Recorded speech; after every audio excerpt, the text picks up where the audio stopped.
Bucam. No, that's not a Bucam. Psst, psst, psst, psst, psst, psst, psst, psst.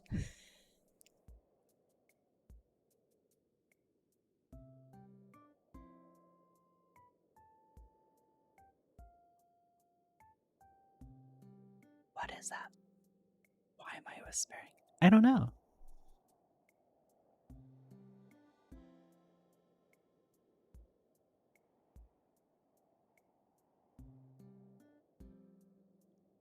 Hi, hello.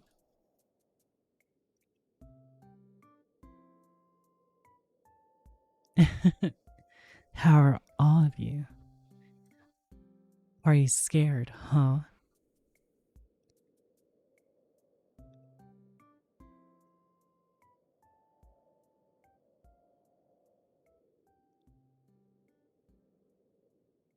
Don't be scared. I don't bite that hard.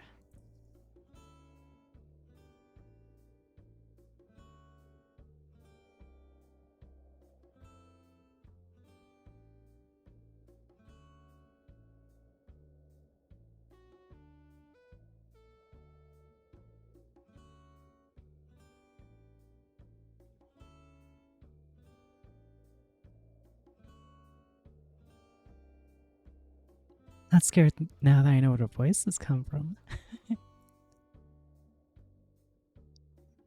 I'm still working on this one.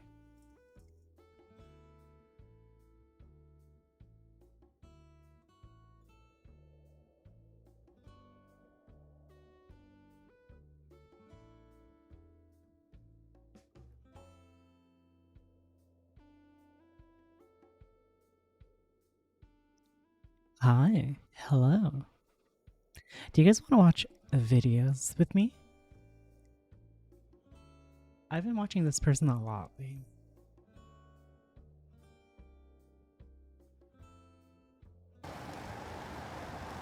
That's where we're going. Okay, let's see. That was pretty loud.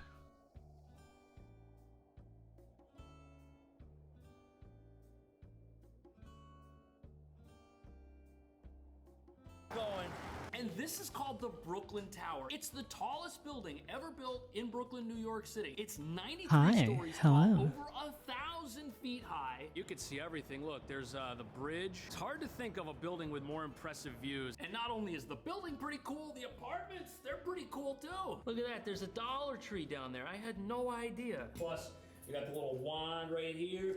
cleans every part of your body except what's in your Oh, mind. this guy. Why'd you say it like that? 93-story apartment building, or if it's too high up and you should live closer to the ground, which Hi, man was Xcon. never How are meant to you? leave. That's why he doesn't have wings. I guess the view won't be as impressive as what we get out here. Just look at that. And if you live here, it's impossible to get lost because when you come off the train, right there, it is. Look at that. And the base of it, shockingly, is actually a 100-year-old bank. Yeah, that's right. And it's across the street from the BQR trains. You can see the old bank here at the base. The Dime Savings Bank. Xcon Mapping of inspiration Brooklyn. videos? Looks like they're fixing No, it up. not It's for gorgeous this one. inside. Here's the bank without the construction stuff, and apparently that's the inside. Absolutely breathtaking. So yeah, the tower Breathtaking. is a massive modern monolith, but it's not replacing cool New York architecture. In fact, it's preserving it because now there's a purpose for this old bank because it's part of this new building. And not only is the bank getting a facelift, but this whole downtown area is changing around. Over here, we got a whole bunch of shops. There's like a Target and a Trader Joe's and a bunch of stores. Think 34th Street in Midtown, but smaller. Literally, it's all the same stores. But hey, at least it's convenient. But what's so striking about our building is that it's literally visible from every single block in this entire neighborhood. We're also right next to City Point. It's basically a shopping mall. The Target is upstairs, and there's pickleball, overpriced clothing, popular books, and another delicious but overpriced deli. Whatever. Between the Trader Joe's and the Target, you have your whole life right here. It's awesome. And you can even buy a life-size teddy bear. Do it for the internet. And not only do you have the grocery stores, you have a little coffee corner right there. And as I've been wandering around the block, I've been looking for the entrance to this place, but I can't find it. And the building exterior is bronze and glass and steel. Very cool. This is what the main entryway will eventually look like. Such a sweet facade. It has a wow factor to it that most modern buildings just will never have.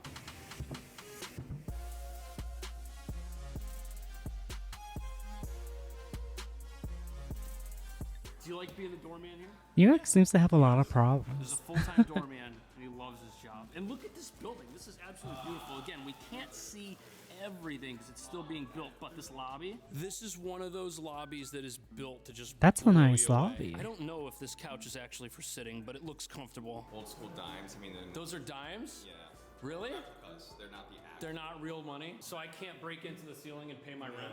Well, yeah. Man, almost had it. This is beautiful. Look at this. It has that classic feel to it. It really does. Now, the final form of this building is going to be absolutely breathtaking. Also, it's going to have a basketball court, which I don't think too many residential buildings have, and this beautiful above-ground pool. This place, it's going to be like living in a hotel, but with way better views because most hotels aren't anywhere near this tall.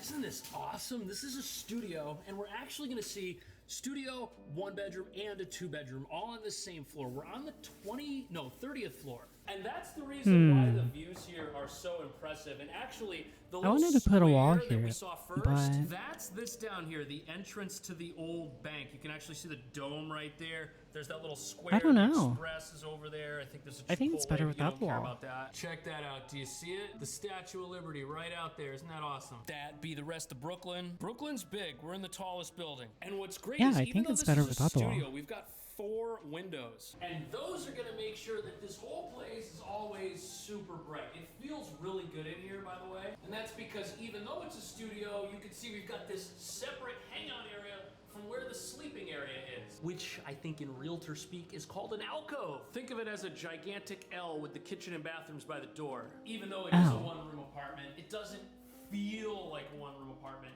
And you have that separation, like if you're doing something with your guests and you guys are hanging out over here, they don't have their feet in your bedroom area. If you're like me, you think that's kind of gross. You want your bedroom far away from the door. You want that separation. You have it here. Now, the gross rent on the studio is this number right here, but there's a couple of free months, and that brings us to a net rent that is right over here. And all of the apartments have laundry machines built in. Bosh.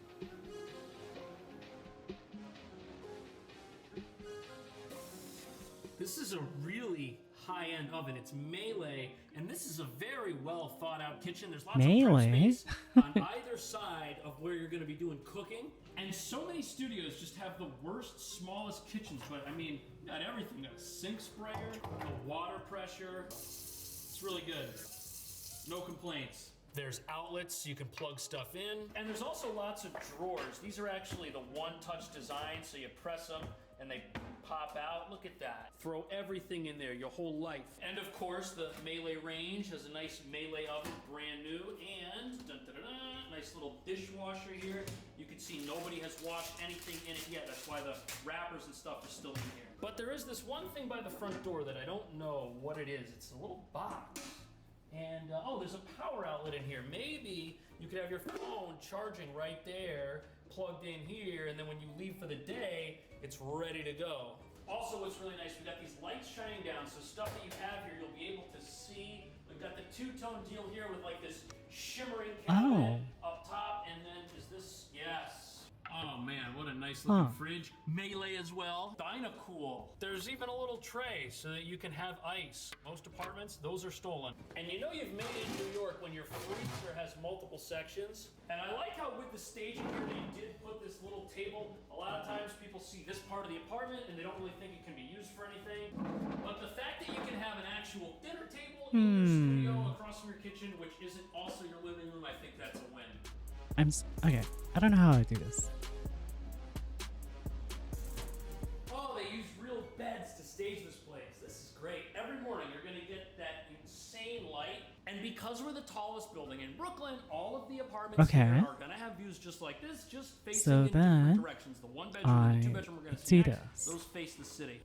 And across from where the bed is, we've also got a pretty substantial walk-in closet. I mean, you can sit in here and contemplate your life, or you can that's a put your lot internet better. equipment in here. That's probably what it's for. Shelves are pretty good, nice and built out. And I guess if you don't want this, you could have like a dresser or something here. All of the apartments have these fancy Nest thermostat deals. And the bathrooms are awesome. First off, these are incredibly spacious. They all come with massive medicine cabinets. There's an outlet in here, so if you want to plug something in like a razor. And look at this, there's even lighting underneath the sink. Isn't that cool? Bet your bathroom at home doesn't have that feature. Drop something at night, you'll find it. This studio has a standing shower. It's very large. The glass also goes all the way up. I don't think you're gonna need anything else here. This is really nice. Plus, we got a little wand right here. Cleans every part of your body except what's in your mind. But the studio that we're in now, this is the cheapest layout you can get in the building. You can pay more money, you can get a one-bedroom apartment, and we even have some multi-person apartments, which we're also going to see. So now we're going to head over to the one-bedroom and see what's different about that, see if it's worth the extra $1,500 or so a month.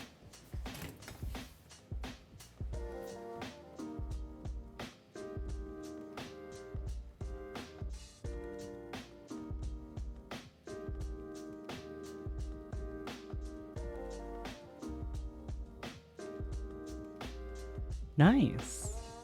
Okay. So this here is our So then, one-bedroom apartment, and I can confirm that inside this closet, you also get laundry. We've got the rents down here at the bottom in case you're curious what the prices are with incentives and what the gross is. And right away you can see we've got a couple of big upgrades. And the first is that we have this actual foyer area with a really nice walk-in closet. And we got this little guy right here for your keys and stuff. And as you walk down the hall, this wing leads you to the bedroom and the bathroom. And then over here we've got the living room and the kitchen, which are in the same room. And it is a sunny room. We've actually got two views, northeast and southeast. You can see the bridge over there. And we've got this really cool view straight down the avenue right there. Look at that, very impressive. That's all of downtown Brooklyn. Look at that, there's a Dollar Tree down there. I had no idea. And then there's this massive antenna. Look at that thing. Is that your cell phone service? Yeah, I got some T-Mobile service in here. It's shocking, I never have it anywhere else. But the big upgrade here is that we can have a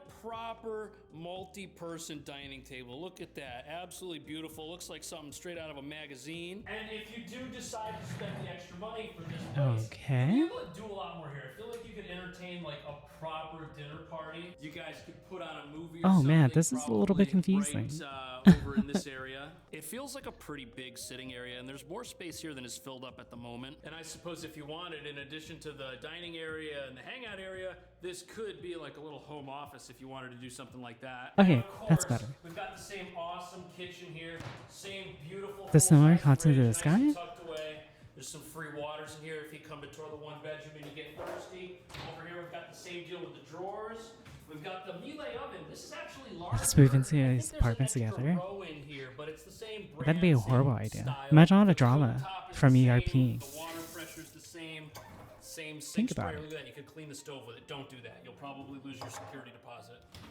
The dishwasher is the same too. And the cool thing about these cabinets is the finish that they have on them. It looks like it's gonna change throughout the day as you get different lighting from the windows. But the real reason you're gonna rent this place is because we've got a separate sleeping area. But yeah, think Look at how about it. sunny that is. The windows There'd be are so much facing the drama. avenue. That's why we're getting so much light. Right? Again, everything here faces south. Closet space here is absolutely fantastic. We've got another double closet here. Carpet's a little thick. That's okay. It's a big closet. Look at that. You can fit a queen size bed in here, no problem. And I mean, we're gonna have an awesome common roof lounge here. There's a gym, there's everything. But if you wanted to do work from home in your actual apartment and you didn't want your desk in your bedroom, I think this is probably the layout that you should go for. Of course, there's definitely room in this bedroom for other furniture if you want. And I just realized from here, we've got a bird's eye view of this construction site. The longer you live here, the longer you get to watch this building being built. Now, before we go to the 2-bed, 2-bath, is there any difference here? No, I put my coat in here, but I didn't admire this bathroom. And it looks just as good as the other one. Same layout with the standing shower. And I like the two-tone tile. This tile in here, it has a little bit of a different design to it. It's just black versus white, so you know when you're in the shower. How would you not know that? My place doesn't have features like that. What's also cool is this light. Obviously, it's new, but it kind of has like a classic Art Deco-ish design to it.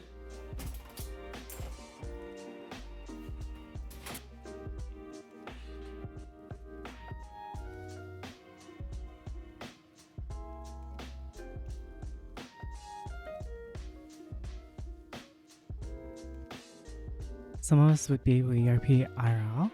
I don't know if that's a good idea. The two-bedroom feels drastically different than the studio and the one-bedroom. And depending on how you sort out your finances, this is either the most expensive place because the rent's the highest, but if you're sharing this apartment sounds with even someone worse. else, the two of you are gonna pay half of that number, which is pretty good. Because a lot of times in a modern building, when you see a 2-bedroom, 2-bath, it's like they took the 1-bedroom and the studio and combined them, but this layout is totally unique. And that's because the combined living room kitchen is its own area. Totally, you can have a big TV right there, and we've also got the proper dining area as well, but this is a 6-person table. I don't know if you could necessarily go bigger, but 6 people is enough people to feed in one sitting. I don't know how restaurants do it. The kitchen is identical. The cooktop, the countertop, no real differences here. Everything's the same. The oven size that we have here is the same as what we had in the 1-bedroom. And we've got plenty of nice cabinets. And what's really cool is we have this huge foyer where we again have the laundry machines. We've got ourselves a nice looking coat closet right here. And we've got this bench where you can sit down, take your shoes off if you want. And also, we've got the box right here for your keys and stuff with a power outlet. But here's where we have our first major difference. Look at this bath. Do you see it? Since this is a 2-bath, Hi, hello. is this nice big tub. Look at that. Sink is nice and big. I feel like the lighting in here is a little bit brighter. Maybe that's because these are bouncing off the white tile. Gorgeous bathroom, and the 2 bedrooms are over this direction. And the smaller one here, it's currently set up as a home office, but you can have a nice big bed in here if you want. You know, with work from home being as popular as it is, not everybody wants to have 2 beds in both bedrooms. Some people want this separate little room for whatever they do in here. With these interesting vases. They almost kind of look like cups, don't they? Storage in here, we've got plenty of it, no issues. And the views are changing a little bit because the sun went behind a cloud, but we can see north into Long Island City and Williamsburg, Brooklyn. And this is the secondary bedroom, the smaller of the 2, while the larger bedroom, very, very similar to the 1-bedroom apartment. But I just think it's because they use the same bed and the same mirror. Closet closet space here, very good. It's like a little built-in dresser, but the cool thing about this room, we have ourselves a nice little hallway, which leads into our second full-size bath. And this looks a lot different from the other one because as you can see here, we've got the 2 sinks. The mod with the All big primary pee-pee. suites What? should have 2 sinks. You can wash one hand in this sink, and you can wash the other hand in this sink. If you live here by yourself, you can still use them both. Plus the storage here, 1, 2, 3 medicine cabinets, pretty sweet. If you want to live in any of these, right here you can check out the company website, the Brooklyn Tower. They've got some awesome places. I'll see you in the next video. Thanks for watching.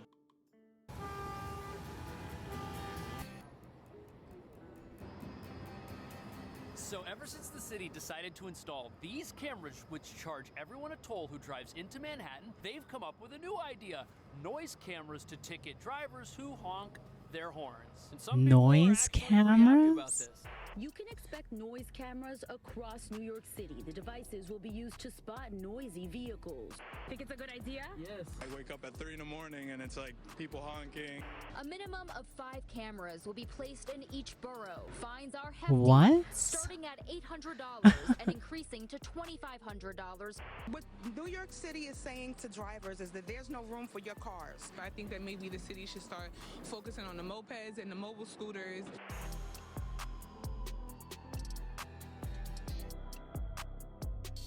If your car makes noise, you will soon be found by the city of New York and He's always talking about punished. Do you think the city's loud? what a man he is. Do you think this will help make it so people can sleep at night? You don't think so? So there's other noise out there that's even worse. And that's the big controversy about noise cameras because yes, traffic's loud, but so is the subway and this gas generator right here. Listen to this thing. And construction sites are particularly bothersome. And this doesn't just include honking, it also includes cars with loud mufflers. Yep, that's right. You're gonna get a ticket too. New York City is saying to drivers is that there's no room for your cars. I think that maybe the city should start focusing on the mopeds and the mobile scooters and maybe start having them get licenses and maybe use that as a way to build revenue instead of continuously charging, drivers. Now look, as somebody who has a neighbor who owns a Honda Civic that makes the exact same noises Yep, I was just every making, to time- be honest, I'm hoping they put one every of these time cameras says on my fanboy, street so that I he can like, sleep at you night know, because this guy and I only Giga drives at chat. night. But my I'm inner so American confused. who loves freedom wonders if this is just a little bit too far. I mean, we've already got the red light cameras, the speed cameras. Now we're gonna have cameras for noises and minor annoyances, but this makes me wonder what law will come next. And the way the cameras will work is, first of all, you won't be able to see them like these toll cameras. No, they will be hidden. And the city's actually been pretty clear that they're not gonna tell us where they're setting them up. That way they can catch people without those people knowing and evading them. But when they detect a loud noise, they will send a ticket to the vehicle's registered owner. And they're gonna measure vehicle sound from a distance of about 50 feet. And although pretty much everyone And if hates I ever the see New York speed City cameras street, and the red light cameras, these I didn't know anything noise about New cameras York. actually have more support than you might think. You can expect noise cameras across New York City. The devices Wow. will be used to spot noisy vehicles. The idea has already been piloted in different parts of the city, and officials say now that testing is done, there are plans to implement it. So after testing the waters in a bunch of Timing. different locations, they figured out that these noise cameras are actually a viable way to write tickets and generate money for the city. Now, at first, each borough is only going to get a maximum of 5 noise cameras. And what that probably means is at first, the impact of these is going to be minor. But as they expand the program, I'm sure that will change. They probably want to make sure that the cameras don't increase spill-proof? road rage and Ew. contribute to other road problems before they roll them out everywhere. The cameras work similar to red light or speed cameras. They're activated when they detect a noise over a certain decibel and can snap pictures of license plates to issue fines. Those fines will start in the hundreds. But and how would go they know up. which So car is the noise one that's like threshold here making out a is noise? 85 decibels, again, from a distance of 50 feet. And what's interesting is it's going to cover honking and loud mufflers, but it's not going to cover loud music. Now, apparently in New York, it's already illegal to have a car that's louder than 90 decibels. But noise ordinance laws on the road are rarely enforced, and that's why there's so many complaints about traffic noise from people who live in apartments. District 4 City Council member Keith Powers is behind the bill. Everything we're talking about when it comes to noise. And it goes in is 6 about picture. obnoxious, I mean, unnecessary, it has to be like much noise. District a 4, lot. Manhattan. That's that's where we are right now, and this is one of the loudest They parts said, of the entire like, city. If that whatever amount of second-story decibel, apartment so- window is your window, you probably never sleep ever. There's a crowd of Right? people, there's all this traffic, and there's a light right there. Whoever bought that place, That's one the hell of realtor a probably fart. threw in a set of noise-canceling headphones. Just look at all this traffic. Absolutely crazy. But to be honest with you, I think this is the political equivalent of low-hanging fruit. Yes, there's a lot of cars on the road, but there's even more people living in the apartments around the road, and the solution is an automatic money-generating camera that the city owns and operates. So residents are going to get less noise, the city's going to get more money. It's an easy win. There's no way this wasn't going to pass. Officials are releasing where the Surely. cameras will be, the locations being withheld on purpose. But if you're guilty of a noisy ride, fines could be coming your way if or when you're caught. So I get that they're trying to be secretive about where they put the cameras, but we live in a world where people have cell phones. There's a bunch of guys in the middle of the night installing something in a tree. You bet someone's gonna take a picture of that. But then the question becomes, if people know that there's a noise camera somewhere and they stop making noise, isn't the camera serving its purpose and working? Or is the camera's purpose to stop noise and generate income, not just one or the other? That's a big question. But how much money is the city actually gonna make from operating these things? And how do they know the cameras are actually gonna be effective? And are noise cameras really the best use of the city's resources right now?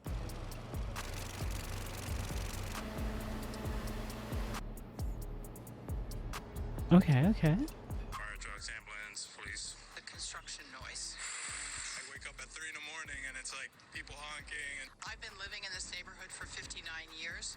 The noise level has escalated unbelievably. All right, so before we discuss how much money these cameras might make, it's important to understand that local residents, they've got a lot riding on this being successful. And that's because this past year, the average rent for an apartment spiked at $5,600 a month. If you're paying $5,600 a month to sleep here or here and you can't sleep, you're gonna be upset. And street noise, road noise, honking, it's a real life alarm clock at the worst possible time. When I lived in Manhattan, I lived in an apartment on a very busy street corner, kind of like this one. There were buses, there were cars, there were trucks, and there was noise from workers at construction sites like this one. It was absolutely deafening. A minimum of 5 cameras will be placed in each borough.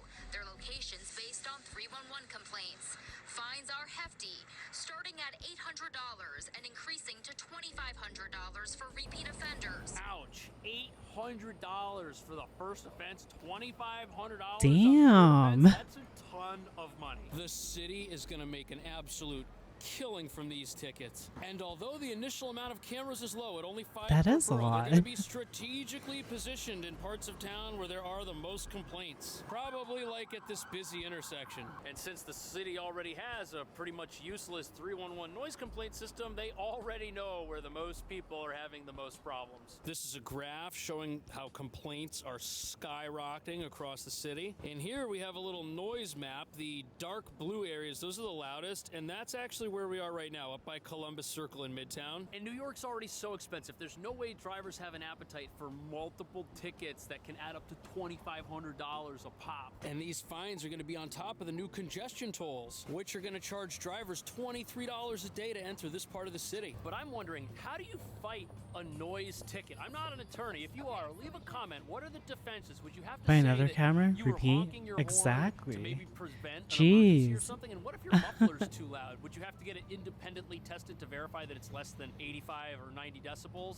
The City Department of Environmental Protection supports the technology, and so far the department has issued 218 violations for modified mufflers and Oh my 147 gosh. violations for excessive honking. So not only is the city's Department of Environmental Protection all in on this and completely behind it, they've been testing the program with 8 cameras throughout the city for the last year. Which means they've probably been able to iron out a lot of the bugs in these things. At least we hope. It would be nice not to get a ticket for something someone else did. But even if you think installing noise cameras is a massive government overreach and a power grab, it's important to understand that there are valid health reasons for why these might be a good idea and why more cities should have them.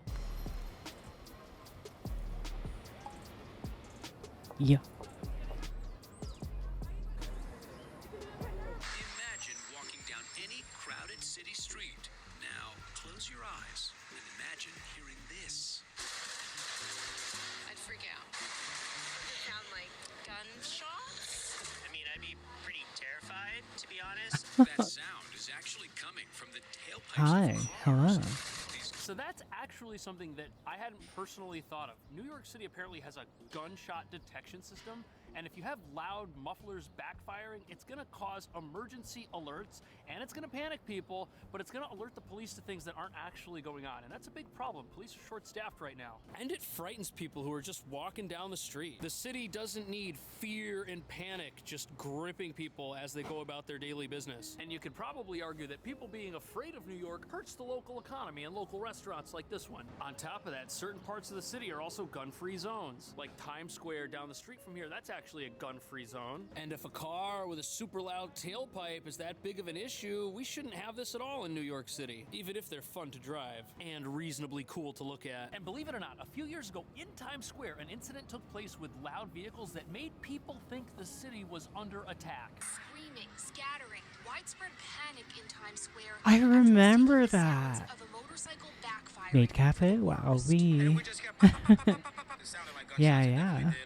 And hi, Feather.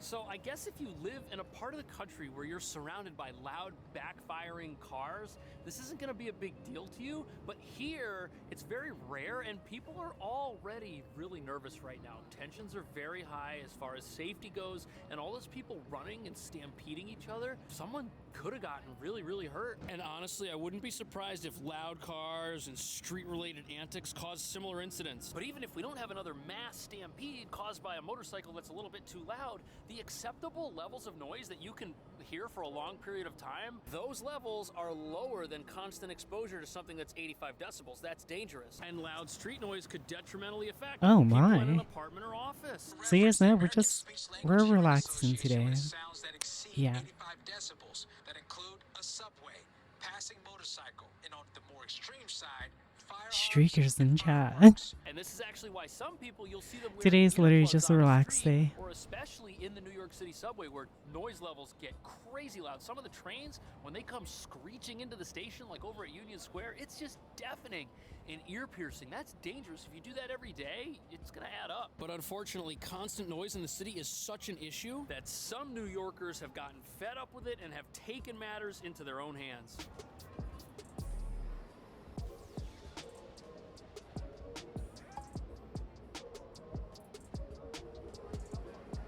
So how'd they take care of it? One-man ticket blitz. Dietering has spent months searching for New York City bars, restaurants, and shops that play music spilling out onto the sidewalk. And then he, a regular citizen, issues those businesses noise violations. Thousands of them.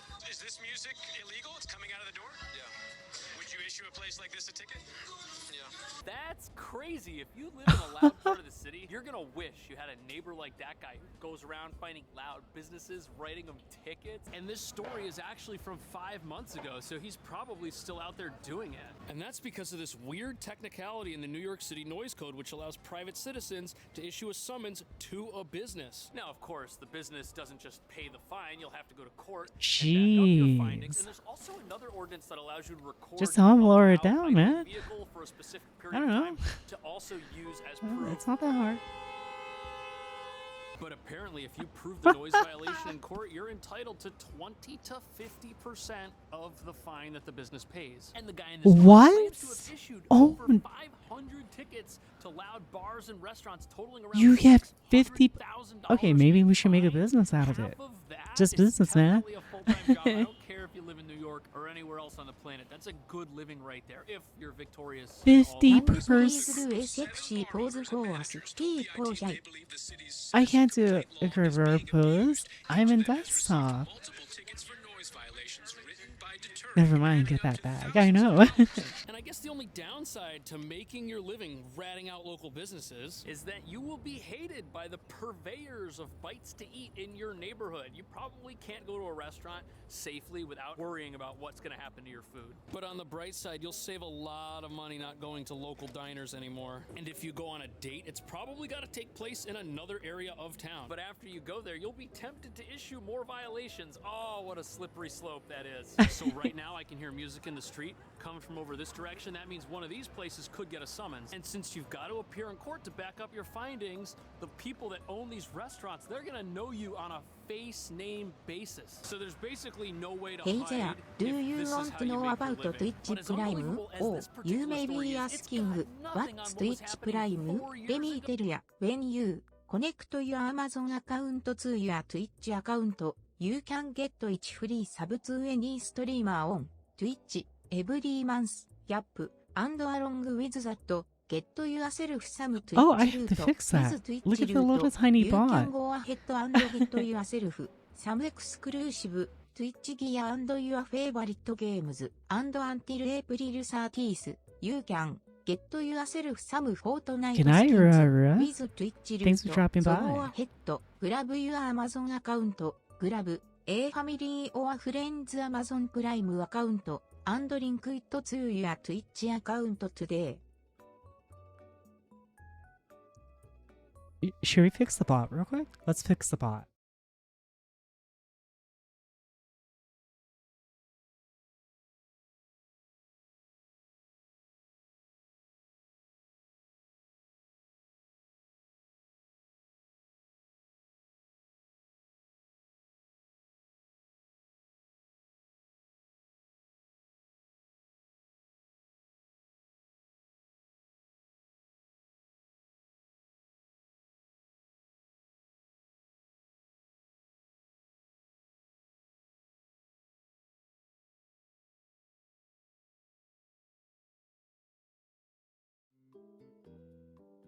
Okay, I think she should be good.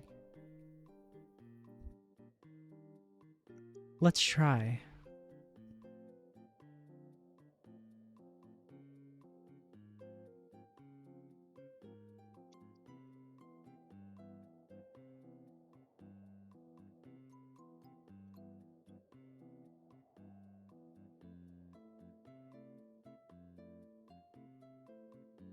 하이 헐로 아예 마이카스 유리 내츠기 덜랑 쉘위.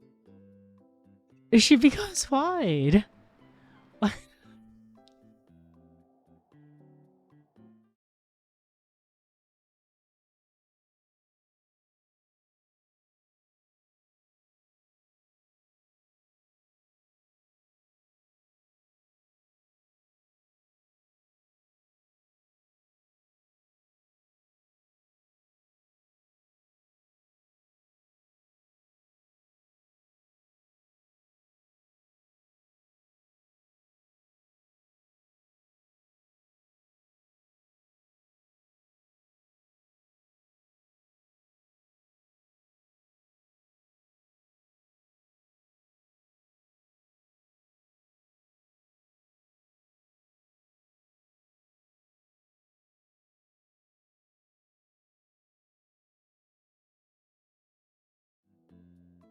Okay, let's try now.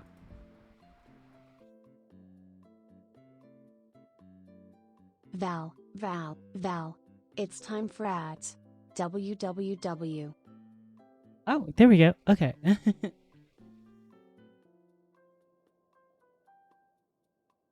Go a couple of blocks north of here.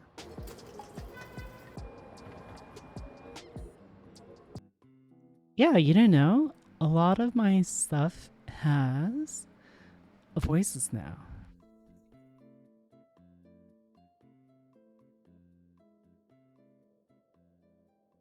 And I mean a lot. www.bell. It's time for ads. Where are my ads? Ads. What is poggers? They had 20 cement trucks at 3 o'clock in the morning idling. Mike says he tried to ask for some peace and quiet at That actually does happen to people, by the way, Odyssey. night. When that fell on deaf ears, he took the developer, the construction Like, actually company, happens to and people. even the bank financing the イン project タ to レステッ small ドインアイ claims カ court. S And ゲー this マーソップディスカウントコード It's ever Use it at ゲーマーソップ GG The answer is yes. Aren't those just wet dreams? Yeah, literally. Hi, Hannah.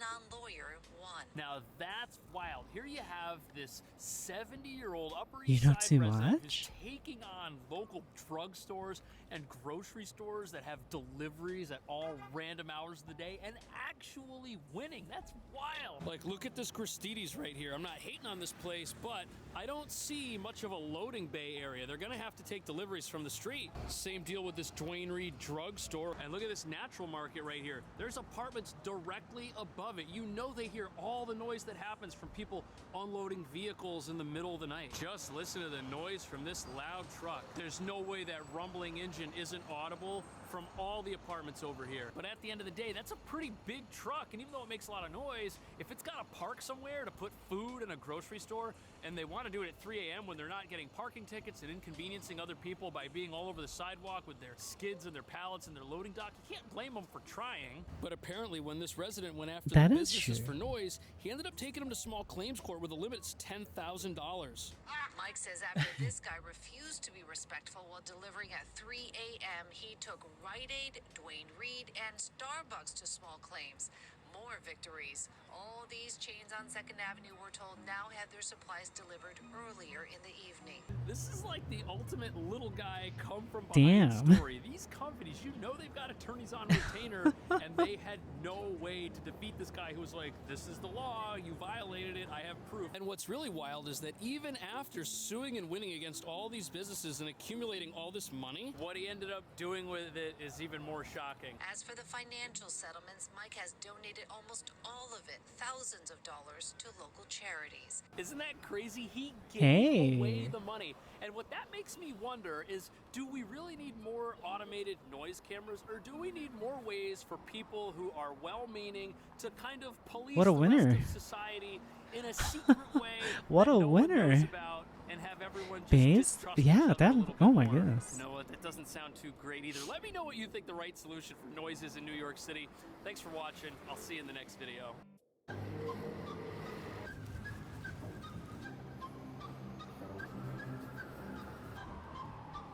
New York City pays over $30,000 a day for meals that are supposed to feed asylum seekers living in this hotel, but instead those meals are winding up in the garbage. Why is that happening?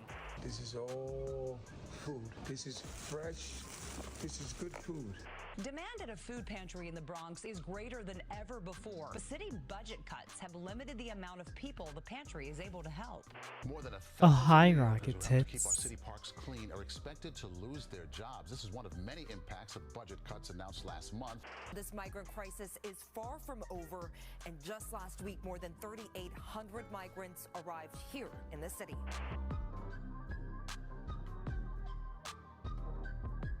So videos of prepared meals being thrown away, those are incredibly disturbing for several reasons. First, those meals were supposed to go to asylum seekers, many of whom have come to New York City by bus from the southern border, but for some reason they never made it. They went into the garbage instead. Perhaps the meals were inedible, or maybe the recipients just Oh, didn't this want one them, makes you or small. maybe they were never distributed in the first place. We're gonna figure that out, but there's another reason this is disturbing, and that's because you've got 1.2 million New Yorkers right now who are struggling to feed themselves and their families, and the food pantries that they rely on are running out of resources. Yet there's food in the trash at the exact same time, which also doesn't make a lot of sense, especially when the mayor is making massive cuts to the fire department, the police department, and school programs, and funding to charities that help feed hungry people living in New York. And the reason these cuts are happening is because the city is struggling financially, Titan. under the weight of an asylum crisis and a mass epidemic of homelessness. There are over 100,000 people right now living in the city's shelter system, and it's at capacity. And just last week, more than 3,800 migrants arrived here in the city. More than 150,000 Got a migrants have passed through New York City shelter system Have a good rest, since last Lod. spring, with more Thanks than for dropping by. 67,000 migrants currently in the city's care. That's an incredible amount of people, and most folks are arriving here at this bus terminal in Midtown. 3,800 people a week? That's almost 16,000 people a month coming to America seeking asylum. And not only are the folks arriving here in need of food, so are many New Yorkers. And that's why the idea of food being thrown away is pretty crazy, especially when it's thousands of dollars a day. It doesn't make any sense until you start digging. Digging. Monkas.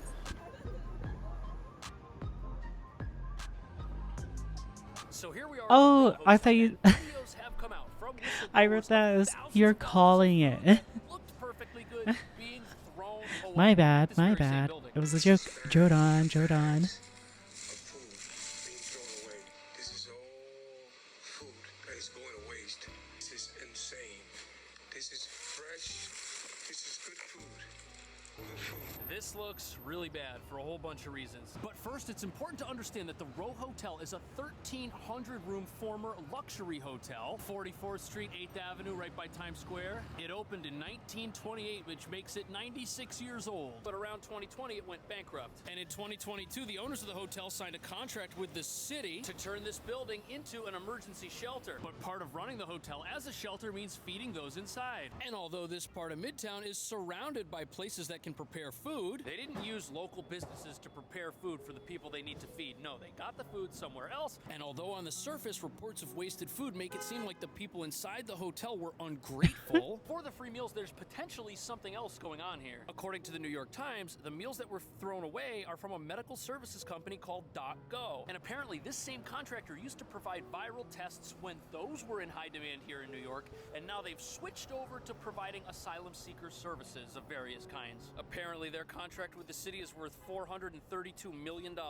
and there's some sort of investigation going on. And apparently this was a no-bid contract, which essentially means that the company being asked to provide the services was the only company being considered. So whatever price they came up with, it's kind of like take it or leave it. And according to the New York Times, the company's being investigated for the potential mistreatment of asylum seekers in its care. And the video the whistleblower took at this facility is from 11 months ago, but this New York Times article, this is from about a week and a half ago. So the story is still taking place. It's an ongoing issue. And what's crazy is the amount of money wasted food winding up in the trash is costing the city. The city's contract with .go has the meals pegged at $11 each. And from October 22nd to November 10th, over 70,000 meals provided by this company were thrown away, which means that $776,000 worth of resources that could have helped somebody. That's a lot of free Taco Bell. Even What just the one heck? person here in New York helped nobody and ended up in one of these things. And since the amount of wasted food is almost $40,000 a day,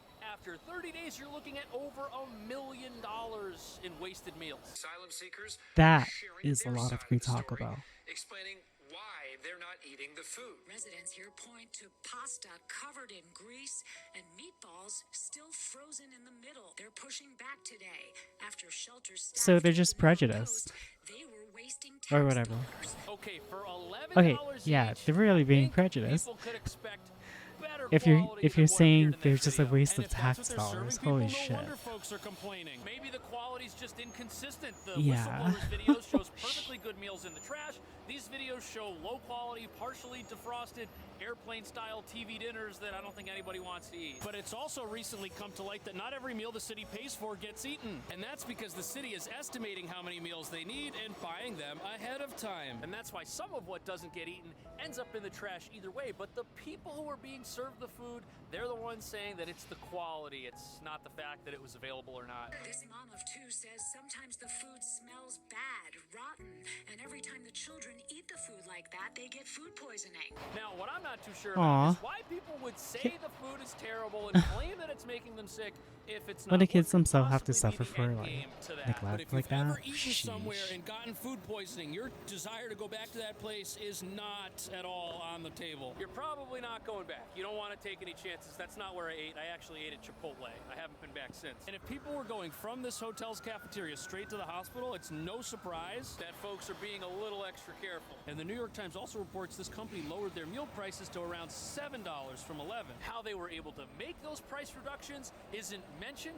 but some critics say that because the company's trying to save money and so is the city, this could be part of the issue. And what's crazy is you can get meals right now for $11 each from a company like Factor, and these are like TV dinners. I'd be willing no. to bet that these all get eaten and not thrown away. Either way, some food waste is bound to happen because everybody here is getting pretty much the same thing, or at least the options they are getting are somewhat limited. But what's crazy is these foods, they're containerized in little packages, which could easily be placed in an outdoor community-style fridge. There's hundreds of these in New York City. Anyone can just walk up and take what's inside if they want. Here's the nonprofit website where you can track them. Look, there's one right here down the street over on 10th Avenue. We're on 8th Avenue. revenue. And community fridges, they sprang up during 2020, and at first they were full of food, but now Why people eat return to either work soggy and toast and inflation's pretty high, there's less fish-flavored resources to go ham. around, and a lot of them are empty. It's very sad. But it could be that the city is bound by health Oh, regulations boy. that forbid them from doing this. But even if that is the case at a facility like this, one thing is for certain, which is that while there may be excess food in the city's shelters,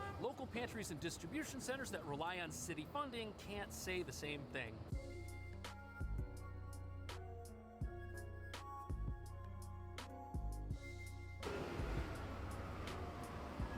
So this one, I think I'll see make it, but this according to Google Maps, there's a glass. food pantry that operates out of this church, and many But pantries chat, like this get some it's of their funding time. from donations and also some of their funding from the city. And sadly, since the city is cutting its budget, the same amount of resources just aren't there anymore. It is Is a time. mother of 5. For 4 years, she's been getting fresh meals and food Yes. packages at the pantry. But recently, she I'm gonna says the start amount of food optimizing she's this map receiving and putting is it a lot together. less, and so are the amount of times So I'm gonna Sadly, do hunger-related this, problems and in New then York City I'm have going been to make going on for one quite a long time. This is nothing new. It seems Atlas. like every year New York gets less and less affordable, and last year the Bath monthly rent for an time? apartment peaked at Do you guys want to see $5,600 a month. And on top of that, a the recent bath study towel shows that 1 out of every 3 that I New need? Yorkers spends 50% of their income on rent, It's which, right as you can here. imagine, doesn't leave a Oops, whole my lot of hand extra room for slipped. things like Just joking. groceries. And since 2019, pantries in the This is city have totally seen a put on while you burn 60% your wrist increase and in pass this far behind visitors, us. which You means should that what? even before the asylum crisis started, there was already a huge need for New Yorkers, and now the I city's want cutting like back on funding candy for and places like stuff. this. And like drinks. I want juice. $50,000 each year.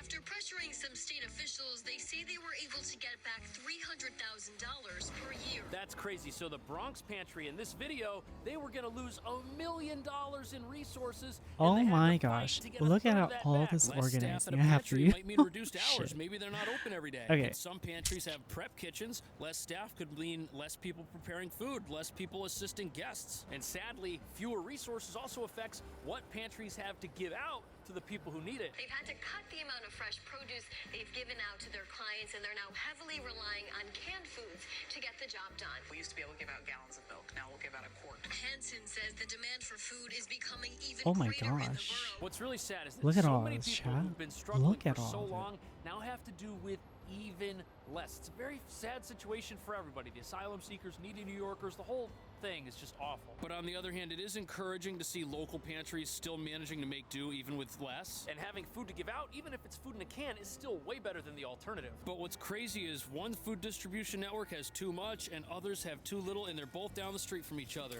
Or at least in the same city. And also, the pre-packaged $11 meals that come from that medical service company, those are 3 times as expensive as what it takes one local pantry to feed one person every day, 5 days a week.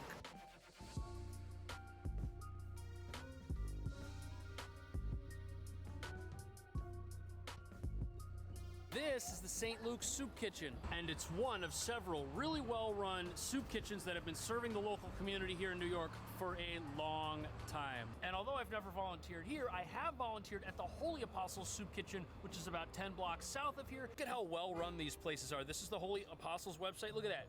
$30 will feed somebody every day, 5 days a week. And $150 provides a family of 4 with 4 meals a week. St. Luke's, they're open twice a week, 300 meals a day, and they do meals to go if people need that. A lot of these places are buffet style operated. This is video footage from the New York Times inside the Holy Apostles. And instead of everyone getting the same thing in a microwavable container, guests here have a choice. Plus, they can go through the buffet line as many times as they feel necessary. And these seem to be much more efficiently run than the city's operation with this contract where the meals are $11 per person, and that's $33 a day. When at a place like this, that money will go a lot further. Now, I understand that the shelter system and a soup kitchen are not the same thing. They've got different goals in mind, but wasted resources, that's a huge problem, and I don't think that's happening here to the same extent. And when you think about it, $39,000 of wasted food a day, that's $195,000 of wasted food a week. And at some of these privately run places, that same amount of money would feed 6,500 people a week. And have you ever heard the term haste makes waste? Well, if the city signed their food distribution agreement with that company as quickly as they could because there's an emergency situation, it makes sense that that contract We are could be seriously part of the so problem, and that relaxed doing today. things differently would have kept food out of the trash.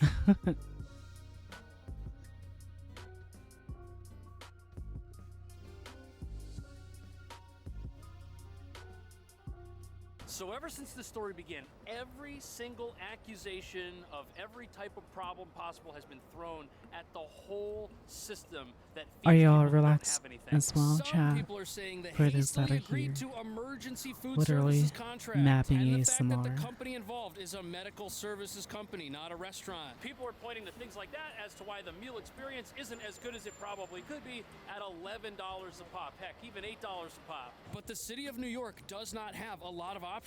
And the alternative is you've got thousands of people coming here every single week seeking shelter in New York. And I guess the city could have taken their time to figure out who was the absolute best food provider possible. But then the complaints would be that we've got people who are on the streets starving, and the city has all this money and all these resources and they're not using any of it. They're taking their time. I think that's what we would be hearing instead. It's a tough spot, tough situation. Is the company that's providing the meals in their generous contract the issue? And another question is, if people aren't eating the meals that are prepared and delivered to the shelters I'm hunting for free, monsters they must have for another option. boners And does and that mean the organs. city should be doing more to promote people's I individual love decision-making when it racks in comes to what chat. they eat? How much chicken over rice?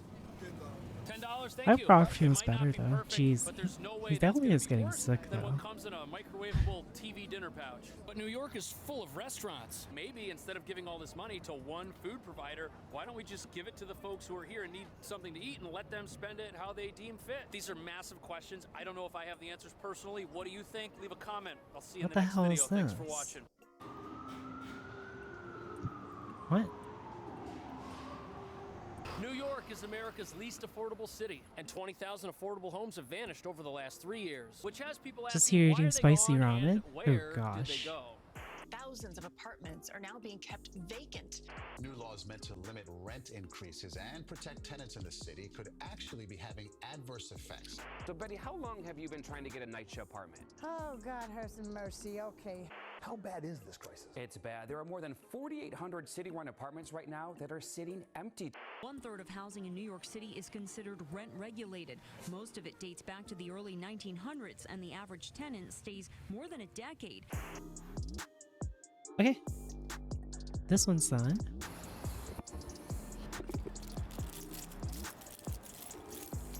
These keys are going to help us learn what's happening to these apartments and where they're going. But before we head inside and have a look at the reasons why 1 out of every 10 rent-stabilized affordable homes have vanished since 2020, it's important to understand why these apartments I are so swear sought New after York has and what the so city many may have done problems. to accidentally encourage landlords Like to try and condensed get rid of these problems places. though. Being a special ed teacher, this rent is super comfortable for me. I'm endlessly grateful that I have this. It's the hugest blessing of my life because I would not be able to afford an apartment of this size on my teacher's salary.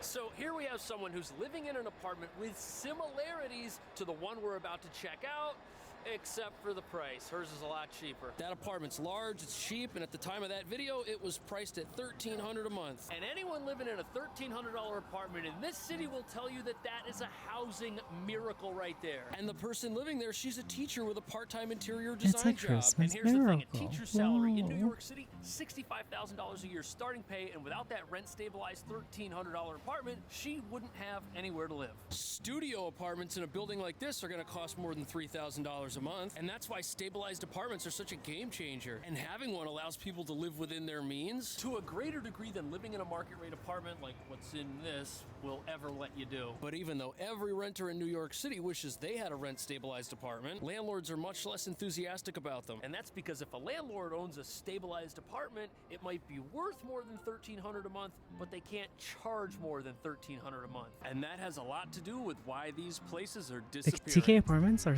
crazy small sized apartment bottoms. Yeah. Now imagine here in California, they go for 3,000. 3,000 to 5,000.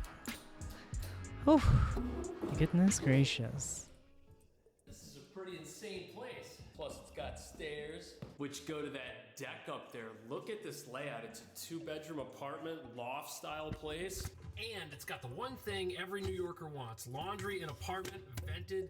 But the problem is, this is $49.95. It's not stabilized at $1,300. Jeez. That's my Upper West Side apartment. I live on the Upper West Side of Manhattan in a 2-bedroom apartment, and I pay $1,300 a month in rent. Start a Honestly, I can't civilization believe from that place scratch? is $1,300 Would we do a any month. better That's though? That's the insanely real affordable. question. It's big. We'd probably do It's worse. bright. It's a 2-bedroom. This is also Because a we're 2-bedroom. privileged But you know and what's crazy? entitled. Both that and this are gonna rent no matter what. And that's because New York City is in the middle of a And you know what housing they're gonna shortage. do? They're gonna be And like, since there aren't enough apartments to go around, yeah, we're but that's definitely not how gonna you have to see what's up there. translate properly. Everything on the I'm gonna market is insert going my to rent no matter political how big or agenda how small. Now, granted, the to make it $1,300 into what price, I that want. would rent probably within 1 or 2 days. But even this apartment, this is gonna be gone within the next 3 to 4 weeks. And if you're the landlord of this apartment, it's gonna be worth waiting those extra few days, or weeks rather, because you're gonna get so much more money a month in rent. In fact, over the next year, this apartment is gonna collect $60,000 of rental income, but the cheaper apartment, $15,600 is how much rent that's gonna collect over the next year. And although this apartment's been free market for the last 10 years or more, landlords who still have stabilized properties, they're doing everything they can to get those to market rate, or at least they were until the city made it illegal.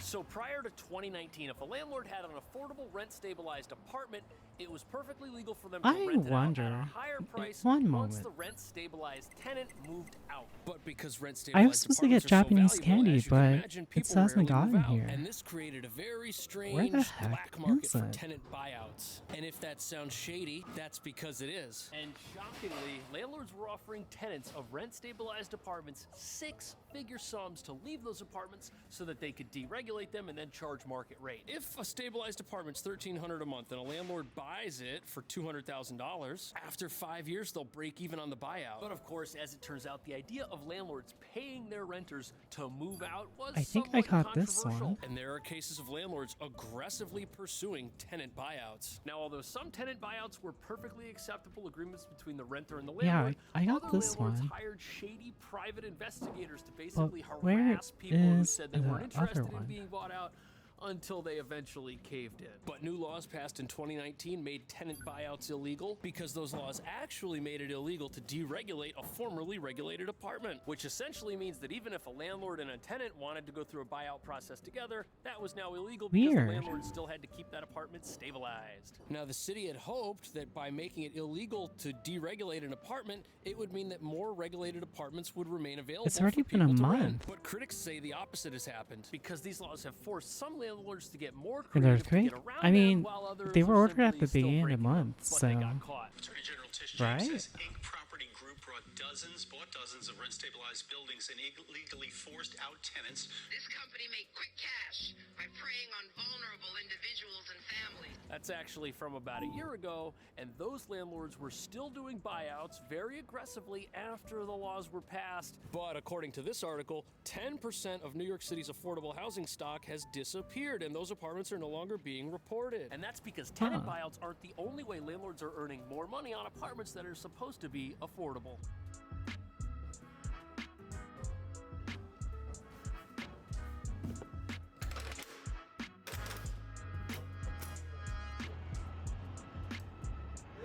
I got one box of them, but I didn't get the other one.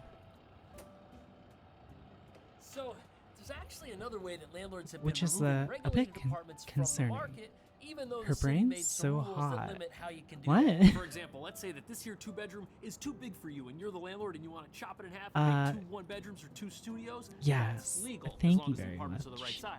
And it's also legal to take 2 small apartments that are next to each other and combine them into one very large apartment. And sometimes what landlords will do is they'll combine one apartment, which is market rate, with another apartment next to it, which just so happens to be a stabilized apartment, and now the entire unit becomes market rate. Critics of property owners say this hurts the housing market, but proponents say this is the only choice they've got. Now, we're going to go over these arguments to see if they're valid or not, but look at this. One landlord took $800 stabilized apartments and converted them into some massive co-living arrangement where the suites were $7,000 each, and each of the rooms got rented out. But even though every renter in the city wishes they had a stabilized apartment with artificially low rent, every time a landlord rents a stabilized apartment, it's gone from the market completely. And because that apartment was rented at a discount, it makes the other apartments more expensive. At least, this is what some landlords are saying.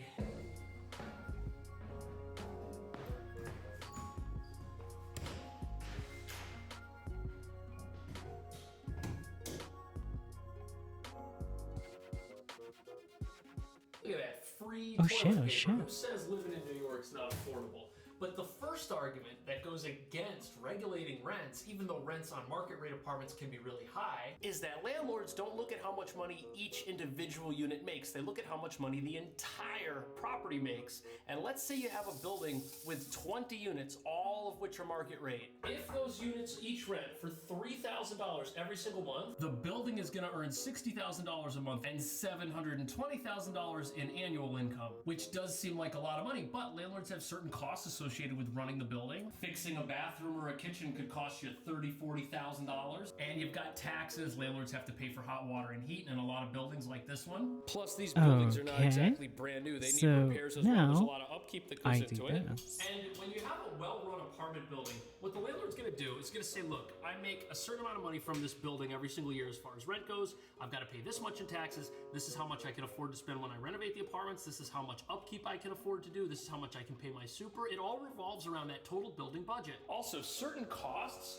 you can't really negotiate, like countertops. They've got a certain cost no matter what your rent is. Same deal with faucets, fridges, and sinks. They've all got a cost. And it's not like you can go to Home Depot and say, hey, I'm buying a fridge for a rent-stabilized apartment. Give me one of the rent-stabilized fridges. And this is where things get really interesting. Let's pretend for a second that 5 of the apartments in our example building are stabilized. This would mean the landlord has 15 market rate apartments and 5 that aren't market rate. And if the rent on those 5 Hi, stabilized CK. units, let's How are say those you? $1,000 apartments. Everybody would love to have one of those, but now the revenue on the building goes from $720 a year to $660 a year. And it means the only way for the landlord to get that $720 would be to raise the rent on the other 15 apartments, which means that instead of charging $3,000 a month for every apartment in the building, the landlord would have to charge Doing good?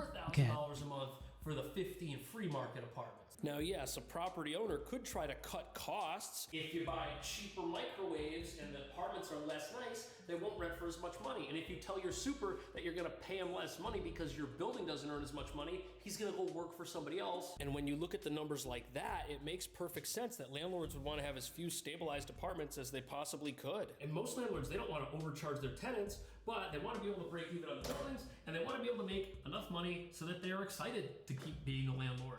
And even though not every landlord in this city is a saint, like anyone else, if they feel like they're being underpaid, they're gonna quit their job and go do something else. I used to live in a rent-stabilized apartment in Queens, and my rent was $1,875 a month. And my landlord, we had a good relationship at the time. He told me other apartments in the building were going for as low as $900. The whole building was pretty much stabilized. And for that reason, he said he was looking to sell the building because he just wasn't making as much money as he'd hoped. And even though I thought the apartment that he paid me was sucks. pretty nice, he could only get so much money for it a month. This doesn't mean you should necessarily feel bad for your landlord, but it does mean there's a cost for pretty much everything in housing. And that's why a lot of people say there shouldn't be profit in housing. The government should own all the housing, and the government should give people apartments that they can afford based on their income. But even in apartments like that, which we have in New York, money is still a major issue.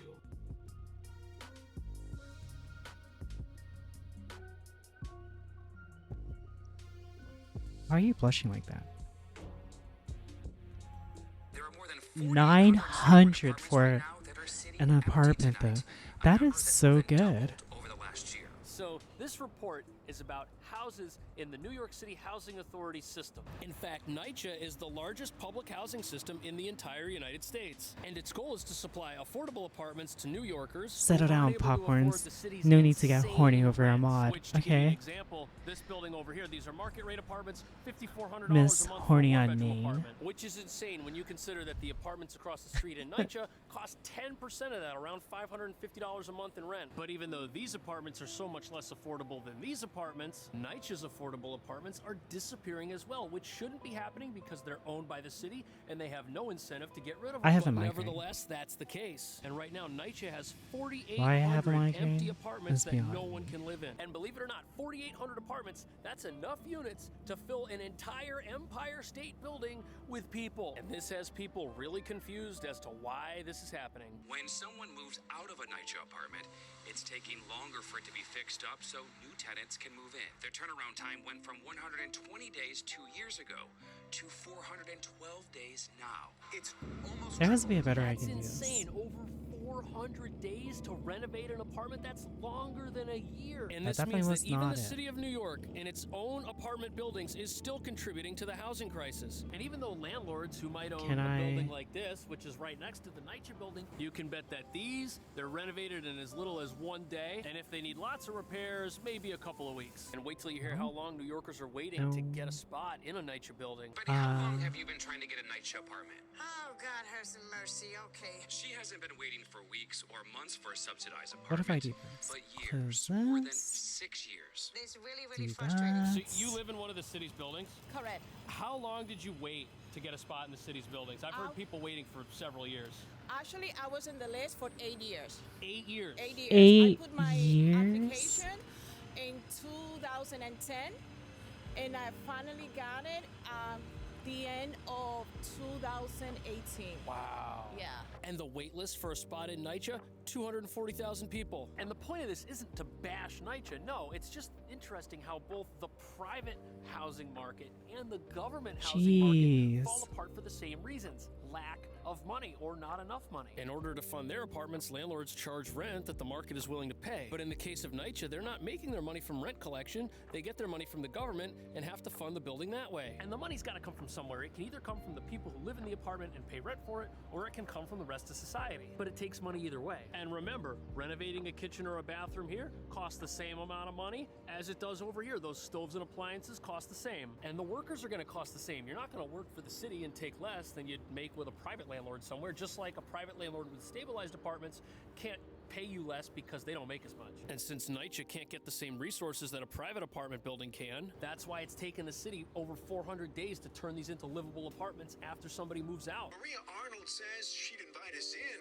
but the place is a mess. Take a look at the photo she took. Yes, that does appear to be black mold. The result, she says, of a leak upstairs. The housing authority took years to fix. Okay, if a private landlord did this and told somebody to pay the same rent on the lease for a place with mold, they'd be crucified as the greediest landlord in the entire city. But if an apartment has extensive damage like mold, it can take a long time to fix up that apartment. And part of the reason that it has mold is because it wasn't being properly maintained to begin with. And this is where cutting back on resources and cutting costs because of a lack of money hurts everybody. No one is benefiting from a 400-day wait time to get an apartment to live in. Yet that's what happens if you don't have enough workers to fix minor repairs. They become major repairs, and now nobody has a place to live. Also, some landlords with stabilized apartments, they don't rent their apartments out because they say they don't have the money to fix them and get it back by renting it. But the exact same thing So, is happening you here. either have an have to apartment that's vacant because the city doesn't charge have a the money to lot, fix it. But even these sorry little buildings or over here, you can bet the landlords of these, if those are market you rate rent for places, low. they get them But either renovated as way, quickly as you they can. lose But the because byproduct of like this is nobody can afford to you live can't there. make And at the end of money. the day, that brings us That back to square one. sucks. We've got a housing shortage.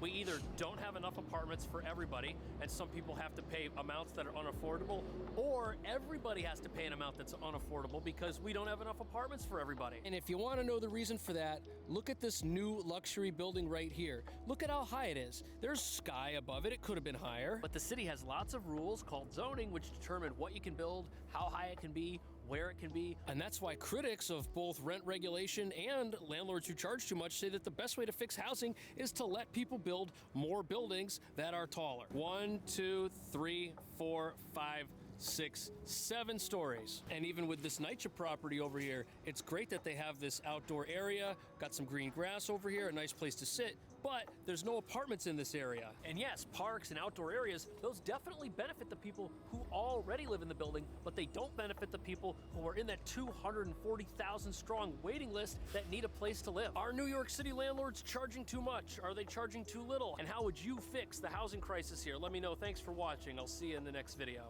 Inside this building is a It's like, loft can you even apartment that is fix it over at that 100 point? years old in New People York raise City. the rent when nobody can rent anymore, and the owners end up worse off. It's a big dumb cycle. It's about It 3,000 is. square feet with 12-foot, 2-inch ceilings. 3-bed, 2 full baths, laundry room. It's pretty epic. Gas fireplace? If I touch something and I break it, what happens? Do I have to buy the whole place? Yeah, costs you $6 million. Ooh. And what's crazy is the kitchen is like 2 miles long. If you want to make something in here and you get food in the fridge, Yeah, you it's throw it's it to just your friend it's who's just over 6 there by the million. stove. That's about it. You don't even have to like the person you share this apartment with. They're gonna be so far away from you. And outside of your window, look, there's an advertisement for the Dream Machine Harley Davidson you can buy, which will help you maintain your rebellious side as you work at Google or wherever you have to work to afford this place. Not only is it massive with its own private I don't even think elevator working on at its Google own is enough, floor, right? we're here to find out if it's the best place you can possibly get in New York City or if you should look on Airbnb for something else. This is definitely the best place you can buy in New York City. Can you Airbnb it? Officially, no. But honestly, it's so beautiful. Why would you want to? Officially, no. And the neighborhood here's awesome. Look, that's the Adidas store, the heart of Soho, where only the most ethical brands have a flagship store. There's a Target, American Eagle, which I thought went out of business when I was in high school. Shout out to GU, the Japanese version of H&M. Quality's better, however, and the prices here are almost the same as what they are in Japan, where I've been 6 times. Look, there's already people trying to get into Prada, spend their Christmas money. Lucky for them, after they're broke, the subway is right here, and the trains seem to be running. You might also be broke after you get your hands on today's apartment, but it'll be worth it. Mango, Nespresso. Mango. Do these actually improve the taste of coffee? If you get tired of shopping, there's also this cute little cafe right here. It's been in the neighborhood forever, and it gets busy. Check this place out. They're like rebuilding the entire inside. I'm sure they'll lower their prices afterwards. Boy, did these guys miss the boat opening in January. I think the cheapest product you can buy in this neighborhood is an iPhone at the Apple store. It's an entire neighborhood designed to sell luxury goods and maybe a city bike. The only reason it's quiet and dead right now is because it's the morning. That's it. And maybe because people already have this skiing outfit. Is that the same outfit from Dumb and Dumber when they get out of the Lamborghini and they start paying all the people with obnoxious tips? I'm telling you, I've seen these before somewhere in my nightmares. Now what's cool is as you go straight towards the West Village, this turns into an actual neighborhood and things get a lot less Fifth Avenue. And that's because the street that we're headed to is West Broadway, right over here. Look at how much smaller the buildings are because it's an actual place where people can live. On suites from the Chobani Cafe. Hey, the same coat from 101 Dalmatians that ended up never getting made, thank God. More city bikes. It's a little bit too cold for these today. I must not be cool. I don't understand a lot of what these brands are selling. All right, here we go. Look, it's turning into a charming little place to live. Got a couple restaurants over here on Spring. I think that's a restaurant. Then over here we got ourselves a cute little bakery. You get some affordable macaroons. I swear, if there was ever a snack specifically designed only for rich people, that's it. Although I will say, West Broadway is the better of the 2 Broadways. Cipriani is here. If you're like me, you're not cool enough to go inside, just outside. Then we got this budget-friendly real estate company over here. They got some really well-priced stuff. Great place to buy your first apartment affordably. It would be like buying a brand new iPhone every 10 minutes. And we have arrived. Hi. Hello. We're gonna check out today. And not only is the building cool, look at this. We got some city bikes. And hi, right Laura. here. From your front door to the bikes, that's pretty convenient. And there's parking. If you want to have a car, you can. And if you want to buy it, the person who's selling it happens to work over there at that budget brokerage we saw. And what's also pretty cool is right across the street, we got a little coffee house right over here.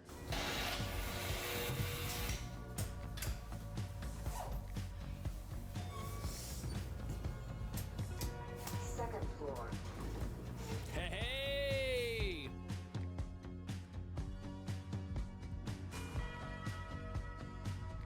Damn, that place is nice. What the heck? I don't think I've ever seen a place like this. I've seen lofts, but this one is big and it's in a crazy part of town. Yeah, this is Soho, $5.9 million, almost 3,000 square feet. That is the nice place. What the heck? 44-foot living room, 12-foot, 2-inch ceilings. This place is new. Look at those floors. Brand new. It's a brand new apartment. That's why I gotta wear the scrub shoes. What's the ceiling height, do you know? Back on the vines. It has Yep. like a gradation to it, which dramatically goes into the sitting area here. Oh my That's what this is. gosh. Is it a great room or a living room? It's a This furniture's Oh, awesome. boy. Does this come with the place or no? It can. It can? Yeah. I feel like I should avoid sitting in any of it because it didn't come from Home Depot. Now, I guess because it's a loft, they had to put in a standing wardrobe. Oh, wow. That's organized. You could build almost anything in here. Is this the toolbox they used to renovate the apartment? Yeah, everything's in there. Look at how everything is nicely wrapped up. I feel like I could be friends with whoever lives here. We got a metal door over here, huh? This goes to your staircase. Oh, okay. Oh, wow, that's cool. I'm actually glad they kept this.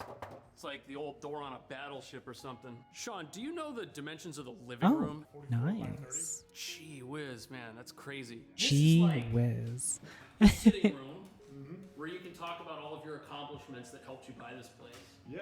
And it's right next to the kitchen. Yeah, exactly. Highlight reel, get your... You hear it, chat? Gee whiz. What'd you call this? Is this like a den? It's just a sitting area, game table. Game table? I like the checkers. Do you think they actually play this or no? It's Connect 4. What's the price of a custom chandelier? Connects 4, probably $300 Most per of us, play our session. sculptures are from the ground up, but I guess when they're from the ceiling down, you've made it. And then look at this. This is what, a 10-person table?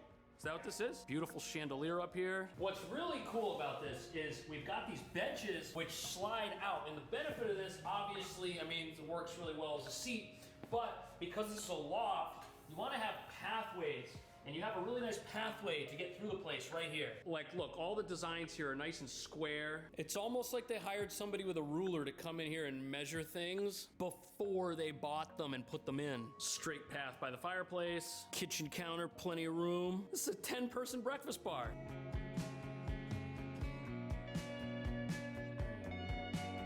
Do the people that are here, do they live here full time? Yeah. This seems like the kind of kitchen that was built for People somebody who live wanted there to be, like, nice, full but time? was gonna use it. Oh, they use it a ton. It's got 8 burners, griddle, the whole thing. I mean, this is a chef's kitchen. It's a big wine Jeez. fridge. It's huge. It's like the size of a normal fridge. Right. What do you put in all these cabinets? These are pantries. Imagine being able to shelves. afford to live there. Dishes, cups. Couldn't be me. This is great. Yeah, it's like a commercial kitchen. What do Aware. they have in here? A jar. Smile. Trader Joe's, baby. Do those pull out? Yeah, check it out. Ooh. Deep storages. Wow, this place was designed by smart people. Nice looking fridge. Sub-Zero. You know it's not a knockoff from Alibaba because it has the actual tag on it. Look at Alibaba. that. Still works perfectly. I feel like that fridge goes so perfectly with this because it's 20 years old, but it's practically brand new. Everything here works. I feel like an old person saying they don't make them like this anymore. There's the dishwasher. I didn't even know where it was. Hidden away. Look at that. Does this actually work? Oh, yeah. Oh, wow. Oh, that is so cool. You have plenty of privacy. I can't see you at all. Is it an office? Is it a dining room? It's an office and like a guest room, so you can sleep people, you can write your memoirs. Could you make it a dining room since it's off the kitchen? Oh, for sure.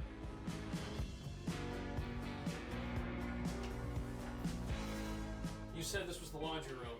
This is the laundry room. Where's the laundry? There. Oh, see, I've always lived in places where you could see the laundry machine. There was no covering. And I think in a lot of the apartments I've lived in, this was also my bedroom. Look at all these cabinets though. Isn't that nice? Look at that. Oh, wait, open that again? That's why these were sold out when I went to buy some the other day. They're all in here. What's nice about this is all the laundry and folding and all that stuff. It all gets done in its own little area, which is pretty close to where the bedrooms are.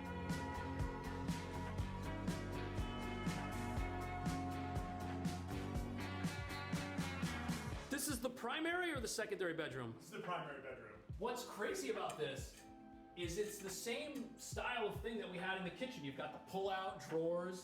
It's the entire The wall. pull-out It goes up drawers. taller than I am. Ooh. Is that illegal since I can't You get heard up it, there? chat. Is it The legal to pull-out sell it? drawers. Got another column in here. And this is, I guess this is the wardrobe. This is like part of 20 Ooh. shoe storage slots. That's awesome. Pretty awesome. Just like the wine cooler. I like that. Yes, sir. From the floor to the ceiling.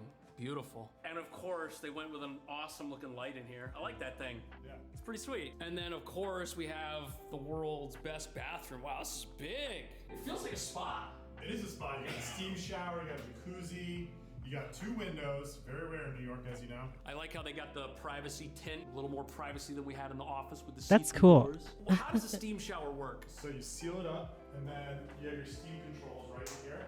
Oh yeah? You're in your own personal steam room. No need to go to Equinox. If you seal it up, none of the steam can escape? Correct. Do you think Snoop Dogg has this in his apartment for different reasons? I think he uses his cars like that. We need to bring back jacuzzi tubs.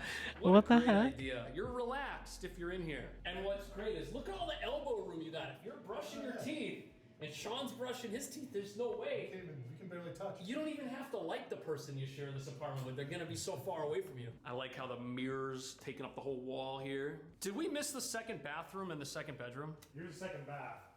Oh, okay, this is where the second bath is. Honestly, I would have expected less from a secondary bathroom, but I think that's more shower head than most people can handle right there. Plus, since this is off the living room, look, we've got a nice decoration going on in here with the wood. And that same theme that we have from the living room carries over in here. Guests will be impressed. This is the second bedroom. It's big, you got a lot of window, a lot of light, and then you have this hand-painted wall scene here. This is hand painted? Oh yeah. So if I touch it, I've devalued it. Pretty much. Pretty Better than much. 90% of the bedrooms. Hey, what the heck? 2 apartments in New York City. Yeah, I think my first apartment was smaller than this. Oh, for sure. Storage is epic. It's pretty prime, actually. Look at that. Nice and built out. Goes back, goes all the way up. So many apartments you go in and it's like just a bar or something, but here we're ready. Everything's built out in here. Storage heaven. Nothing to complain about here. Just the price. But hey, if that's not something you're complaining about, you got Sean's info right here. It's a good price for Soho. If somebody wants to get something else that's like this, you got other stuff? Yeah, we got plenty of walls. There you go. Check it out. See you in the next video.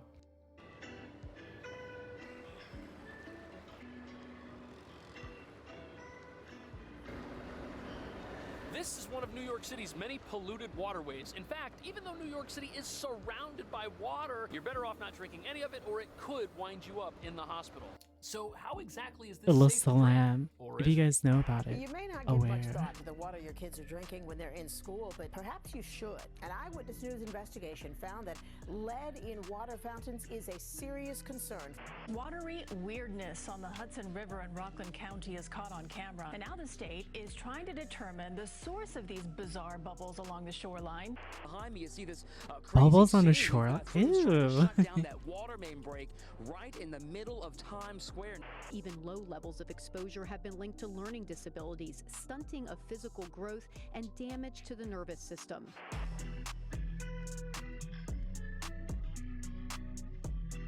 Look at all that water out here. We're surrounded by it, but none of it's drinkable. And that's surprising because New Yorkers consume roughly 1 billion gallons of water a day. That's 365 billion gallons a year. But if you think the water we're drinking comes from these toxic, polluted waterways that have massive boats and all these people around them, the good news is that's not where it comes from. And the water that comes out of our faucets is much safer. At least that's what we've been told, but over the last year, disturbing reports have come out about lead being found in the drinking water millions of New Yorkers consume on a regular basis, most of whom probably don't even know it. We analyzed the most recent reporting data for schools in New York and New Jersey, and we found that 43% of schools in New York had water outlets test beyond the recommended maximum amount for lead in the drinking water. That report came out yesterday, and that's got me a little bit concerned, which is why we're gonna test the water in a couple of different apartments to see if this is the case everywhere and if it's safe to drink. But before we go and do that, it's important to understand where New York City's water comes from and how they clean it up so that people can drink it straight out of their faucet if they really want to. And what's strange is that even though we're surrounded by water in New York City, you definitely do not want to drink what's out there. And there's a very good reason for that. You can see the weird bubbles coming up through the riverbed from under the shallow water. Ramsey shared That is so weird. That's crazy. And that came out of this same body of water a little bit further north, but you couldn't pay me to drink that stuff. In fact, drinking in any of these waterways, especially Well, that did they polluted figure out Dolores Canal, what it was? there's no way that's a good idea. That water. I'm gonna Google this.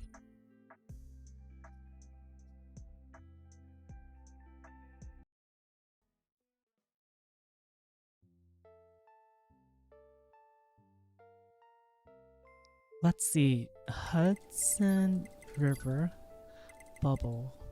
bubbling water.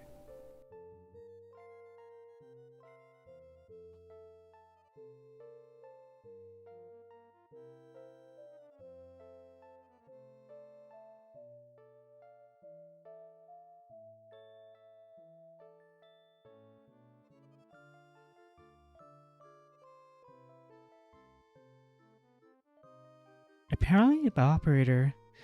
So they figured it out? Oh. According to the Journal News, has identified an operator at a plant that resulted in smoke plume and has noticed a violation. Apparently, the operator error caused a short period of incomplete combustion, which resulted in heavy smoke discharge. Okay, but what about the river? They said they don't know if it's related to the bubbling or not.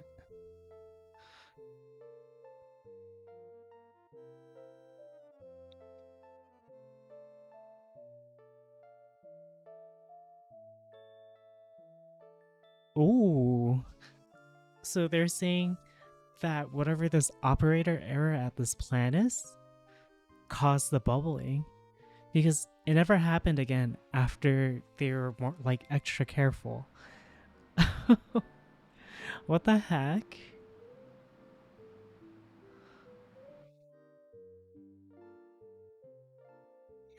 Wait, there was an update. Several reports of a second smoke event at the plant. So then they checked it, and there was bubbling again. That is, But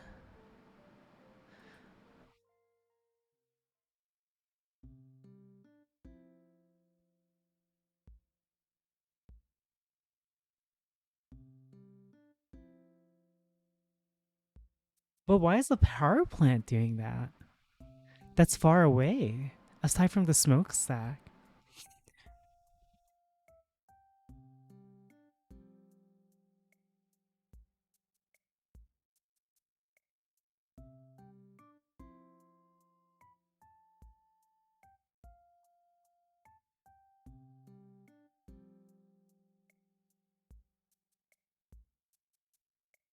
And it was like bubbling. Like, actually, is there a power plant that burns natural gas to create energy? That is so weird. This might be loud. Rockland County is caught on camera, and now the state is trying to determine the source of these bizarre bubbles along the shoreline. CBS 2's Tony Aiello spoke with a river expert who says that he's never seen anything like it. A rainy Monday mist settled on the Hudson, and so too a mystery. I don't know. It seems like could be a freak of nature, you know? Dean Hudson often walks the parks along the river that shares his last name. Look at all those American flags. So patriotic. You guys can't see it, but I can. Point Park by wildlife photographer Owen Cramsey. Gases coming out of the water. You can see the weird bubbles coming up. Why is it bubbling like that, though? Shallow water. Cramsey shared the video with the environmental group Riverkeeper. John Lipscomb is Riverkeeper's That is so weird. The fact that it's bubbling that loud, right? I've never seen anything like it in my life. I've been around the water my whole life. Lipscomb checked with scientists who shared his curiosity. They believe it could be a natural phenomenon, or air or another gas escaping maybe from a forgotten buried pipe. The video was recorded on property adjacent to the Bowline plant, which burns natural gas to generate power. Riverkeeper says state regulators are diligently investigating the cause of the watery weirdness. You see frozen picture? Because it is frozen. I'm looking at a different video. But that's so weird. That is so weird. Anyways. Green, and there's stuff floating in it. And there's two main reasons why this water and any of the local water around here is completely unsafe to drink. The first and most obvious reason is that the water here is routinely polluted by chemicals and other inorganic compounds. And think about this, whenever it rains in New York City and that water is winding its way down the street trying to get to the rivers, it That mixes is with so trash, weird. garbage, and Chipotle burrito wrappers. It's really gross by the time it even gets to the Chipotle? water. Why and mention then it goes in the Chipotle? water, What which the is heck? also polluted. And although New York does have water treatment facilities that take the rainwater and and sewage water and treat it before it's released into the rivers. Apparently, when it rains in the city, that process doesn't work, and the raw sewage just goes right When it in. And rains, the it reason that happens pours. is because there's just so much water, the treatment plants will be overwhelmed, which means that at best, the water out here is partially treated, partially contaminated. Also, New York City's rivers, they flow directly into the Atlantic Ocean where they mix with seawater, so this is actually way too salty to drink anyways. And apparently, desalination or the cleaning of seawater so that you can drink it is very expensive, very costly. But luckily, the people who started New York City and built this place figured out how to get fresh water from another location. Thank God they did. But we still have to test it for lead. Yep. My name is Aika. About to drop.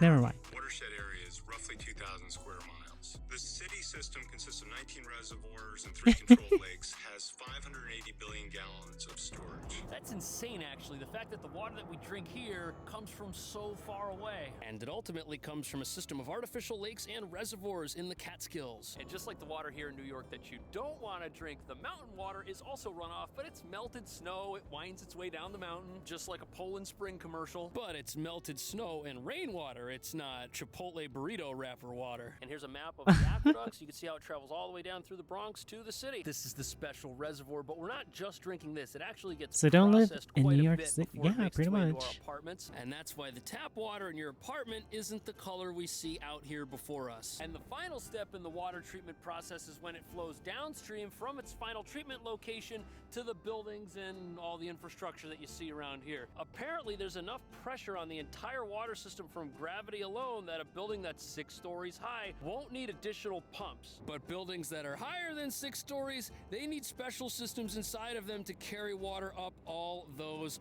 flights. And that's actually the purpose of those iconic water towers you see in some New York City buildings. There's drinking water in those, which then uses gravity to make its way down through the building and into your apartment. But in order for our water not to be this nasty green, grayish looking color, it has to come from hundreds of miles away. And it's a long journey from start to finish. How do we know that nothing bad is happening to the water as it travels basically across we're the American. We entire trust state? the How do we know it's government, safe? right? Smile.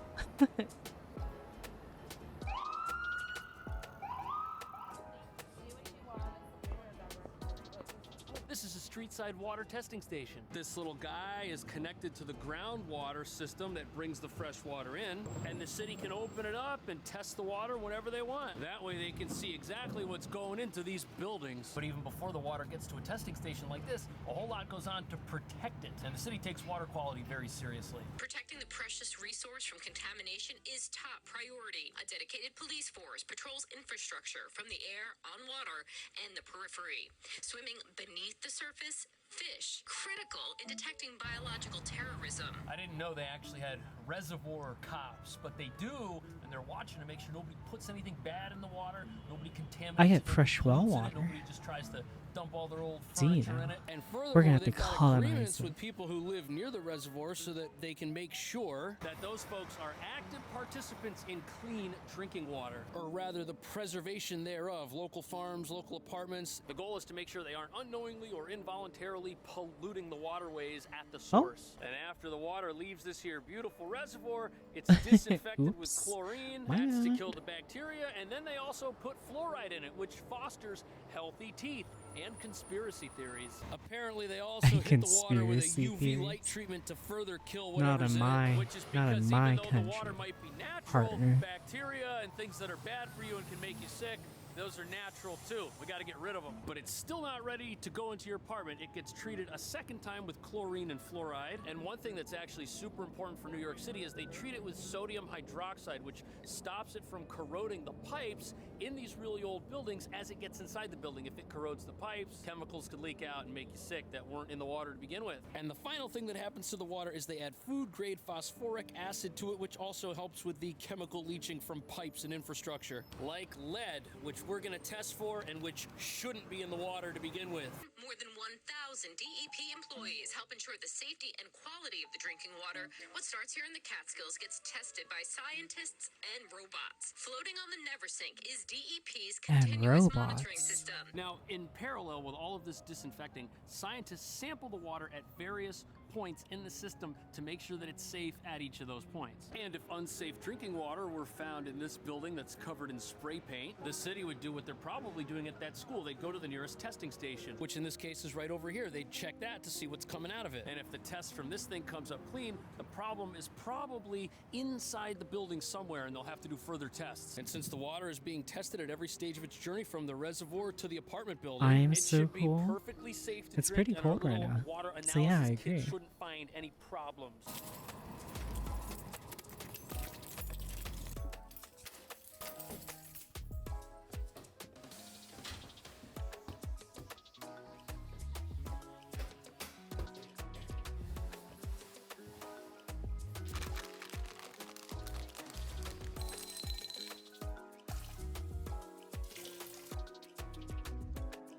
Do I really have?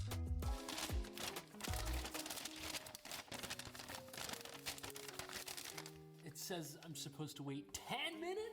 Apparently these little guys have to absorb the water, but I got it in there at the fill line, and now we just wait. This is how to read the results. Right now we're testing for pesticides and lead. This testing kit's also kind of a scam. It's $30, and you can only do each test one time because they only give you a certain amount of strips for certain things. So I had to buy 2 tests to test for lead twice. And I think that the hardest part of this is just not disturbing it while you're waiting for the test to complete. You just kind of have to look at it like a small child looking over a countertop. But regardless of what results we get, independent organizations have tested water in New York City. Out of all and the have languages found that although you the city's water could contains speak on, chemicals some of these you groups might decided think to are speak unsafe, every time they base. test the water, it's within allowable CDC, FDA limits. In a What? 2021 study, one group called the Environmental Working Group found that New York City water contains concerning levels of contaminants. But apparently the chemicals they found are byproducts of the disinfectant process and something else called chromium-6. Both of these can cause health problems like cancer and birth defects, so they're not good. You don't want them. But again, the levels Chromium of those are 6? within allowable Monkus. federal standards. And regardless Monk of what our little ass test comes up W. with, I've been drinking New York City water straight out of the tap with no filter since I got here, and I'm still 5'7". 5'8" maybe. But it would be concerning if this place or my apartment showed bad water coming out of the faucets. It's definitely the right color, that's for sure. All right, and there we go. Okay, this is good news. The test seems to be working. Little blue line next to the 1, faint line next to the 2, and the lead test also has a line next to the number 1. And according to our little paper here, that is a negative result. So no lead and no pesticides. So the reason that you'd want to do tests like this is because a lot of the buildings in New York City still have lead pipes and lead contamination could be an issue. And that's probably how the school's water fountains Today's such a have relaxed lead day. in them, Oh my which is why goodness. it's not something the city can test It's from such one a of their calm water testing day. stations out on the street. Christ It's sucks the so building that's doing it. And there's a chance that if you Yeah, live it in an old does. New York I City agree. apartment building, even It's if boring. the apartment's brand new, you could have issues. Because even if the apartment has a gorgeous brand new interior like this one, the pipes running underneath the floors probably are the same pipes that they've always been. And since many of the apartment buildings in New York City were made before lead pipes were banned, they're pretty much everywhere. But what about the water in my current apartment? Okay. Fionaro's room is done. So next, let's see. What is next? Interrogation room. And it's been 10 minutes. All right, so I got both tests right here, and you can see the number 1 is lit up here and over here, so these are good. No pesticides, no lead. But to be honest, I probably should have checked these before Is it? drinking It's the tap water for the last year and a half. T-E-R? But speaking of tap water, doesn't it Ever have have to spell chlorine and stuff in interrogation? it? How safe is that to drink? Interrogation. Okay, so it is Suarez.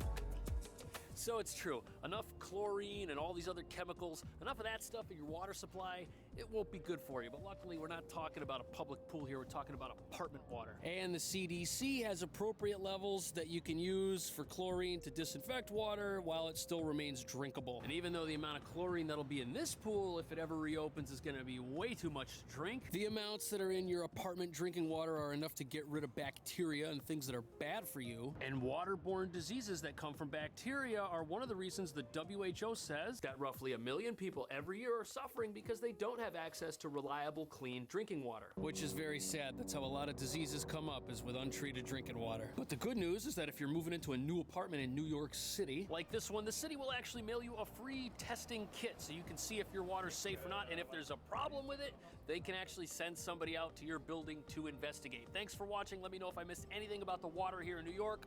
I'll see you in the next video. Oh. Mayor Adams and religious leaders gathered at City Hall to call for peace and unity over the Jewish holiday. The gathering follows a rise in anti-Semitic and anti-Islamic hate crimes across the city since the start of the war between Israel and Hamas. Let's change the Right in front of the dissertation, New York actually. Times building. And even though this at the moment is just a protest, hate crime in New York City is actually up over 200%. Take a look at Jeez. this right here. This is some of the charred remains Hi, of what Diego. happened How are from the you? fire that was set here. Since the Israel-Hamas war began on October 7th, reports of anti-Semitic and anti-Muslim incidents have risen rapidly. Surveillance video released by the NYPD showing the man calmly setting window tarps on fire. I know tensions are high, but yeah, it's pretty surprising. People feel justified in taking out their anger against the populations that they perceive as their enemies. What is wrong with people?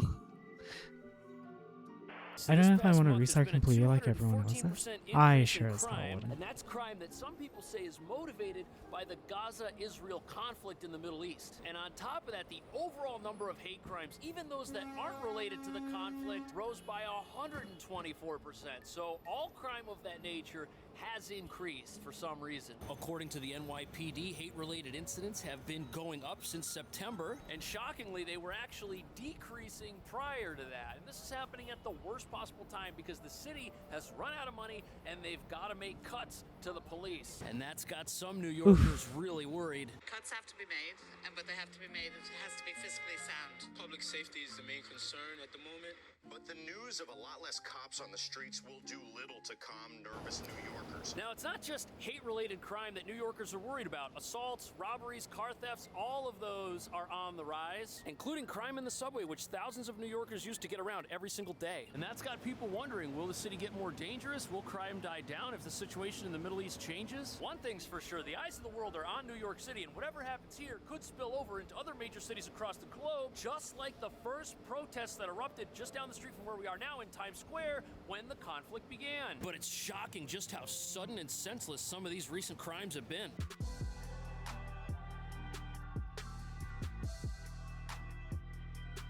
Tonight, a former State Department official is charged with a hate crime in New York after he was caught on video unleashing an Islamophobic rant against a food cart vendor. This incident I remember that. hate crimes stemming from I helped with Semper Behemoth say. Oh That is gosh. just awful. And before we get into it, disliking somebody because of who they are or where they're from or where they might happen to work, it's just totally wrong. Someone you encounter on the streets of New York is not your enemy in a trench in a battlefield far away on the other side of the world. But I guess that since now people are so divided that even the littlest thing is enough to set some people off, sadly. But since when does serving food make you someone's enemy? The NYPD charged Stuart Seldowitz with crimes including aggravated harassment and a hate crime. Mohammed Hussein recorded Seldowitz several times on different days outside his halal food cart and says he made anti-Islamic statements. So there's a lot not to like about this, but the scary thing is that the person who's in the truck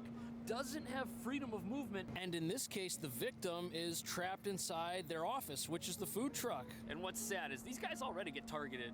robbers know that there's cash in the truck, the person can't easily get out, and they're in the same place pretty much all the time. And most of these are operated by just one person who's there. But the real issue is only the person who's doing the harassing can break off the engagement. The person who's inside, they're stuck there until the situation is over. And in the case of this situation, the person came back multiple days in a row. Holy, we're almost done, chat. Seldowitz told the New York Times the videos don't tell the whole story, claiming Hussein told him he supported Hamas, which Hussein denies. Oh, what's also really frightening about this is that the two people involved, they don't know each other. One person was just walking by, saw the truck, and just got upset. And it's crazy how stuff like this happens in New York. You'd think that it would be rare to see this here. But no, this is literally where stuff like this happens the most. Maybe that's because there's over 8 million people all in the same place. And again, This map is almost done. You know how with a Hulk smash, this thing he goes Hulk smash? Should I be afraid if he says Hulk hates crime? Even be news? Would we even know it happened? Since the Israel-Hamas war I'm gonna be right back. October 7th, Give me like anti-Semitic 5 minutes. and anti-Muslim incidents have risen rapidly. People feel justified in taking out their anger against the populations that they perceive as their enemies. What is it that's motivating people to just feel like this more so now than anything else? Like, how are we plugged into something so much that it becomes the reality around us and makes us just want to fight with the people we see on the street every day who just a couple of months ago we would have walked by and said, yeah, it's just a person, so what? Are people watching and listening to so much news and so much commentary that it just becomes everything that they are? And they take it with them from the television to their morning commute as they walk down the street and brush elbows with people? Most New Yorkers don't want this. They're just trying to go about their own business in a big city. But sadly, these aren't the only businesses that are being targeted because of a war that's happening somewhere else.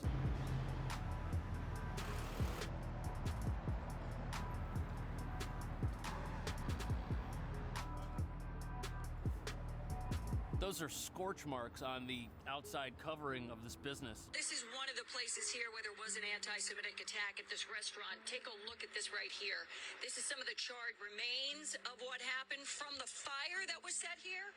Here's another spot outside this restaurant. So this is a little Japanese Jewish restaurant here in Williamsburg, Brooklyn. And this is the neighborhood just across the water from Manhattan's East Side. It's pretty scary just seeing something like that. There's also some burn marks out here on the street. I don't know if this is related. Thankfully, it seems like the only damage that happened was over there. The rest of this place kind of looks normal. Flower boxes look fine.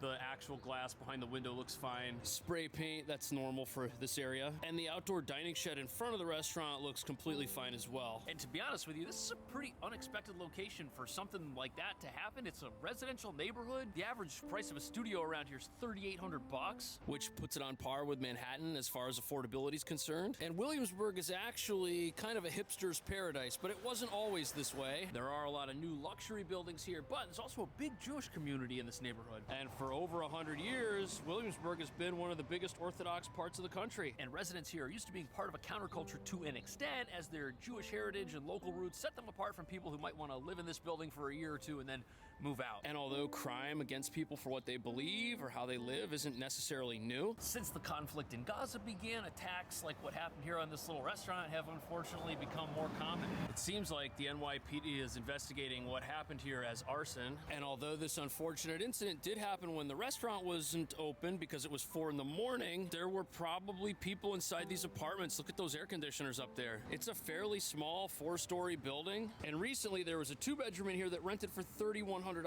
And that's pretty affordable rent. I checked online. Everything in here is rented at this point, so all the apartments are full. And what's really frightening is that if what happened down here got out of hand, that would have put people in danger who were asleep. This is what they look like inside. Not exactly massive places, but hey, definitely doable. Seems like a normal apartment. That is really good rent for a 2-bedroom. And again, this is a quiet little neighborhood. The only traffic here is going to be local traffic. There's even a little playground across the street. You've got a little restaurant, which is on the same street corner every single day, minding its own business, and they serve food that is unique ethnically and culturally because it's Japanese Jewish fusion food. Of course you're going to be proud of those two cultures if that's the food that you make. You go to an Italian restaurant, there's Italian flags. You go to a Colombian restaurant, there's a Colombian flag, and there were some Israeli flags outside, and those are what the person that walked by got upset about. It's ridiculous that somebody could be walking by a little place like this, see the name, see some decorations, and just absolutely lose it. And the neighbors were pretty frightened when when they heard what happened here. It is shocking that happened on my street. I hate everything that's been happening. It's been dark time. I know like tensions are high, but yeah, it's pretty surprising. It's definitely very frightening, but luckily nobody was hurt and there doesn't seem to be any structural damage to the building. Just superficial damage, but if something like this happens, it's gonna make you wonder about your safety. People living here don't want this. They just want to live a normal life in a quiet neighborhood and save some money on rent. And in spite of what happened here, this is a neighborhood with a good reputation for safety. Most of the front doors do not have spray paint on them. These might not be brand new buildings, but things are well kept, well maintained. And to the residents in a quiet little neighborhood like this, they've got to be asking themselves, how in the world can this be happening? But in order to understand that, it's important to learn that this might actually be part of a much larger culture war taking place right here in New York City.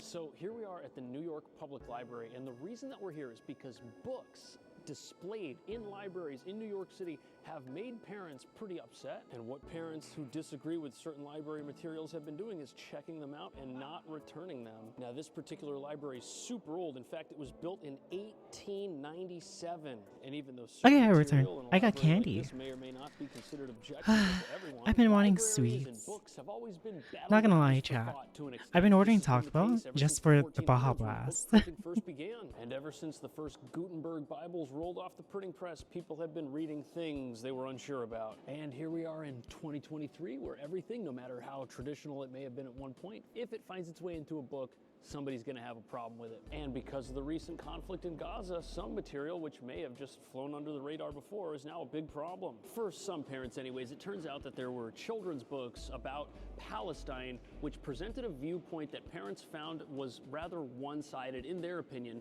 so they checked these books out and failed to return them. They are And hard to probably find where won't I return live. them. I think this is an actual Gutenberg Or I would've bought a Bible. lot. Good luck reading that thing. I can't even tell what letters those are. Now, the books in question are in the children's section, and they're about the displacement of Palestinians by Israel. And by checking them out and not returning them, the parents are effectively stopping anybody else from reading these. And I guess you could consider this a nonviolent form of civil disobedience. And whether you agree with it or not, it's definitely a pretty shrewd move, because back in 2021, the library actually did away with late fees altogether. In the past, if you checked out a book and didn't bring it back, you'd get hit with a fee, but now you can borrow things indefinitely. And now it seems that the staff at various libraries in the city are being accused of presenting things in a one-sided manner without equal treatment being given to viewpoints that might contradict each other. This is And like the here at this fucking library, we have a whole translator thing shit. on equal rights, which is why some people were kind of upset that their viewpoints didn't get equal treatment from the library. And according to the New York Post, this issue has been dealt with by the library, and they've made some adjustments. And the library released a statement saying that the library strives to present unbiased, objective perspectives on information to the public. These principles are the bedrock of our reputation, as well as the trust the public has in us. That's what happens This when you unacceptable get people display like fell well short I of don't know these what it is principles, about which is especially distressing at a time when we are seeing a tragic rise in anti-Semitism. And at the same time, a library spokesman admitted that they knew it was important to offer a range of perspectives. It's what happens when you give on like a normal situation citizens so as much powers and stuff like complicated that. as Israel-Palestine. And in the future, it seems like they'll treat a display And they start differently if it appears to gatekeeping be just for their one-sided. personal What's like crazy is opinion just a and couple of weeks agenda. before this article came out, this beautiful library, which is over 100 years old, was actually vandalized during the Macy's Thanksgiving parade.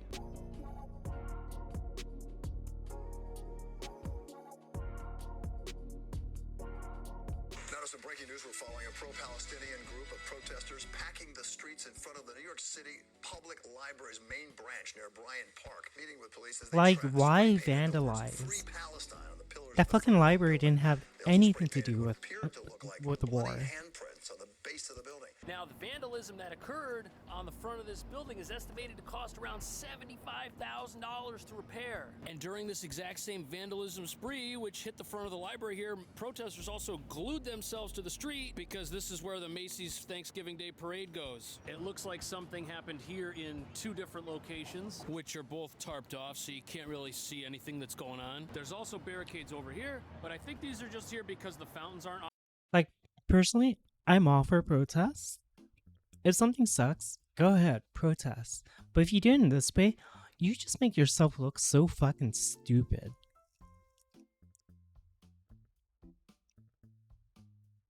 Like, Martin Luther King Jr. wasn't disruptive like this, you know? He fucking did it properly. They didn't set shit on fire. They didn't vandalize. They didn't even do any of that shit. And he became part of US history and shit like that. All you're doing by doing this shit is making yourself look like a dumbass. On right now, and this area is just closed because it's the wintertime. Either way, this is At least in my beautiful opinion. landmark building, and it's really sad that people would attack it just to get attention. But it was definitely affected if this property. See how he wasn't said such it? a historic place. You see what he said? It's sad that people would attack it just to get attention. You already, as soon as you convey a message like that, you've already missed the point of your protest. And I don't even think he meant to say it like that intentionally, but that's what it comes off as. Place and wasn't defaced, I don't know if it would have made the news. Still, though, it was wrong, shouldn't have been done, and all this senseless violence. And if the people are gonna be like, and the thing is, like, if people are gonna be like, oh yeah, but that's what we want. We wanted to give it attention. Not like this. We already know about the war because it's fucking 24/7 on the news. We're aware about it. Causing local leaders of all different faiths to call for peace. With the Israel-Hamas conflict raging on and tension simmering at home, the mayor says New Yorkers will not live in fear. And in this moment of heightened tension around the globe, it is more important than ever that we stand together as one. So this recent rally by the mayor was essentially a call to unity across the city. There were leaders of multiple faiths at that event, and everybody's pretty much on the same page. This type of crime isn't something that New York City needs more of, and most New Yorkers are completely repulsed by it. And the mayor's quoted as saying, in this moment of heightened tension across the globe, it is more important than ever that we stand together as one, united against the rising tide of hatred and religious intolerance. And since we've seen how high emotions can get on both sides of this volatile conflict, this is definitely the message everybody needs to hear. And people need to start viewing each other as neighbors, not members of opposing teams. And look at all the people here. Exactly. The vast majority of everyone is getting along. It's just a You know the vocal fuck? minority that's causing trouble and ruining it for everybody. And most New Yorkers just want to see an end to any and all violence against people who might be different than they are. The economy's not doing great, inflation's high, people are struggling, and the last thing we need is to be at each other's throats for things that should make us stronger. And as far as I'm concerned, this type of thing has no place in Just New wait York. until But another what do you think the a city can do to fucking better protect its pandemic. citizens? Let me know. Thanks for watching. I'll see you in the next video. I like this guy's videos. They're so good.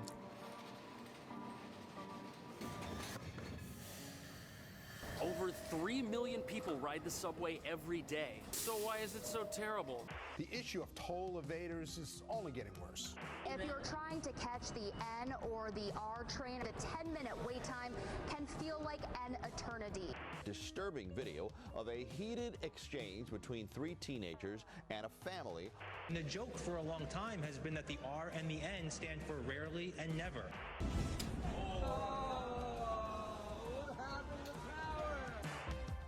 Uh-huh.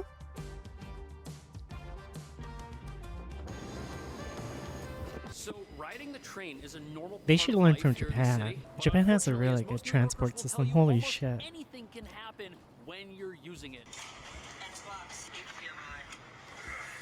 Battery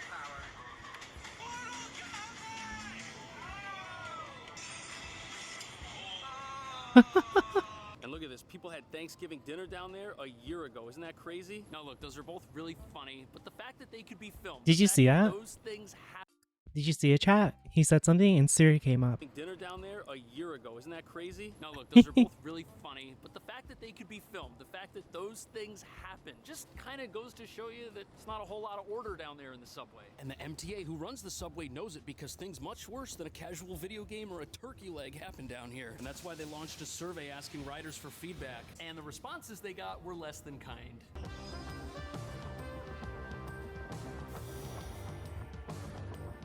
Ew. So the number one complaint that most riders have has to do with erratic behavior of other individuals in the terminal. Now, sadly, part of riding the subway means being around other people at their... Did you see that video of like some guy some guy stealing like some homeless person stealing like a sandwich or something from a one guy, and as he's trying to run, there's a fucking Spider-Man that just jumps off the roof of a subway train and tries to stop him.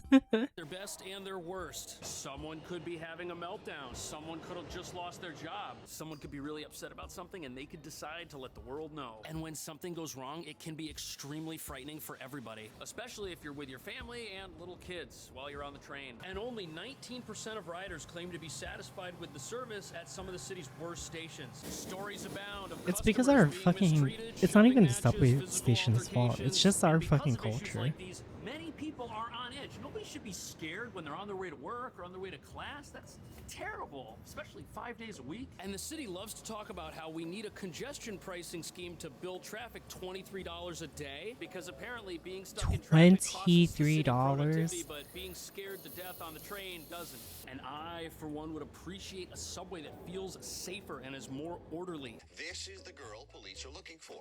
Investigators say she attacked the mother of three and the person who shot this video. So, people getting in each other's faces on the train, that's really nothing new. This dog is eating a piece of trash that it found on the ground. I think dogs are supposed to be in like a bag or a case now. Anyways, no matter how somebody else on the train might make you feel, it's usually better to just absorb it and just not say anything and get out of the train and go about your day. You didn't get on the train to start fights, so don't. But this type of incident can occur in any part of the system. It can start on the platform, it can end on the train, or vice versa. And those help buttons that you see scattered throughout stations, they'll alert the authorities, like the NYPD, who happens to have a station, but that's not ubiquitous, and there's nothing you can really do on the train. On the train, you're there until it stops. And now that you know how people feel about safety, the second most popular complaint is gonna make a lot of sense.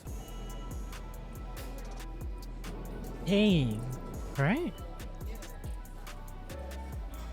The second complaint people have, right behind erratic behavior, has to do with a lack of security in the system itself. And even at this Union Square station, which has a police station in it, there are still areas of the platform and the system where it just feels like nothing is being monitored and no one's being watched. And yes, there are the help buttons, but if you press one of those, someone's gonna pick up and ask you what's going on. There's still gonna be a response time. When these things were first rolled out, they were touted as a major security feature and enhancement. And don't get me wrong, they're nice, but what really scares people is seeing someone commit a crime just to get on the train in the first place. And I'm talking about fare evasion. This particular entryway is completely unmonitored. People could just go right in, and if you pay to get on the train and you go through this turnstile and then the person next to you hops in, it just gives you a weird feeling. That's all I'll say. Believe it or not, fare evasion costs the city $690 million a year. And experts say fare evasion It's because you're trying to automate it. Committed in the subway. Did you see that? That person just went under. Had that person gone under a minute or two later, the police would have been right there. Now, security proponents say that if you police fare evasion, it makes the entire system much more safe, because cracking down on minor crimes lessens the chance that people will be emboldened by their ability to get away with things, and they will be less likely to commit other offenses like robbery, theft, or assault. And studies show that people who get away with little things often enough start to think that they can get away with bigger things. Can I ask you what you think That about is true to an extent. It does? I take it to work, and Do you feel safe on the train? No. it's really not safe enough to be sitting for every See? for every ride. Got it. Unless it's empty. Mhm. But if it's packed, then I'm always standing. Always have to be alert. Gotta watch your surroundings. That's it. Now, in the 90s, there was a concerted effort to crack down on fare evasion. But in 2017, the district attorney at the time decided that, prosecuting fare evasion has other societal harms. And unfortunately, since Like then, what? the subway has been losing more and more money to people who Like don't pay for it. what? What? Are you? Oh my.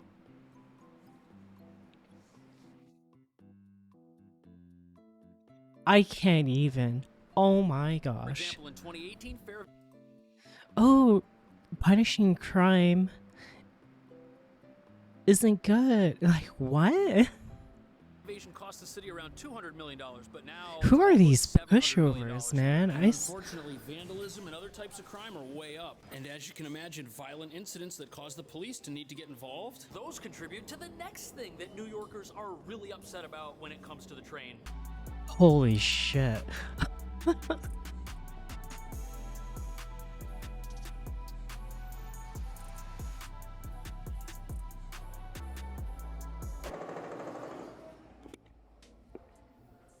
Wonder what they're doing in there.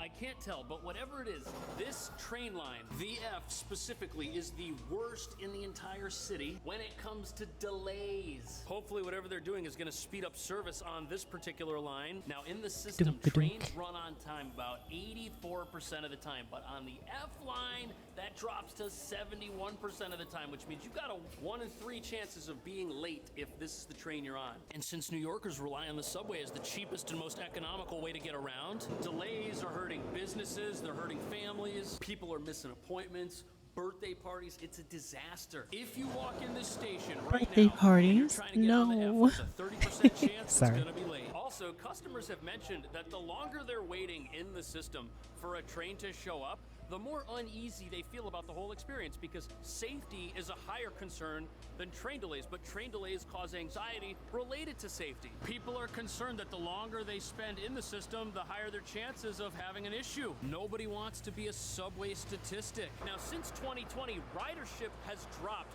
by about half. Needs the Avengers to be real. It's perspective from himself. Concerns, the erratic behavior of others, and personal safety. If they could just improve the service and get people on the train and to where they need to be, the perception They of learn safety from will Japan. increase, even if it hasn't really. But the next problem the city's having with the subway is a lot more challenging.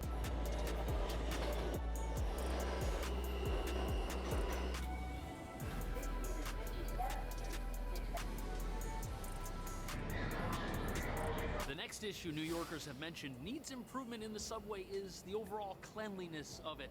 And that's because there's basically trash everywhere. Now, trash on the tracks can contribute to train delays, but I think that people just don't want to feel They like can't? they're Well, yeah, riding in a because dump they're truck or fucking. The walking system through they a made is dump when they perma. try to get to work Like, every morning, perma but that's stuck. definitely easier said than done. This is the 34th Street like, station, and you'd think my that they would do goodness. regular maintenance to clean all this out, but no, all of that goodness. is going to get eaten by rats. There's also like a river of sludge down here. Look Rats? at all that What the standing fuck? water. But there's actually a really bright spot here with the subway, and that has to do with mental health.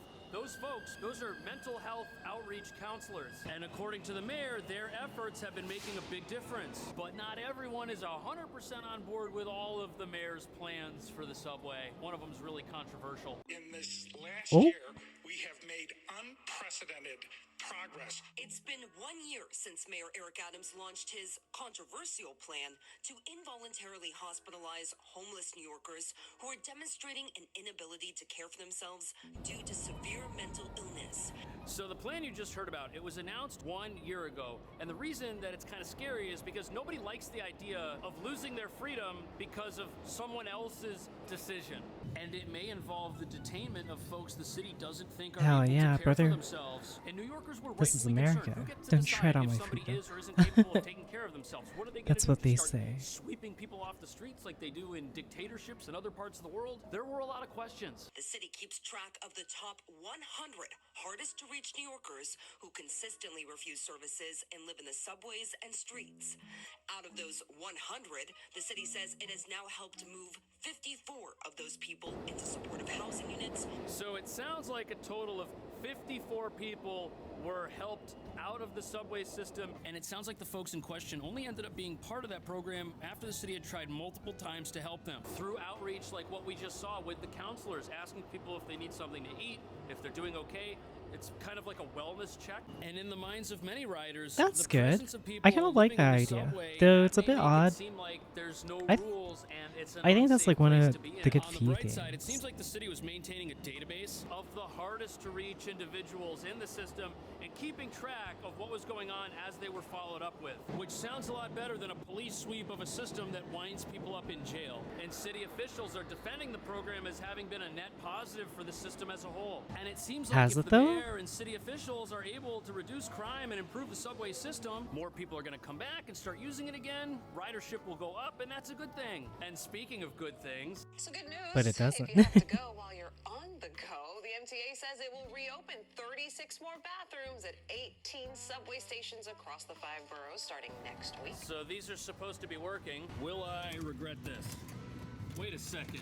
Open daily, 7 to 7. Closed, 12 to 1. Okay, I guess these aren't working, but other bathrooms elsewhere are. Does seem kind of ridiculous to me that a major station like this has bathrooms that just aren't unlocked. After all, with all the delays in the system, people standing around waiting, a working restroom would be nice. Most restrooms were closed when ridership dropped during True. 2020. And as you can imagine, What about the in-between? I guess there's no going to the bathroom at the in-between. parts of the subway, but it's kind of ridiculous that after 3 years, they still haven't opened up all the restrooms. I will say, though, that the ones that are open, like the ones at Times Square, they're really old, but they are reasonably well maintained. But obviously, the city and the subway still have a lot of work to do.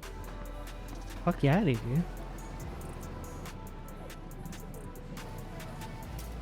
Now, personally, my biggest gripe with the trains is not the unpredictability of the system, or even the safety. Yes, like all normal people, I'm concerned about those things. But to me, the fact that trains are late, that is the #1 problem that contributes to all of the other problems in the system. I mean, how are you going to expect people to pay higher and higher fares every single year if every time they go to get on the train, there's a 30% chance that it's not going to be there? Who's going to respect a system like that and pay for it? And that's the starting point for all the problems. A 30% chance? Stop paying, they start doing other things in the subway, crime starts to go up, people feel less safe, less people want to use it. It creates this doom spiral, and it feels like such an easy thing that the city could work on improving. I think an easy place to start would be more summonses for fare evasion.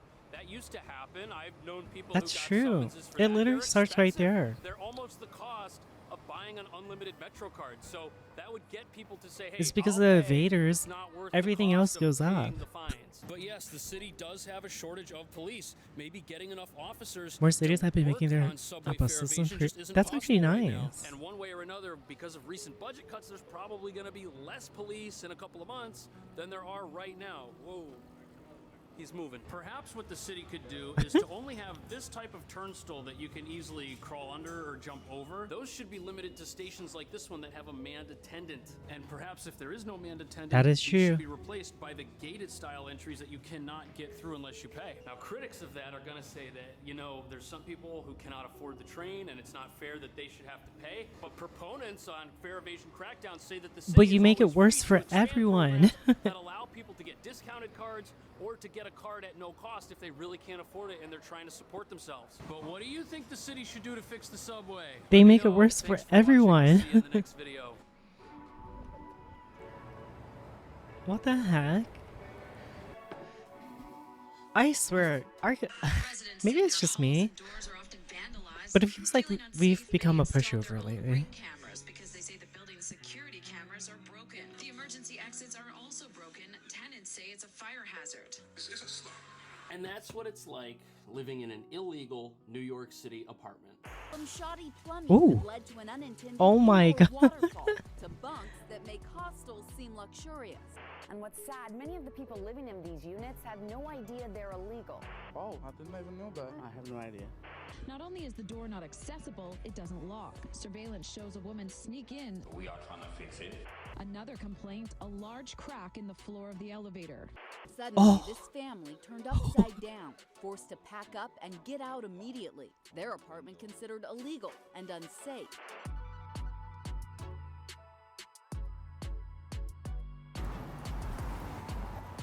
So we're here to see an illegal apartment? Actually, some apartments like this would be illegal, but this owner was actually able to get this one approved. What does that mean? You want to check it out? But before we learn the differences between a legal What does that mean? apartment, you're not gonna One of the biggest issues is the lack of regulations, so not making us look like rappers. Yeah. where they'd been living for Yeah. several years. So picture this. You're looking for an apartment in New York City where the average rents have recently hit $5,600 a month. That's absolutely insane. And What then you the find something fuck? that looks like the deal of an absolute lifetime. And that is this apartment. Kind Wait, of that's a ugly, to be cool. honest with What you. was Just that? Look at how That- big that's this place is. It's massive. That's a And cool look at the laptop. rent, $2,000 a month for a 2-bedroom. Look at the size of this bedroom compared to the bedroom I'm in now. And this place is $4,250. So clearly this cheap apartment, which ended up being illegal, was going to get a lot of hits. 10 days on the market. Look at that crazy old heating system over there. Got some cool sprinkler pipes on the roof. The building actually has like a common courtyard area that this is something that the tenants ended up building together. Definitely a fixer-upper type apartment, but you'd be saving so much, it's probably worth it. At least that's what things looked like, but there was a problem with every single apartment in the building, and that problem is that they were all illegal apartments, which illegal. people renting them did not know, but they would soon find out the hard way. Oh jeez, that sucks.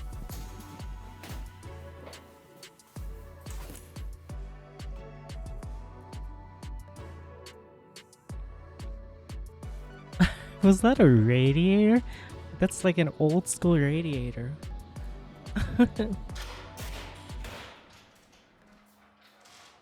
Oh, that's so nice. That's sweet. Wow. That's cool. Wow, how many baths? 2. And what's the rent? 67. This looks like they recently redid Oh, it. never mind. Too And we're expensive. technically basement, right? That's what this is? Technically basement, but it doesn't feel like a basement apartment. Look at that. Yeah, not a whole lot of basement apartments get sunlight. Wait, do we have a backyard? Yeah, you do. Private. Damn. Okay. This all comes with the apartment? It does. It comes with this hose too? Yeah, it does. I'm guessing this is an older building that they Oh. renovated and fixed up. Yeah, it is an older building. It's pre-war technically, but it was fully gut renovated. It's got a lot of perks. It's almost like a private townhouse down here. That's pretty cool. And as you can see, our apartment is the entire basement level here. Everything above us is in the building as well. Yeah, and those are the only other people with outdoor space. I definitely think ours is better than their little causeway. Alex, A little what's bit this? until there's the flooding. Whatever beverage you want. Wow, that's a big freezer. It's cold. Has anyone ever lived here before? Just one other set of tenants. That would be a really good place for VR though. Especially since it's on the ground floor. This looks like a good apartment for roommates. How's the basement water pressure? Imagine all the ERPing you could do. Dude, it's not They bad. won't hear you writing nothing. Oh, look at that. Laundry machines, and they're vented. That's nice, and the vent's clean. But why is this apartment, or why are apartments like this illegal? Okay, that is small. No, it's not. Hi, Mr. Pressa, how are you? That is a small fucking bathroom. Pardon my language. Below ground. Yes.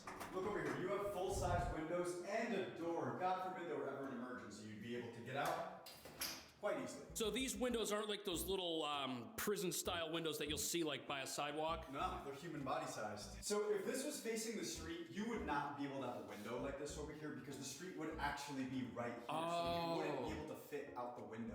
But you have this backyard so you can easily... So if this place didn't have these windows right here and there was some sort of emergency, it might be... Look how they pried that vent open. So you're saying that if this set of doors was here, but we didn't have any windows, or we had like one of the tiny windows, this would not be a legal bedroom? Correct. This would be an illegal bedroom. How would the buildings department know if you had an illegal apartment? Big basement apartment in New York City with a small ass bathroom. Yeah, but you know what? I wouldn't mind it. If they see anything that doesn't look up to code, they'll cite it to the landlord. Got it. So you're saying if they're in the building and they're like looking at stuff, I mean, obviously there's nothing wrong here, but then they could enter your apartment. So if they come into your apartment and check for the violation that was reported, and if they find it, that's how that would happen. So like if you said I have rats in my apartment and they came in looking for that and then they saw something else. Exactly. This is the cooker, and you see the rat traps, mice crawling all over the place. He says heat comes and goes. One resident showed us where the owner came in to make a repair to the fire escape outside. This is over a year. They haven't come and fixed this thing. What? So in this That video, is- we have a news investigation about an apartment building that was full of violations which the owner wouldn't fix. And although this isn't the same building as the one in our story, a similar Hi, chain of Kawapua. events transpired. Now because their building was old, If I was by tenants in myself, the I'd be building fine we're with it. discussing ended up encountering violations, which were so bad that they had to get the city involved in order to get them fixed. The first complaint started when the owners used a recently vacated apartment as a short-term rental, illegally operating an apartment as a hotel room. That's gonna lead to a lot of transient guests coming in and out of the property, which came as quite a shock to the people who'd redone their inner courtyard together and put money and resources into their own apartments, which were kind of falling apart when they rented them. Now the tenants, they figured, hey, the city will come in, they'll put a stop to this, and we'll go back to having quiet enjoyment of our own apartments by ourselves with no random visitors. But that's not what happened.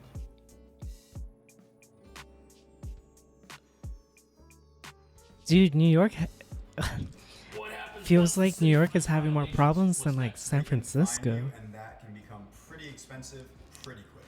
What if the landlord doesn't respond to the fine? Like they just don't respond, they don't fix the problem. The city may actually repair the problem themselves and bill the landlord. Why would the owner let their building fall apart? Like don't they earn money by collecting rent? Yeah, they do, but oftentimes they don't even know. And that could be because of a lazy property manager or they're just not on top of things themselves. Oh, so there's problems in the building, but they don't know that they're there and they don't fix them until the city tells them. Yeah, it's pretty common. Yeah, and so many buildings in the city are 100+ years old. They'll have new issues every day. I guess it's a case where something might have worked just fine for 30 years and then on year 31 it stops. Yeah, but I know that this building does have a full-fledged property. Is that because I am the caretaker for my brother has autism? This would be an area that would worsen him. So he does better in rural areas. That is true. Not only is the door not accessible, it doesn't lock. I definitely understand. It doesn't even lock? There are currently 66 open violations listed on the So as you can see, with violations, when there's one problem in a building, 66 other violations. problems in a building, and these things can rack up and multiply to a degree that nobody really expects. And that's what happened with the apartment in our story that these poor folks were living in. Because after the property owner was cited for illegal Airbnb guests, other things were found. And those things had to do with the structure and integrity of the building. The first thing that happened was that there was no gas. The gas service was disconnected. If there's a gas leak in a building, the city will shut it off so that nobody gets hurt. But then nobody who lives there is able to use their stove. Now, generally in the case of a well-managed building, if the gas gets shut off, the landlord will have a bunch of hot plates that he starts handing out to residents to tide them over until service is restored. In a poorly managed building, you'll have to buy your own, or in this case, you'll have to put on your seatbelt because that's not the worst thing that happened. And soon after the gas was shut off, the heat was shut off along with it, and the people living in the building had no way to stay warm during the wintertime. Now, generally, these older style buildings, they've got boiler style heaters that kind of heat the entire building all together.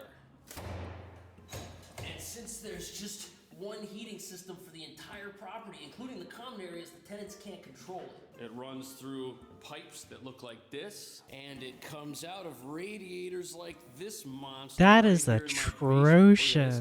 Now this type of system, it requires fuel in the basement somewhere. And when that fuel runs out, the whole system stops working and people freeze. A well-managed building, they're gonna have the boiler thing refilled in regular intervals, but a place that sucks, they're gonna forget to do that, and eventually it's just gonna stop working. And also, if there's no heat, there's also no Look hot how water. ancient that System. looks. Generally, that happens when a building owner is pinching every penny trying to save money because they're losing money. And as you can imagine, things did not get better from here. And the Older than a nail in the dusty coffin vagina. happened when the tenants came home one day and were greeted by the fire department, who forcibly evicted them. A dangerous gas What? led investigators to discover a family living in a 72nd Street attic for $1,000 a month. Their apartment considered illegal and unsafe. No fire escape, poor ventilation, and unauthorized gas line. If the fire department puts a vacate order on your door, it's now illegal to go in and out of the property. Even if you live there, doesn't matter, it's against the law and you can be arrested. Apparently, over the course of inspecting the building for various violations, it was discovered that the property was an illegal commercial to residential conversion. Now, if your building is zoned commercial, even if it looks like an apartment building, even if it has rooms that could be a bedroom, you can't live there. Now, oftentimes when an apartment gets discovered to be illegal, it's generally just one apartment in the building, not the entire thing. For example, you might have an illegal ground floor unit with a door that shouldn't be there, but the upstairs might be fine. Which would mean the ground floor people have to move out, but everybody else can stay. I've seen situations like that before, but never an entire property, every single apartment. Here's an obvious commercial to residential complaint that most people don't think of. These windows, they are not designed to open because this is a commercial building. Now, yes, there are some residential buildings like this one over here that also have windows that may not fully open, but there are specific safety features inside that property that make it fit for people to live in, which aren't present here. Otherwise, this would be apartments. And it also has to do with just how the property's being used. So I guess, like, if you're sleeping over there in that room, that's different than if you're at a desk and you're awake and you're alert. Of course. Nobody really wants to think about this stuff, but let's just say there's a lithium-ion battery fire that happens. A building that's up to code can save your life. That's true. I believe it was in the United Kingdom. they had a building that was not up to code, and the whole thing burns. And it burnt so fast, it caught people off guard. And it was a mass fatality.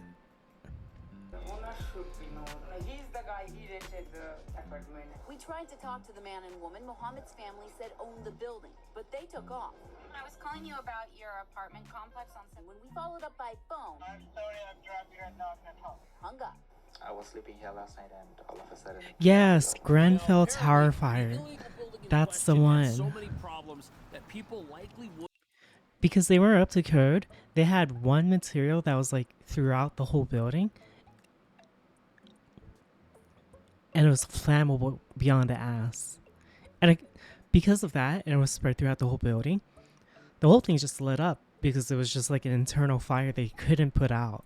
Would have had to move out at some point anyways for something. You can see this building has some sprinklers. If there's a fire and those don't work, it's going to be a tough set of problems. Remember, the windows don't open. In fact, they don't even have any windows here. Also, the building apparently had fire escapes, but they were in poor, unreliable condition. Anyways, after being forced to vacate, the residents had no other choice but to bring their families to a city-run shelter instead of an apartment. Which means they essentially went from having their dream apartment to a tiny little apartment with no Wi-Fi and a curfew. But those conditions are preferable to living in the dark with no heat and hot water. And to add insult to injury, the electrical How am I meters for their supposed to property were also ERP? removed. If no one's paying the electric bill somewhere, the power company will come and physically remove the meters from the building's basement. Hi, so that there thank can you be very no much. power in the property at all. And that's why they ended up in the shelter. No power. That's incredibly dangerous. You have to leave. And if you fast forward to today, the displaced residents still aren't back in Illegally? their home. What the plan is now is to sue the building owner and have them legally turn the building from commercial apartments that are in a loft style to residential apartments. Apparently there's a law that would allow their specific property to go through these changes. They think it's the only way to get their home back and move back into the place they spent so much time on. But even if that does happen, there's no telling what will happen to these poor folks and if they'll even be able to afford the new apartments after the landlord spends all of that money converting it into an entirely new type of place. What's the best way to avoid renting an illegal Yes, apartment? I am on This is PC. 6,700, which is market value in my opinion. If this was $4,000 and you saw it online, I would immediately do some extra research to make sure that it's legit. Is that because stuff that's $4,000 doesn't have a backyard? It's like this? Exactly. Luckily, apartments are in really high demand right now, so owners that have up-to-code apartments won't have an issue renting them. Got it. So it's not like they have to cut corners because it's going to rent at $4,000 or at $6,000. Exactly. And if they want to sell the building, there will be no violations. Thanks for watching. I will see you in the next video. Inside this tower That are was New York City fast. apartments The that are heck? from the future. Wow, look at that view. That's insane. How many floors up are we? This is 27. You have 3 beds, 3.5 baths, plus den, window den. This looks like something out of a movie. And it's 2,600 square feet. You know you've made it in life when your sink has multiple corners to it. Look at that. So this Fioro Tabasco stone imported from Italy. Maybe I should do Not that Home Depot. for like future maps. I'm gonna get kicked out. Dude, this could be my room. Yeah. I can make this work. Or Harry Potter's bedroom. Plus, every day you can wake up to water towers. Oh, there will be privacy in the future. Look at that. I hope there's not a camera in here. And in the future, all stoves are gonna have 5 burners. And we're here to find out if living in the future with a sink sprayer is a good idea, or if you should live over here in that ugly looking neighborhood. That's the Lower East Side. And the nearest train is the F train. Unfortunately, it's the most delayed train line in New York City. You can always get a city bike instead. And look, Dumbo is so close, you could probably ride that bike right across the bridge.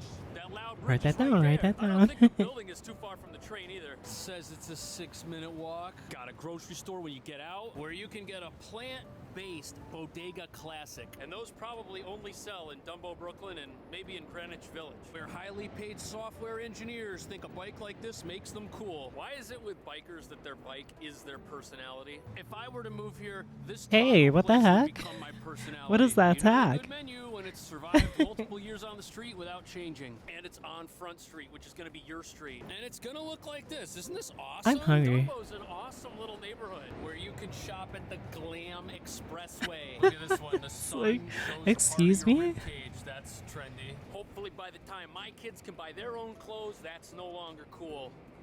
Probably not. Hi, Lainey. How's it going? I'm doing good. Building so close to the bridge that there's absolutely no way you'll get a good night's sleep. Over here, we got that local bagel spot that doesn't have the plant-based stuff, unless it's possible to have plant-based salmon, and I don't know it yet. Cleaners, couple hardware stores, Planet Fitness, perfect new neighborhood for people who like to save money. And look, you can buy a bike that once you fold it up, it's gonna take you 20 minutes to get it out. Oh, nice! And look at that, we got ourselves some beautiful little trees, and they're being Sorry, chat. sold Give me by this one grocery moment. store, so they're probably reasonable. And then if you want to be cool, you could stand over here and take your picture by the bridge, just like a postcard from New York City. I think this makes the price of every apartment in this neighborhood just a little bit higher, but it's worth it. Because you can visit Front Street Pizza, the best and only pizza place in town. Undefeated since 1989. Oh, that is a sick looking illegal dirt bike. That'll get you to work real quick, especially if you live around here and you don't actually have to ride it. I swear, New York has less rules every day. The only rule other than taking your picture once a day is eating at Sweet Green once a day, because nothing keeps the doctor away like a chicken fajita salad. Dude, I feel poor just walking in. How are you? Is this a scale model of the property? Yep. Does it come with a tennis court? Do I have to pay a fee? No. Really? HelloFresh and Factor 75. Wait, what the heck? Play and promote Genshin Impact on stream, reach your goal, and earn up. What was the thinking behind these? Should I chat? Behind this was to pay homage to the village of Olympia. That's why the building is shaped in a sailboat. This used to be the main port for all of New York, not just Brooklyn. So Casey, I got a Genshin Impact sponsorship. Yes, you'll actually learn the history of Brooklyn. Yeah. Oh, that's so nice. This looks exactly like the scale model. What's the deal with the pirate ship? Can I go in there? Yeah. Is it seaworthy? Should I do this? All right, let's go. With stream elements? Yeah. Oh, there's not any glass in here. They're fake. Maybe they're still gonna put that in. Why not? I feel like I should start doing more sponsorships, you know? Maybe it's just me, but yeah. Oh, this is a lot safer than I Okay, I'll take it then. Is this the Marvel adult side of the Snap. playground over here, where the grills are? Adult entertaining area. We have 2 grills. Look at that. Not only is it a pool, Continue. but we got that crazy view of the city. I guess the only complaint is that the people on the bridge may see you unless you want that. Oh, I guess have to set this up and everything Some first. people want, I don't want that. Start No, I'm gonna now. wear a t-shirt. Offer ends Friday, January 26th. Once you start, This pool's open year-round, right? That's awesome. your conversions will count from day one. Very few buildings have a pool. It's the Before hardest you amenity to stream. maintain. Sauna? Steam room? And my favorite one. What's this? Oh, do I have to like... Oh. No windows, very private. Wait. Oh, this is like an automatic thing. No, all they So what do I have to do? It goes to another part of the building. Update your category. Stream with the chat command enabled for at least 2 hours. Stream with a branded overlay price. Earn $5 for every... Earn $8 for every adventure rank 6 reach? Most buildings have Wait, I already have an account though. Well, you guys went all out. You got a real bowling lanes in here, 2 of them. That is a party happening over there, though. Look at that. It's like a Huh. rave. We got the full kitchen down here. So yeah, do you have to pay money if you want to rent this out? If you have some pyramid scheme. Well, you I'm confused just about this as you are. Bonus, play with your viewers in co-op mode for at least 30 minutes. No matter what type of fun you want to have, it's possible. How many units in the building? 75 units. That's it. Oh, so I just have to start it, then they'll do it? Residence lounge. So They will send me all the stuff I need? Casey built the building with his bare hand. I wish I could take credit for that. Oh wow. Jamin, can I buy that? Can I just live in there? Kids would love it. Oh, and you guys. Oh, I thought like if I press it right now, I already have to have everything set up. The dumbbells. But the only other thing is, I already have a Genshin Impact account, so do I Though I automatically complete some of these stuff that I need to do. Like, right? Four floor plans that are alike, right? So Is there a way I can message Stream Elements and ask them? Dude, how long have you been You trying to get can? in here and see How do I? this? Where do I here's get the to thing, ask them? My clients have $7 million to spend, and this is I actually wouldn't mind doing besides Genshin list, Impact so I'm because here I used see to it. play. The views. So that I'm fine with. Property location here is just so incredible. And then you can look down on your neighbors. Look at that shoddy looking roof deck. I can't even believe that's legal over there. You see that thing? Look at that. It's like wood. It's worse construction than the pirate ship out in the backyard here. And what's cool about Oh this my room gosh, is the I remember foyer I had is contact separated with from them. the living room. A lot How of do, New York how do I apartments, you contact don't them? have a foyer, you just How? walk in. This is the Get squarest support. living room I have ever seen. And we've got doors. So you can close this off from the kitchen and from the No. restaurant. Can I just? Is there an email I can just message? Help. Join our Discord. People who want to tell you about how much they admire you for your accomplishments, like the work you did on this dog Okay, book, I joined a this Discord. table book of dogs.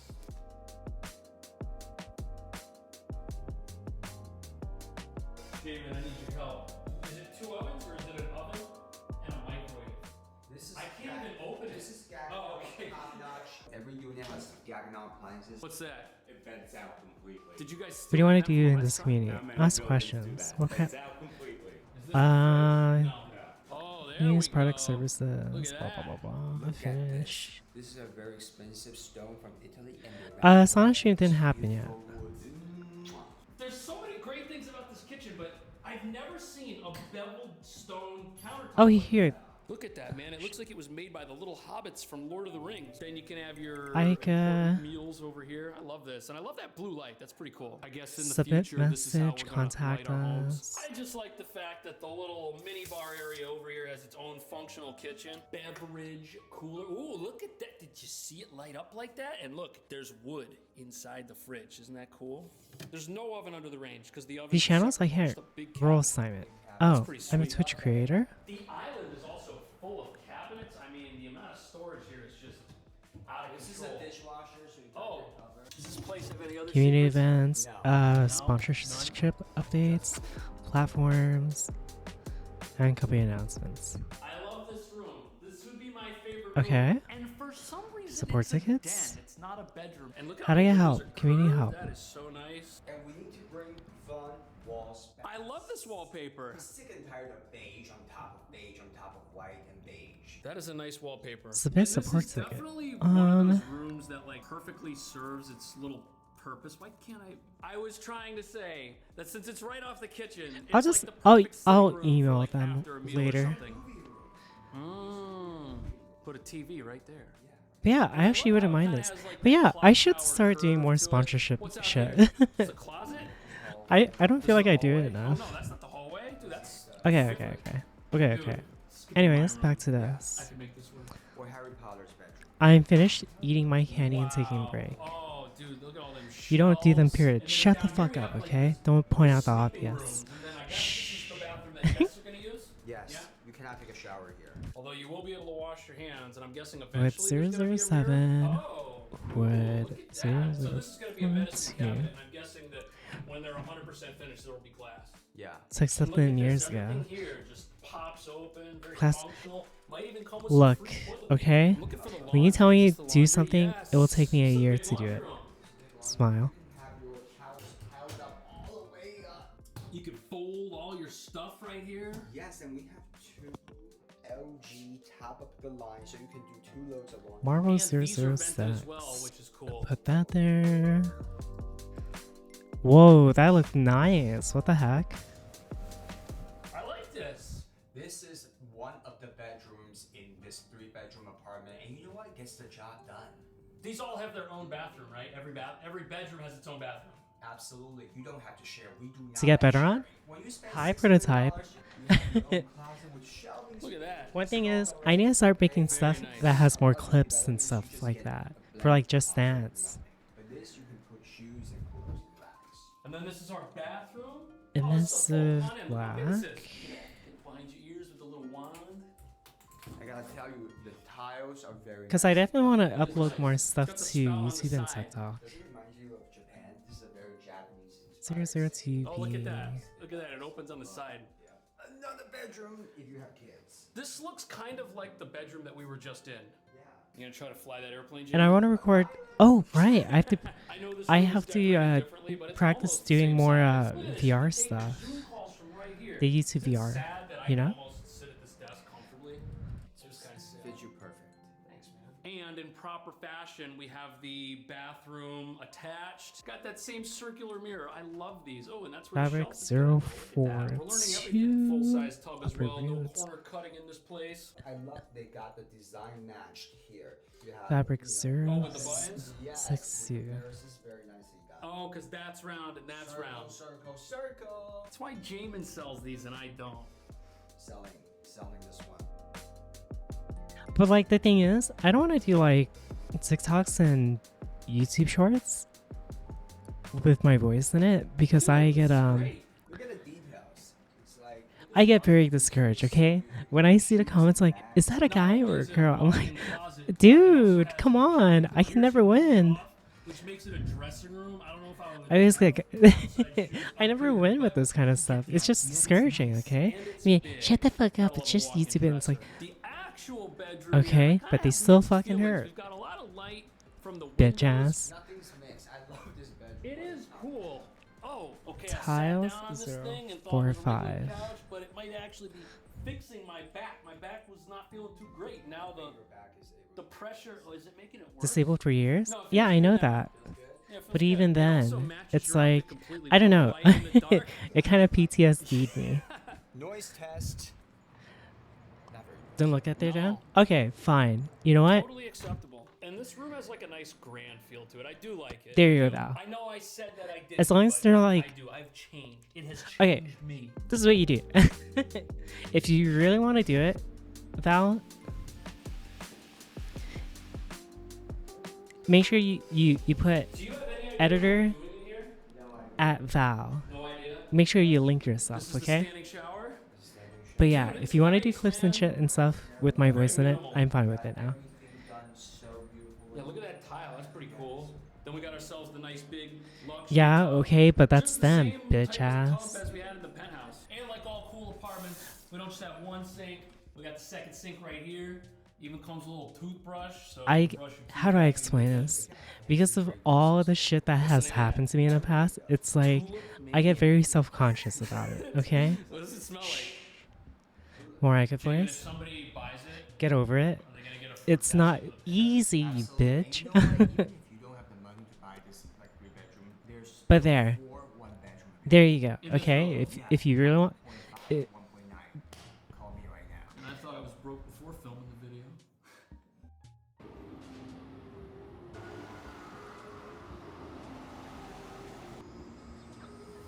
I love your voice. I get very self-conscious about it. I'm just like, Drivers are dreading it. The new tolls are intended to reduce traffic through Midtown and lower. but there you go, Val. If you want to make clips with voice and stuff, go for it then, okay? You have my... There you go. You have... Even with past stuff, you can do it. There you go. Congratulations. Tencent IGN. There's going to be an added cost on top of What? everything else. Just don't see the Wait, what? There's going to be an added cost on top of everything else. Just don't see the reasoning behind it. Everything already is super high right now with inflation. We have BMW were tampered with. The 8 was made to look like a 3. It's going to be with their plates to avoid paying for tolls. Oh. ticket with a white BMW with the same exact plate as me. Turns out, similar plates on a white BMW were tampered with. The 8 was made to look like a 3. I was like, are people complaining about that? But there you go. Okay, Val. Okay, Val. we have seen news reports on people shielding their license plates and getting away with murder. Driving in Manhattan is about to get a lot more expensive for law-abiding drivers with legal cars. Congestion pricing, yay or nay? No. Costs a lot of money, brother. I know, it is. So after months of delay, the I MTA like has that guy. finally released their pricing schedule Val didn't say for anything. the Oh no. congestion pricing scheme they've been taking a long time to come up with and have finally gotten ready to unleash. But somebody on the city. absolutely love your And not only voice. is this concerning to average New Yorkers who may not It was be able to because afford the tolls, it's back then also when I concerning to started, city officials who think that toll evasion I mean, I would still do skyrocket get it from and time to torpedo this time whole plan where people before are it like, even starts. why are you pretending to be like a guy? Or why are you pretending to be like a girl? I'm like, dude, I just want a map. The fees can be raised on days when there's heavy traffic, which I'm sure will Oh my not goodness. contribute to road rage. You think people are happy about it? Yes or no? Not at all? It's the worst thing. And the toll area is massive. It's everything south of 60th Street all the way down to the water. That's a massive area of Manhattan, and it's called the Central Business District. Why would you put a toll in the middle of the city? We understand people got to come from Jersey. People got to come from Westchester, wherever they got to come from. So to put a toll on both ends, it ain't fit. The good news is that the fees are just going to be once a day, it looks like. There will also be discounts for entering the Okay, zone during off-peak let's hours see. and for drivers with low income. And off-peak, the fares could drop to as This little as particle layer. 75% off. It sounds like an incredible deal, doesn't it? 75% off. But already in New York, up to 10,000 cars a day are bypassing the tolls that already exist illegally. Scanners like these will determine the congestion price by reading vehicle license plates. That's if the plates can be read. On Friday, our cameras found vehicles with plates and dark tinted covers and a number of vehicles with no plates at all. So it seems that some drivers have figured out a way around the tolls that are assessed with these plate readers. These cameras work by reading your license plate. But what if it's not there? This brand new BMW, no license plates, and it's in the congestion zone. No plates under the windshield. Hi, sir. How are you? This here motorcycle definitely does not have a license plate. Look at that. No plate on this thing whatsoever. Look at that one way underneath that truck under the lift gate. I can't even see that. Or what if it's covered or obscured or there's a little excess mud on it? You'd technically be saving money on the tolls until you get caught, that is. But traffic camera evasions exploded over the last few years. In 2019, only about 1% of cars had plates that couldn't be read, but now that's up to about 4%. And these cameras, they're not even active yet. And look at this picture of this bent up license plate. Experts say that this could be intentional so that the plate can't be read properly. And proponents of the congestion pricing are worried that this kind of thing is going to explode and become even more common. Toll evading remains a problem for the MTA and law enforcement. During a ride-along with MTA officials in April, the transit agency outlined various kinds of illegal plates, from James Bond-like technology of rotating plates to James Bond-like technology. shielding them from police, bridge and tunnel tolls, red light, and speed cameras. So it seems like every vehicular rebel out there has their own little scheme for how they're going to get around the tolls. Now in New York, it's a crime to cover or obscure your license plate. It's got to be visible. And you can even report offenders to 311 if you want to. But look at this, a quick Amazon search shows that these plate covers, what possible justification I just is took there my for a license plate off. tinted I'm license lying, plate by the cover? way. There's Sorry. no way that's legal. But the sneakiest drivers Yeah, now I'm gonna all have report another you. way to get around the whole license plate reader thing, and it might be the worst one of them all.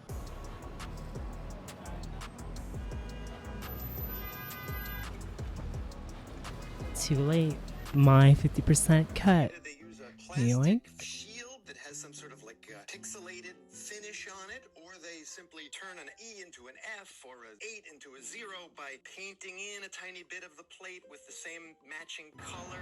So the sneakiest method of all is some people will alter their license plate so that when it gets picked up by a reader, it reads something different than what the plate actually says. And what's crazy about that is it might look like a legitimate plate to the toll reader or to a police car that scans the plate. And to criminals, this is definitely preferable to just removing the plate. Does the post office need to have a plate? Either way, the toll reader will read something and then it'll just get an error because there's nowhere to send the ticket because that plate doesn't exist. But what happens if you change your plate to read and it becomes someone else's plate? Then what happens? Or what if someone steals your license plate and then runs a bunch of tolls with it? At one point, I got a ticket from New Jersey Easy Pass with a white BMW with the same exact plate as me. Turns out, Similar plates on a white BMW were tampered with.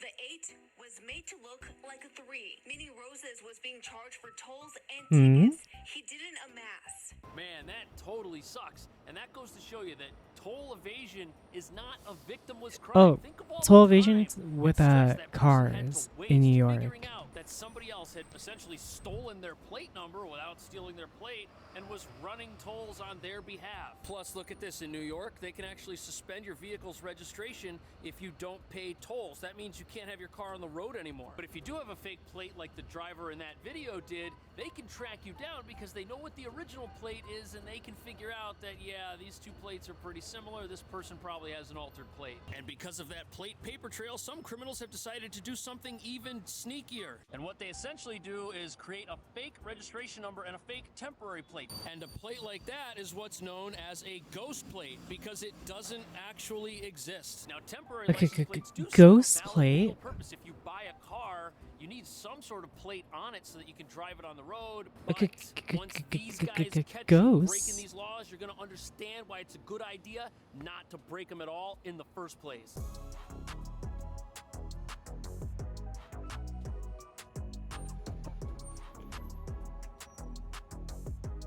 Here we are at the local impound lot, also known as car At jail. Iceborne If you're bad, they're Beaten. gonna take your car, and that's Yeah, where it you goes. little Like this car shaw. right here getting towed into the lot by an NYPD tow truck. If there's a ghost car, they're gonna catch it and put it in here. Now, if your car ends up in here, Ghost it's car. extremely expensive because you have to pay all of the fees that brought your car there in the first place and all of the fees that take place once it's inside. Parking tickets, speeding tickets, tolls that are unpaid, all that stuff. And once the car's inside, you got storage, Oh. $20 a day, plus the towing fee. So I two just trips to realized pay, the I'm towing still fee's AFK in VR $185. chat. And apparently the NYPD finds 5,500 ghost cars a year. Those are cars with a plate that doesn't exist. Do you guys And wanna in see? 2021, they arrested more than 3,000 people for crimes in connection with ghost cars. And even though toll evasion in New York City was already a problem, it could get even worse once the congestion pricing kicks in. And that's because if you commute 5 days a week, that $15 toll is going to add up to almost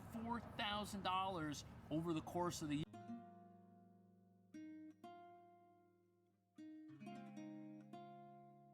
Is Ray AFK? Yeah, look. Oh. Oh.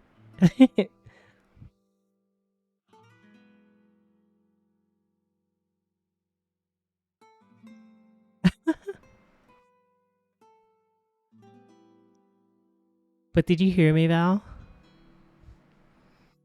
Year. And not only are some New Yorkers unable to pay that fee, others simply have no choice. You have permission to upload YouTube shorts with voice. Oh.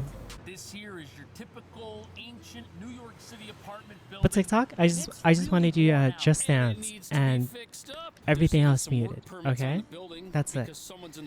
I'm pitching a T-ball game tomorrow. I gotta go. Ooh, good luck. Make sure you hit him in the face. Carrying a paintbrush on the subway, that's for sure. Most of the work that gets done in these requires equipment, like what you'd find inside this plumbing and heating work truck right here. Now, everyone's got to live somewhere, and in order for your apartment to get repaired, you're going to need a team of people to do it, but that truck right there is going to get stuck paying the congestion charges. And the problem is they can't bring all that equipment through the subway. There's just no way to bring pipes, saws, wrenches, all stuff that you need to do a job right. And it's not just plumbing, paint, drywall, electrical repair. Here's another good example. They do air conditioning, boiler repair, all kinds of stuff. There's another plumber across the street. And all these parked vehicles over here, they're all work vans of some kind. Anyone doing real work is going to need real equipment, and it's going to be real heavy. Even Real a big work. 5-gallon jug of paint, that's pretty heavy. Try lifting one of those. In fact, the trains are so packed and unreliable, there's barely enough room on them even for a person. And there's no way to bring large pieces of equipment or anything in an environment like that anywhere and have it not get broken. Now, yes, the corporate employee who does all their work on a laptop, By the way, chat, if you have Epic, train you can get Plague Tale Innocence for free. I like that game's real fucking good. It's real good. businesses are going to be affected by these 10/10 or by the cost of these IGN. tolls, rather, it makes sense Wouldn't that have people are it upset and concerned. any other Parked way. Vehicles aren't even the worst example. Why is there a VIP room? What is this? What is this?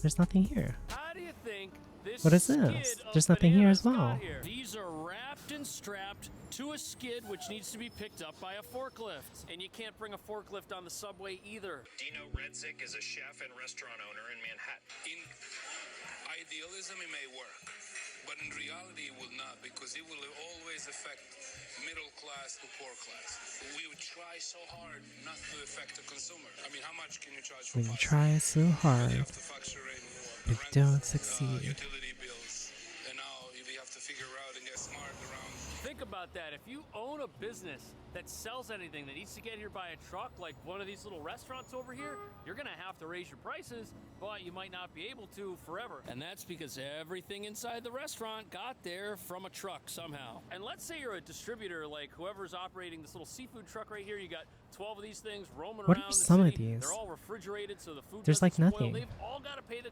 congestion toll. You're looking at thousands of dollars extra a week. And bigger vehicles like these guys over here that are distributing food, they've got to pay an even higher toll. Literally, you've got thousands of pounds of inventory inside every single one of these things. Same thing with furniture. Look at that, all the furniture in these apartments. Taking the subway, taking the bus, trying to ride a city bike, totally out of the question. Trucks actually pay $24 a day, not the $15 that cars get charged. Yet they could be delivering vital resources. The guy with his little laptop, he could work from home. He probably prefers to work from home, and he can take the train. But food? Do we really want our food to cost more money? Because if our food does end up costing more, it means the congestion pricing tolls are something all of us pay, not just those of us who drive. What do you think? Are they a good idea? Are they going to lessen congestion? Is that going to be a greater benefit to New York? And what should happen to the 10,000 people a day who are already evading New York City's tolls illegally? Should there be harsher punishments for covering up your license plate? Let me know what you think. I'll see you in Send the them next to video. prison.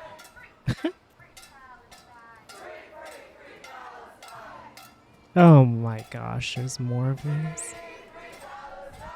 New York's got a lot of problems right now. Rising crime, an asylum crisis, and rents nobody can afford. And only 28% of New Yorkers approve of the mayor, who they voted for.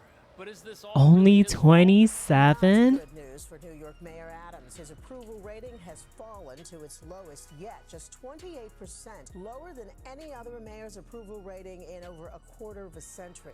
Oh, he's doing an awful job. Clearly, How do you make it in? responding to is what they see around them: homelessness on the streets, fear of crime. New Yorkers are angry. I join that anger. Spokesman for the mayor said incorrect polls come out every day, but the real numbers can't be questioned, he said. I'm glad I have console so I can play Alan Wake, so I don't have to use EGS. EGS? What's that? That is a police drone. You see it floating up there? It's being used by this truck to monitor the protest that's going across the street at the New York Times. Wait. They have police drones? Oh shoot. That is a police drone. You see it floating up there? It's being used by this truck to monitor the protest that's going across the street at the New York Times building. And between this When are we gonna put guns on them, partner? Yeehaw. the asylum crisis and We're ready to rising get the crime, dog Mayor drones. Adams' approval has sunk to the lowest level ever recorded. And recently, the mayor has championed some pretty unpopular budget cuts to fire, police, and sanitation. And the reason the mayor has to make those cuts, even though there's protests like this going on all over the city, is because New York is completely out of money. And at the same time, many people are upset that the city's not doing enough to care for the thousands of asylum seekers who arrive at this bus terminal and need help. The mayor is attacking single homeless Meow. I heard. It wasn't just me, right? I heard meow. And unfortunately, the city is just completely out of room. Earlier this week, people were seen lining up at a re-ticketing facility looking to see if any shelter beds were available. Because the shelter system is full and they had actually been forced to give up their beds to other new arrivals. And people fear what will happen later this month when families in the city's shelter system also begin getting evicted. And to make matters worse, the FBI recently seized electronic devices from the mayor as part of an investigation into his 2021 mayoral campaign. Oh. Oh my goodness.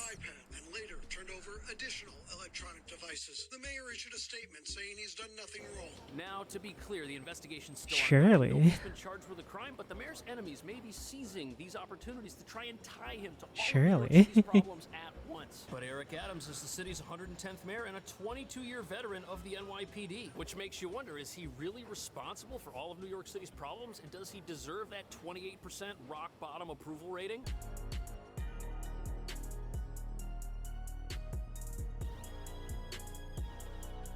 City officials say almost 150,000 asylum seekers have come to New York City seeking shelter since last spring. Each week, the number goes up. So the biggest issue facing New York right now is the ongoing asylum crisis, which all starts right here in this bus terminal where thousands of people every single week come from the southern border. And although nobody blames the mayor for necessarily starting the crisis, there are people that think he's made it worse. And the figures are just astronomical. Over 150,000 people have come to New York City, and over 60,000 of them still remain in the city's care. And that's why the city's shelters are full. These large tent-style shelters are all that's left. This one's on a at decommissioned that- airfield out in Brooklyn. And it's I'll add wintertime. on that Nobody's Elements happy is my about favorite this, game but in fact, when 2023, asylum other seekers than first Lies started coming City. to New York, It's the city really actually good. had different It's housing arrangements really for them, fucking like good. luxury hotels in Midtown, like the Roosevelt Hotel, which is also the Asylum Processing Center, and also the Row Hotel, which is a 1,300-room former luxury hotel right here in Midtown. These were the options, but now that so many people have come to New York, they're completely full, and new arrivals don't have that anymore. Now, the mayor's defenders will point out that the reason this crisis is happening specifically here in the city is because of New York's unique right-to-shelter rules, which only exist in New York City, not the rest of the state. Which could mean it's not the mayor's fault thousands of people come here every single week instead of somewhere else.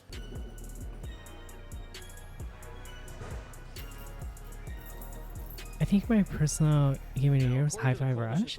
Hi-Fi Rush is good too. Versus Carey is the court case that established right to shelter in New York. And this was a class action lawsuit on behalf of the homeless, and it ended with the city and the state being obligated by the court to provide temporary shelter to anyone who asks. Okay. And over the years, when issues have come up with right to shelter, the city has to Okay, ask okay. the court for permission to do or not Chat? to do certain things. This issue will destroy New York City. We're getting 10,000 migrants a month. Now, critics of the mayor say that in the past, his This words map is about this ever exact same closer crisis to were very being different. moved into But Mayor Unity. Adams was only 19 years old at the We're time almost right done to with this shelter map became law, officially. which means that for most of his adult life, right to shelter has been the name of the game Shit. here in New York City. And since it became law here in New York, every single mayor, Giuliani, Bloomberg, de Blasio, they've all come up against right to shelter in some form or another. And since It's right to all shelter is organized, mandated by aside from a court, few the mayor stuff, doesn't get to decide how but- it's carried out. And he can't expand the rules or restrict the rules just because he does or doesn't like something. And Someone perhaps when this reworked the crisis first tree. began, nobody ever thought Oh. we'd see lines of people in the freezing cold trying to get help during the wintertime. And some of the mayor's critics even say that he should be standing in the street with his arms out, turning the buses around.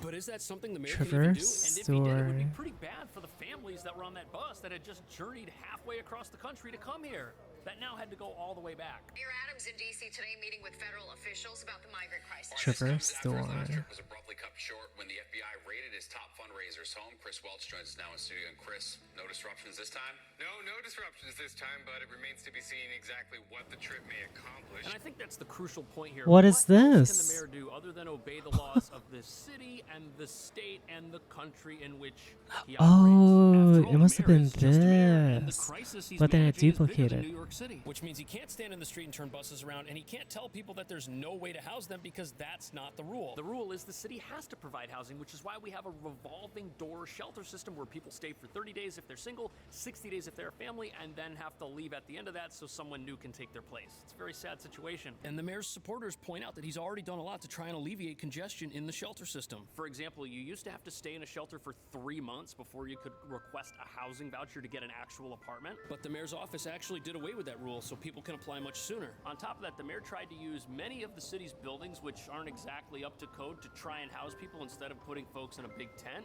But unfortunately, that's the fire good. code in those facilities didn't meet the city's own requirements, and people who thought they landed a Awesome. safe place to stay had to go back out and reapply. You're for probably shelter. wondering what this Now, none pink of this part means New is. Yorkers should be in The love with pink Mayor walls Adams, but are, perhaps he's less it's just responsible for the glass, asylum crisis glittering than his glass. critics might believe. But the one thing the mayor is responsible for is the budget he proposed, which last month had people so upset portions of it needed to be thinking. walked back.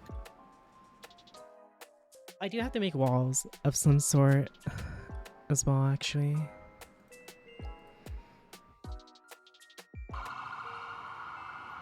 So last month, month, New Yorkers got pretty upset when the mayor proposed a budget that would have had massive cuts to fire departments, police departments, and sanitation departments all over the city. It used to be cleaner. I think it's Okay. Oh, you know what? I did forget some stuff. Look. I didn't have the doors up here. I need to do the lights too. All of this is like empty. Oh.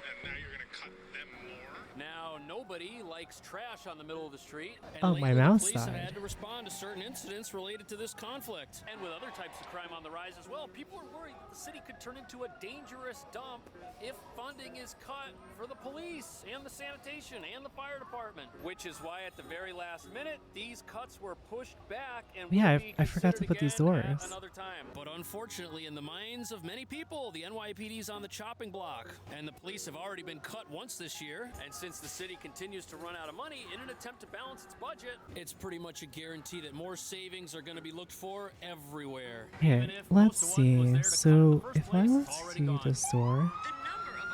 Oh. Is expected to drop by around 5,000 from nearly 34,000 to 29,000 Let's in the see. fiscal year that starts What next is the name July. of this one?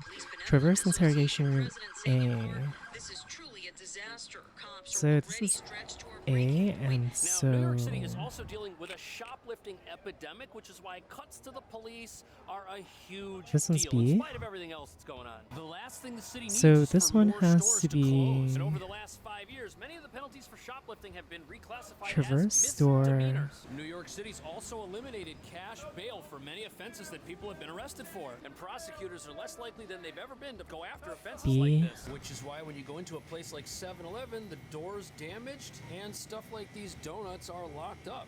And beverages, Entrance, it's a really sad state of affairs. But remember, the interrogation, mayor is a and 20-year then- veteran of the NYPD. And when he ran for mayor, he actually had the support of the police union. And there's probably people still at the NYPD who used to work with the mayor when he was an officer. And New York City isn't Judge Dredd, where the judge is also the person who arrests you and carries out justice. The mayor doesn't prosecute So criminals, the mayor I doesn't make the laws. And although some yeah, I should, you know, maybe add some parts to that's just how this. things operate, his supporters would say that he's delayed the cuts to police for as long as possible. And that's in spite of the Whoops, fact that my defunding bad. the police was a popular political It was just a slogan joke. going on Xcon just a couple years ago. Jodan. It was a Jodan.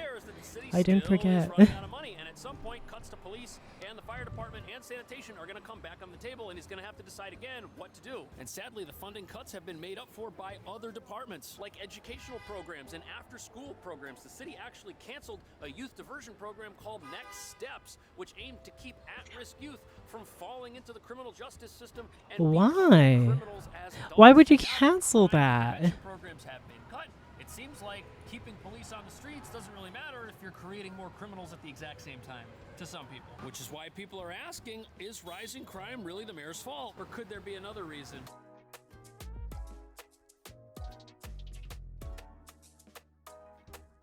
So once again, we find ourselves in a murky situation here with regards to cuts to the city that might make the whole place worse to live in.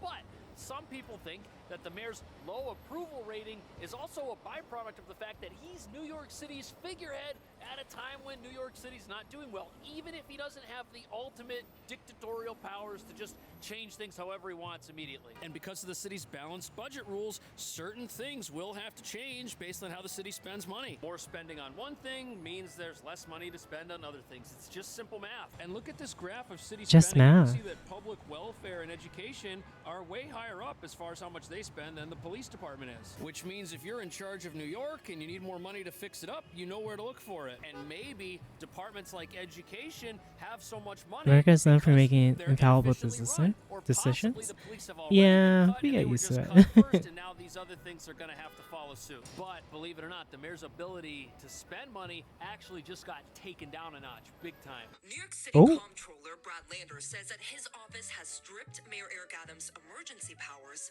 that allows him to make deals with contractors for migrant services without prior approval. So the city Oh comptroller has shit. taken back the power of the purse from the mayor. Critics of the comptroller's decision say Damn. that the more agencies that are part of the decision, the longer They're that decision pissed. will What the take. heck? And they say that that might be a problem considering the city is dealing with so many crises at the exact same time. The ability to act quickly could help things improve, or it could at least stop things from falling apart as quickly as they have been. And with so many buses arriving from the southern border, this could jeopardize how the city is able to take care of the people that are here and need help. On top of it, that's a situation that seems to change every couple of weeks. Now, how it worked before this was under the mayor's emergency powers, his administration could make a deal with an outside contractor for things such as laundry services for migrants, or to rent a small to medium-sized hotel to house migrants. And the big question right now is, will anything change, and will the comptroller's office be Probably fast and not. responsive so that this doesn't make things worse? There's a chance that this renewed oversight will mean the city is better able to spend the money that it has coming in. But the mayor's supporters say that his loss of emergency powers should at least disperse the blame for what's going on here right now. And as New York City tries to recover financially and economically, it's interesting to note that the city's comptroller has different views on the city's right to shelter Why does he rules say than it the like mayor that? does, and the mayor and the governor are Is it just me? Is he okay? Is he not saying it like controller instead of just controller? You hear, right? Here, watch. It's interesting to note that the city's comptroller has different views Oh, wait, what? Comptroller. on the city's right to shelter rules than the mayor does, and the mayor and the governor are actually in court right now trying to have those rules amended, something that the comptroller doesn't necessarily agree with, which The makes it seem like the comptroller. mayor's between a rock and a hard place. If he tries to cut back on the asylum crisis, families are going to be put in danger, and if he has to cut back on fire, sanitation, and public safety, the whole city's just going to turn into a big mess, and that's got a lot of people worried right now. It seems like there's no good answer. But what do you think the mayor should do? Is he responsible for all of New York's problems? How would you fix the city? Let me know. I'll see you in the next video. Just rebuild it. It's already pretty tough to find parking here in New York, and it's about to get a lot harder. Horns honking, drivers outraged as a double-parked van Honk, on West 68th Street honk. brought traffic to a standstill. The time has come for the city to eliminate free on-street parking. Controversial new idea already has residents, commuters, and politicians taking sides. Free parking fight. I just I got upside down. Hey, what the fuck? People injured on e-scooters through July of last year, compared to 680 so far this year. But thankfully, no lives were lost in this accident, which left 10 people injured. So there are about 3 million parking spots here in New York City, and that might sound like a lot, but when you consider that 4.4 million cars a day drive through the city, the parking nightmare that is New York City will start to make a lot of sense. And if you think it's bad now, just you wait. Because the city of New York has a plan to remove thousands of parking spots from the street, and this is kind of a big deal. New York is already America's What is most this mayor expensive city, doing? and we're talking $5,600 a month rents for apartments, and it's also one of the most expensive places to own a car if you're not already paying a premium for a parking spot in a garage, which here in Midtown will run you $400 or more a month. And then there's the occasional traffic ticket that you get. That was an undercover cop. On top of that, New York City experiences about 100,000 auto accidents a year, which is why insurance is through the roof. And insurance costs New Yorkers $1,900 a year on average. And in He's just a couple stressed months, out, the city's okay? going to be rolling out Mayor is new hard. congestion pricing fees to cut down on traffic, but those are going to result in drivers having to spend about $4,000 extra a year if they drive into the city 5 days a week. And with all of these fees making it as hard as possible for average Okay, New Yorkers to own a car, so for the first one is, take away the free parking. I want to make this like So why is that something the city wants a to do? see-through glass, if that makes sense.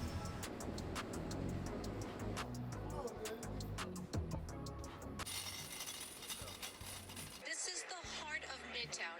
It was 5:30 Tuesday evening, the height of evening rush hour. Sidewalks and crosswalks crowded with pedestrians trying to get home. That's when this accident struck. So as you can see, New York City is full of cars and it's full of people. And according to Forbes, 9% of car accidents involve a pedestrian. And most accidents are caused by distracted driving. And the reason this is a problem is because as New York City becomes less and less car friendly, the roads are going to become narrower, there's going to be more and more people on the streets, and accidents involving pedestrians may increase. Especially when you consider that the unlimited Metro card for unlimited subway and bus service is less than $1,600 for an entire year. That's way cheaper than all the extra fees associated with driving. Plus, you don't have to worry about parking, which is about to get a lot harder. It was very quiet, so I didn't hear the crash. You can see the car as it slowly goes up onto the curb and makes its way into the subway station. People walking by had no idea what was going on. Isn't that crazy? That driver drove their car into the mouth of a subway entrance,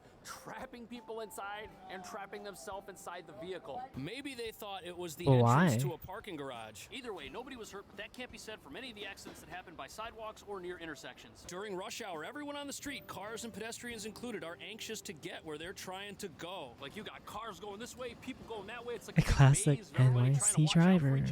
You drive? Yes. Is it hard to find parking? Yes.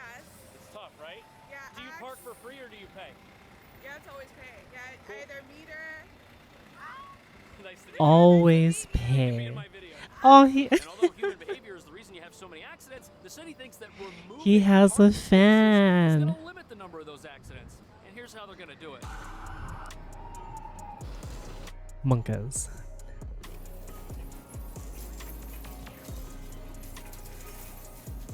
I guess that's how you remove broken glass from a window. Anyways, this right here is 8th Avenue. And you can see that many of the parking spaces here have been eliminated, and that's being done on purpose to protect people as they cross the street. As you can see here, when people walk across the street, they're no longer stepping out into oncoming traffic. You go from the sidewalk, through the bike lane, through another safe area, and then you're across. And if cars like this silver one here want to make the turn, they have to go all the way to the edge and make a slow 90-degree turn to stay on the actual, that could have been a problem if the car were going faster, but it wasn't. It had to slowly pull out and make that turn. Not only does this give pedestrians more room to maneuver, but it makes it easier for drivers to spot them, which is why eliminating parking spots near intersections is something the city wants to do. No one's technically supposed to be parked on this side, and as you can see, this car has the boot on it, and I'm pretty sure this tow truck is gonna take it somewhere where it will never be seen again. And you see this green path over here? This is actually the bike lane.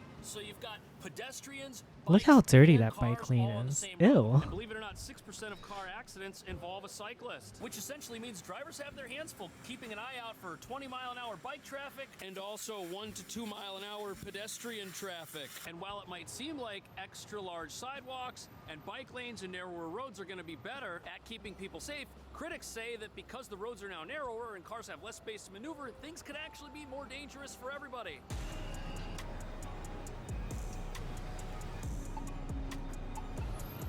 Get booted. A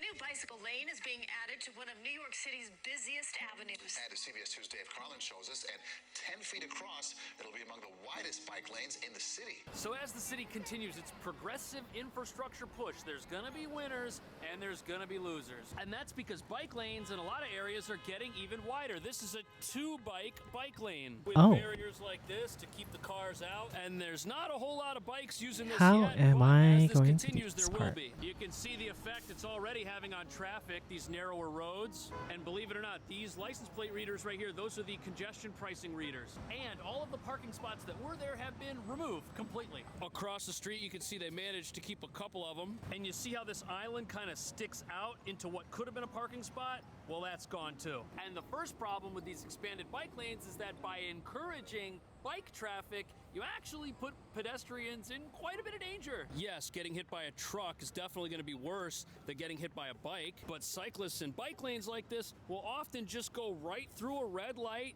continue right through the street. That's so common. But that's not the only problem. Riding on the sidewalks, going the wrong way, down a bike lane, all of these are issues that come with increased bike traffic and not with increased auto traffic. The cars, they have to obey the lights, but the bikers, not so much. That light is green, he's clear. Also, most cyclists do not have mirrors, which means they can't look behind them or to the sides when they make an evasive maneuver. And look, Yeah, so they drive like assholes. And as they pass you, they're like, this is the bike lane. bitch. like that one TikTok person. Ride and that's it. These scooters are getting faster and more powerful. 588 people injured on e-scooters through July of last year, compared to 680 so far this year.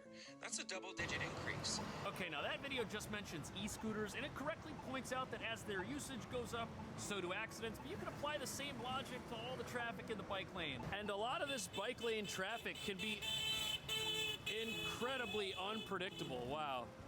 That was just, we're not gonna have less accidents, no way. Other issue is that if you're a pedestrian walking through a bike lane, some of the electric bikes and skateboards don't really give off a whole lot of noise. Which means that if you step out into one of these, there's not a whole lot of audible warning unless they have a horn, which they don't all do. And it's nice that there's a barrier over here keeping cars out of the bike lane, but there's also no barrier to stop pedestrians from showing up in the lane. Oh, these guys are all going the wrong way, all three of them. And look, I ride a bike too, and pedestrians in the bike lane, that's also a problem. But we've got more pedestrian traffic now, and more bike traffic. And with cars, you hear the noise of the tires, the engine, but an electric bike or an electric skateboard, you don't really hear anything. Especially over the noise. They just come out of nowhere. Jeez. And this is all happening on 10th Avenue, which isn't even that busy. Wait till you see what the busy areas look like.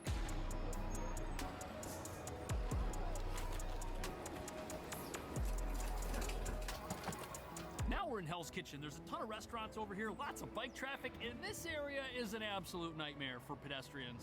And for cyclists, you've got so many restaurants all over the place that there's like no room for them either, and there's a lot of them. And that's because this is like a whole restaurant row. Everything here serves food. And think of how dangerous this is for the delivery folks. They've got bike traffic flying by here. They've got the cars on the other side of the truck.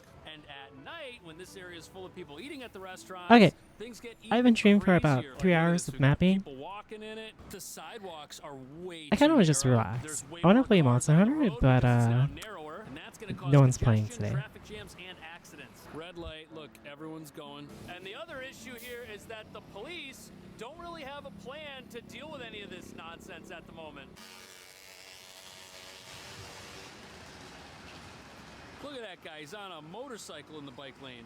Now, if you're a pedestrian, you're supposed to obey the walking signal right there. Cars have the traffic Maybe I'll signal, just keep and mapping I then. guess technically if you're on a bike, It's not like I'm doing anything right obey now. that, but it's not really happening. Now, this isn't the fault of the police. They're super short-staffed right now, and New York City's budget cuts are probably going to reduce their numbers further. And if the streets are now less safe, has it really made sense to remove parking Gets spots off? in an attempt What do to you make mean? them safer? Critics of these plans say no, it doesn't, and they say that it also hurts the neediest of New Yorkers who rely on street parking the most.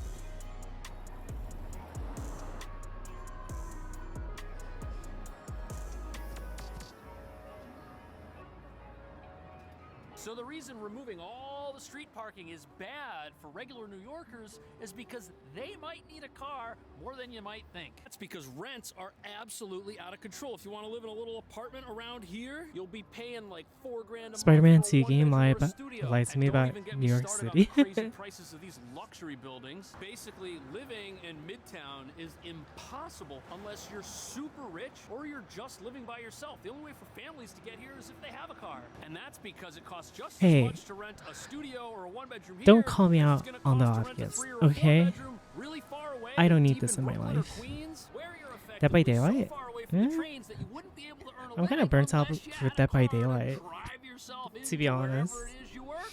And this building right here, a tiny 2-bedroom, 2-bath. This is less than 1,000 square feet, $5,400 a month, and that's for 2 small rooms R6? that'll I don't want fit to like play a so full bed, maybe R6. a queen and a That's tiny little living room. A worse. 3-bed in a What place if I like get that, you're addicted looking at again? $6 grand plus. And because rent's so expensive, it might be cheaper to live far away in a transit desert where there's no train for a 15 or 20-minute walk, and to drive. I don't into know. the I'm city. just Look, you hungry. see all I those just want like signs right food there? or something. None of this is parking, but there is Well, a I'm not really garage over hungry. here, It's but more that's gonna so cost an extra couple I want $100 a month drinks. on top of the rent. No, You're already Hayden, we struggling don't make with it those because kind of this is New jokes. York, and most of the traffic No, is no, on the no. sidewalks and on the streets. These are people who work here, not necessarily people who live here. Look, this person right here got a ticket.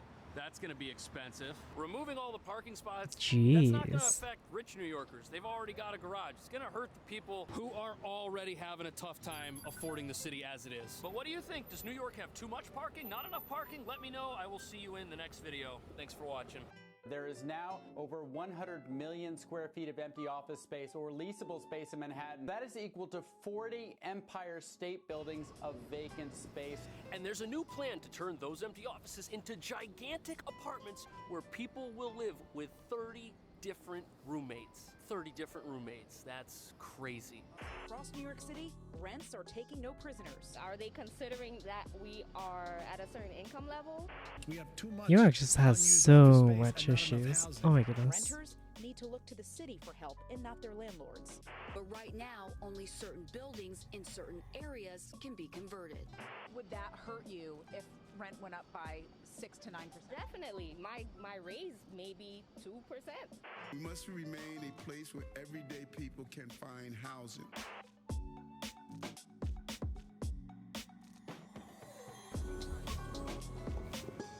We're about to Wait. see a model for how New York City can turn its empty offices I think this person does not understand the Twitch TOS.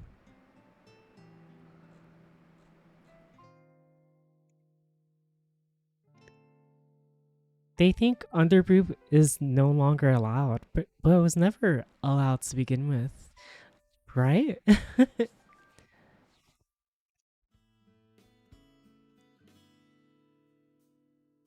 The new update was specifically for like implied nudity. Goddess of Victory, Nike? No, I don't know. Lately, stuff has been just a bit lackluster. Their name is Kali Calypso. Yeah, I think.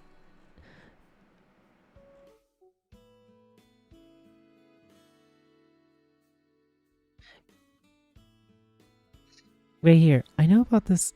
I know this about Underboot. There was no restriction on censor bars until people came onto Twitch to promote their OnlyFans with censor bar meta. I'm all for sex for it, but use the party to get that bread. But doing it on Twitch? Well, how's this an issue then?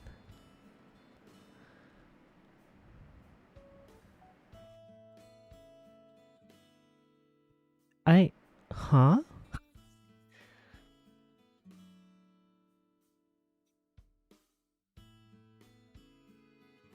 You're gonna have to do some tweaking? Nor do we permit streamers to imply or suggest that they are fully or partially nude. But having underbreasts was just never a thing in general.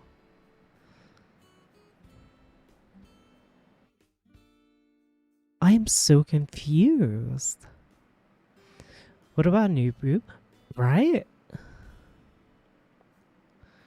Hence the oh, so she actually used a censor bar, but the censor bar got banned, so now she can't have under. Wait. If you were using an actual censor bar to cover your underbreast, why didn't you just make clothes to cover the underbreast already to begin with? Why not just make a design that like implements it so it's not just a fucking censor bar? Right? Right? Or am I wrong about this? Did I have a bad take?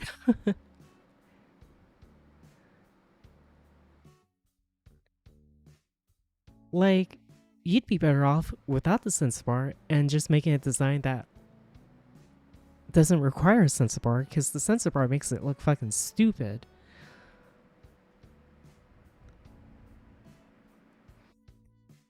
Pardon my language, but I don't understand.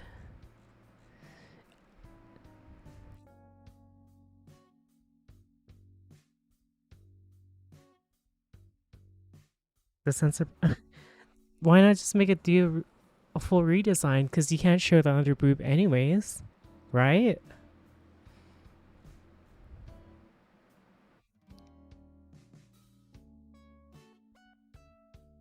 It's redundant. Yeah, exactly. It's redundant.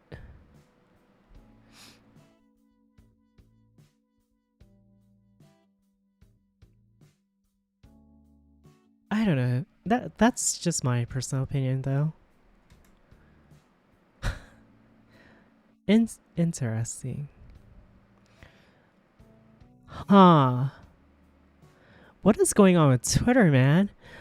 Like, Trump is an R. And not like R is an Artar, but the pianist. Oh my gosh, what is going on? What is going on? VTubers, when you see a chatter who's kind of annoying you, but they didn't do anything terribly wrong, what do? Just tell them to shut the fuck up.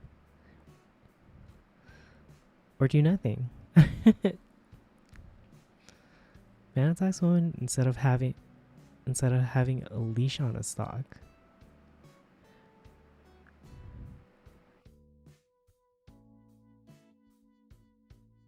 Why?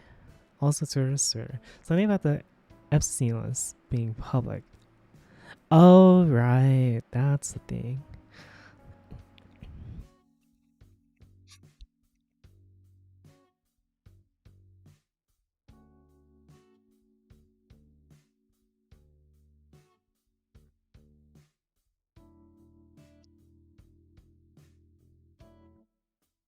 "16-year-old sensation Luke Littler." That is a grown-ass man. What the heck? Hollywood celebrities after seeing the Jeffrey Epstein list, and they not on there. Holy shit. Check out what's coming out this year. Oh, there's a new Phasmophobia update. Sorry, I'm on Twitter. I'm having an addiction.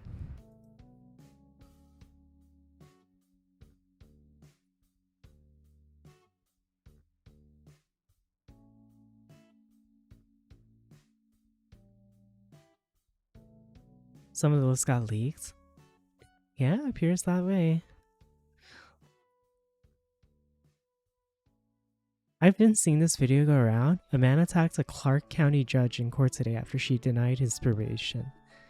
The dude fucking did like a Mario jump. Pardon me. I need to stop swearing so much. Stop enabling me, chat. How could you? Police investigate virtual sex assault on girl's avatar. Huh.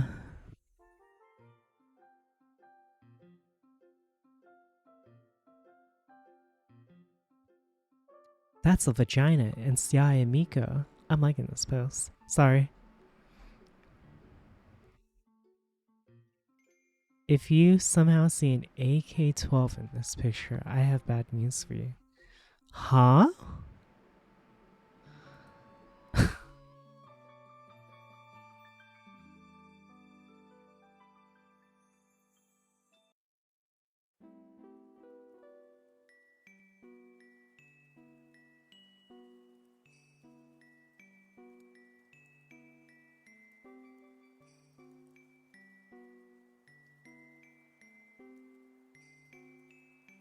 I literally just talked about that.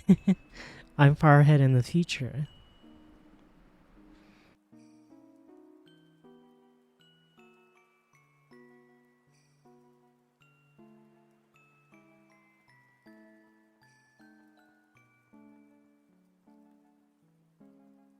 Huh.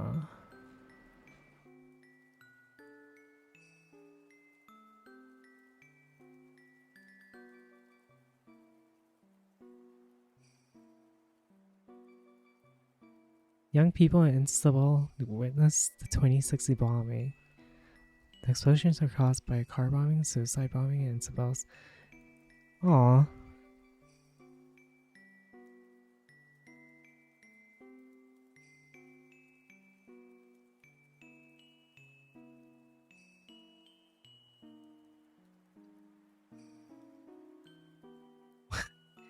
What is this? I will always remain loyal to my Oshis. And to prove that, I present to you my official Oshi loyalty contract. If you are listed on here, you must hold me accountable to everything here, especially Kai, Zumi, Muyu, Miu, and Yuta. What is this? Gray 4 box. Oshi loyalty agreement.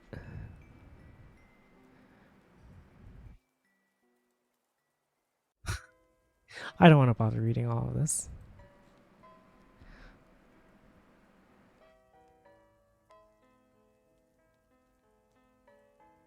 Hey, the skater guy did like some flip in front of a bunch of soldiers. And they're like, oh shit, impress them, holy.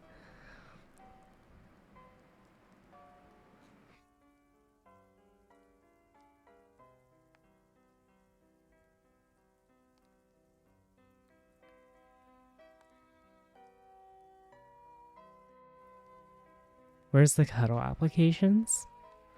I don't know.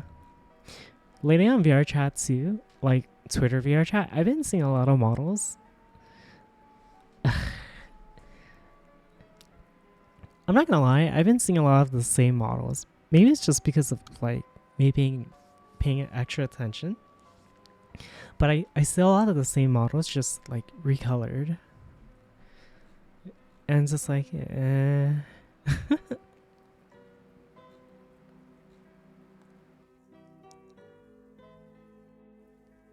Wow.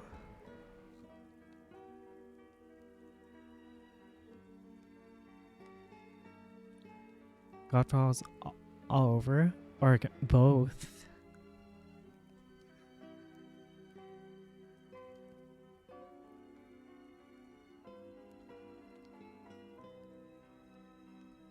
I've been seeing so much, and there's just recolors too. And they're becoming like really, really popular again. They're like resurging.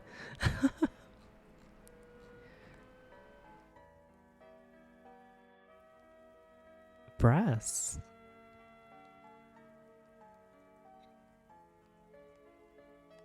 Giving everyone who likes this tweet literally nothing in return. Don't forget to join in and type P-Hub for something special.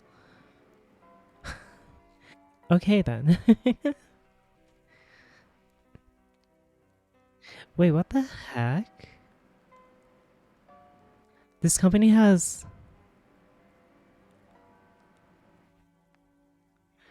They have hexagonal pizza boxes.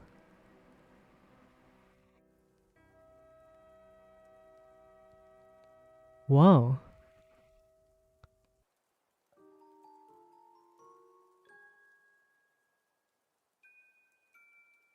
That's pretty cool.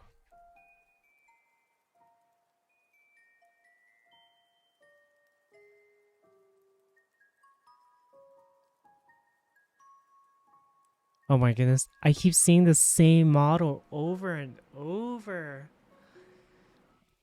Oh my gosh.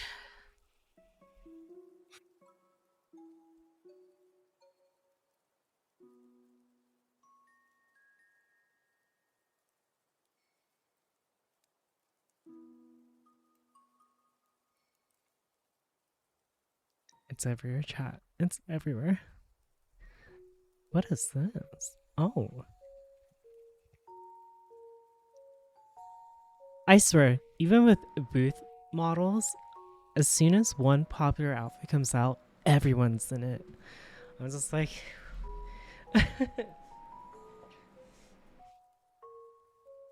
Even booth models has been becoming saturated lately.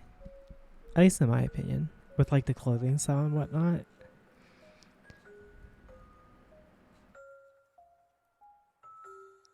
Why not Sakura pizza boxes? That'd be cool. Oh my gosh, I keep seeing the same model. Gumroad models are weird. Yeah, they're more focused on like super thin waist, huge ass, and yeah.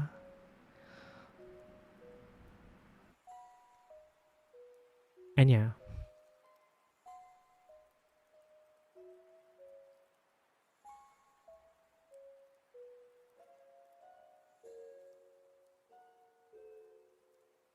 And yeah. I want food. I'm hungry. Well, it's not really... That's an outfit and a half. I think what it is, I just don't like the shading as well. A lot of the hairs and stuff just look like clay. I like my fat ass on my wanna. No, for me, it's like... when it goes from fat ass to like very thin waist, and then like everything else, you know? I also don't like models where like the jiggles is insane, where like if you cough, your ass cheeks like bounced at least 10 times. I'm not into that personally. It's just a personal preference though, for the most part. What is this? What a post to make. No, please don't take me to Little St. James Island. What? Live now and reading through the Jeffrey Epstein court documents until I get bored. At which point we'll start buying art. Huh. I'm telling you, friend. Okay, I've been enjoying these Freyren posts where, like, it's her being introduced to guns and stuff. I'm telling you, Fern. These things are better than magic wands. That's an ass.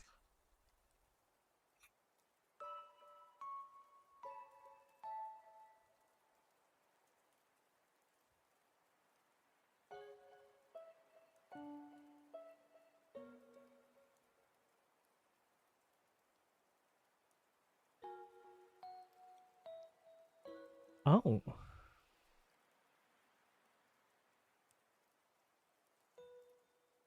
What a nice model. Wait, they have their own booth? Oh. There's not much. I'll give it a follow. Okay. I am done procrastinating. That's a nice model. I would get mad if I showed it on stream. You want me to show it on stream? I will. I'll do it right now. Paper graph. Smile. Okay, let's see. So I got the barriers in. Do that.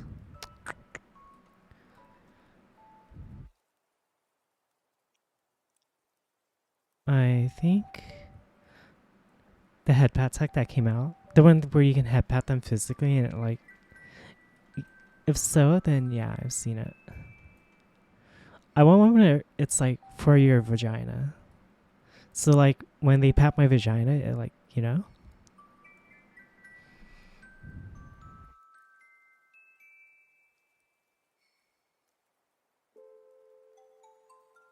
Yeah, it's caught up.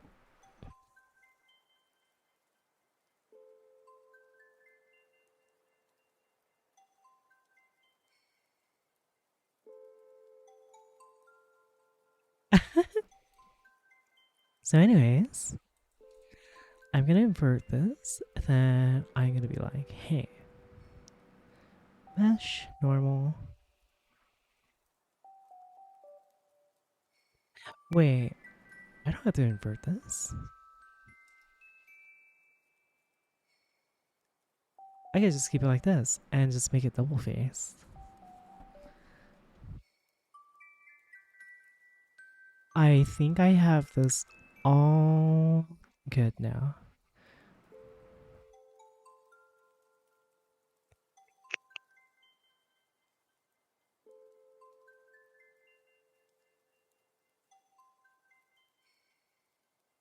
Barrier inverted Sakura. Throw that there, delete that. The barrier can be hidden for now. And yeah. Oh!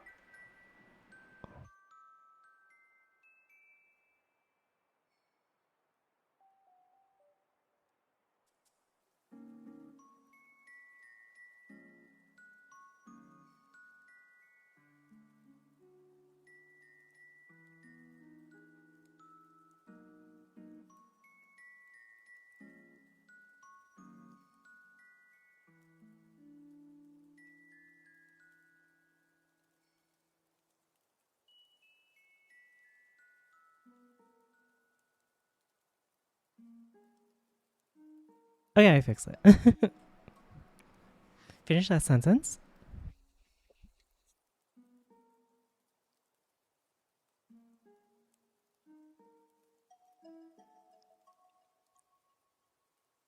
No. No, no, no. I refuse. Don't tell me how to live my life. Okay. So let's see. I need to make a little particle barrier type of beat. Which I did. Kind of. I should just make this instead. Barriers.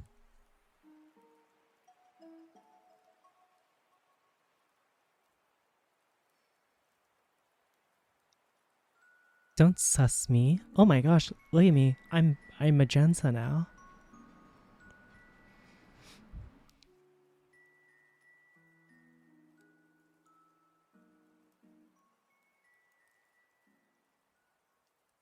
Okay. Barriers. Throw that there.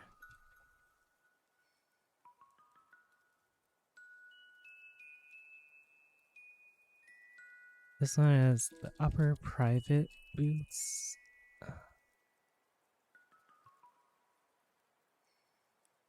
Particle barrier. What the fuck is that comment?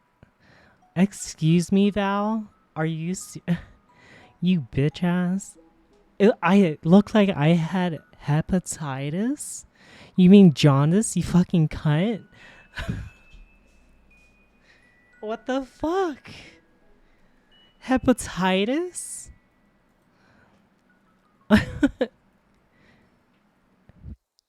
You bitch.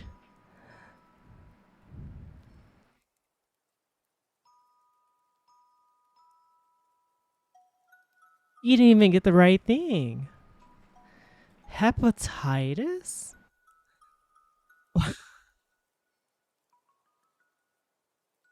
That's it. I'm getting in VR and I'm getting naked on stream. BRB.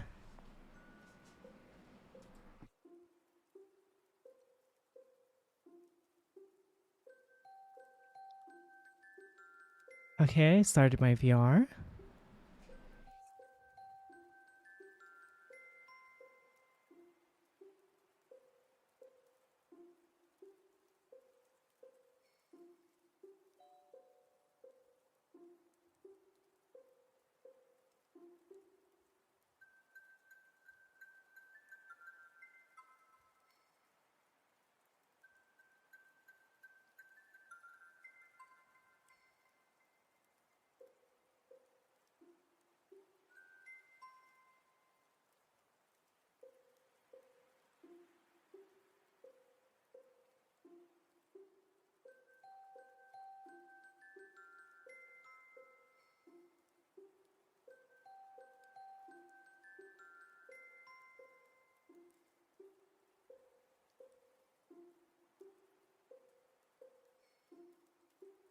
Okay, I return.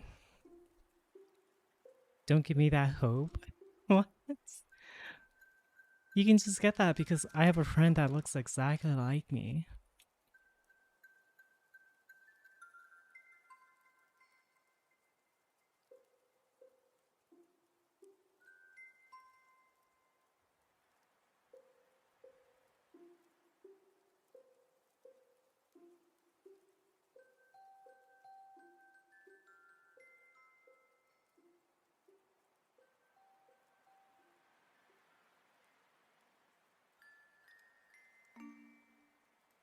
I'm gonna be honest, though. I have a confession to make, chat. I think it's finally time I came clean about it.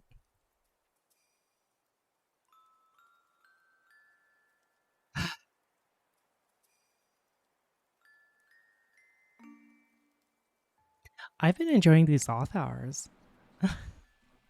They're actually nice.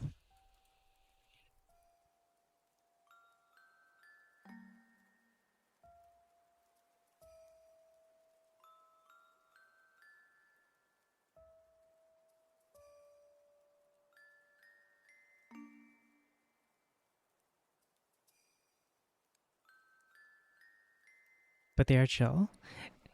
I think part of it too, again, is because I actually, since I'm actually able to like do stuff in Blender that I like and do everything I want now. Me doing late night streams isn't that bad anymore. It's like a good relax.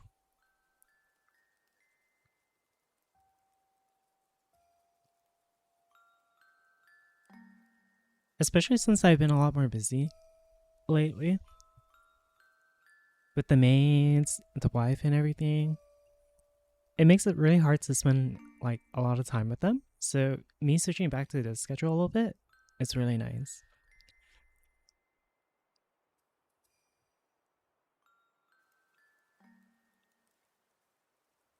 Okay, sweet meat. Have a good rest. Thanks for dropping by. I/RP tuck you into bed. Then I make you fall asleep by making you pass out by sitting on your face and suffocating you.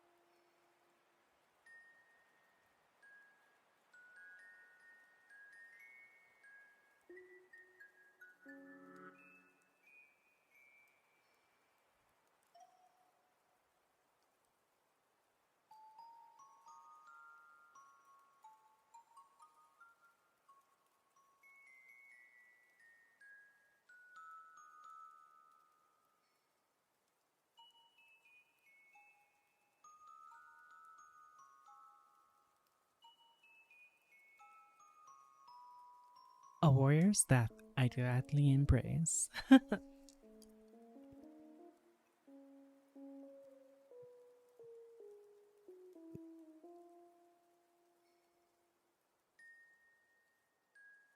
Into apartments, if you're open to living differently. How differently are we talking? Let me show you.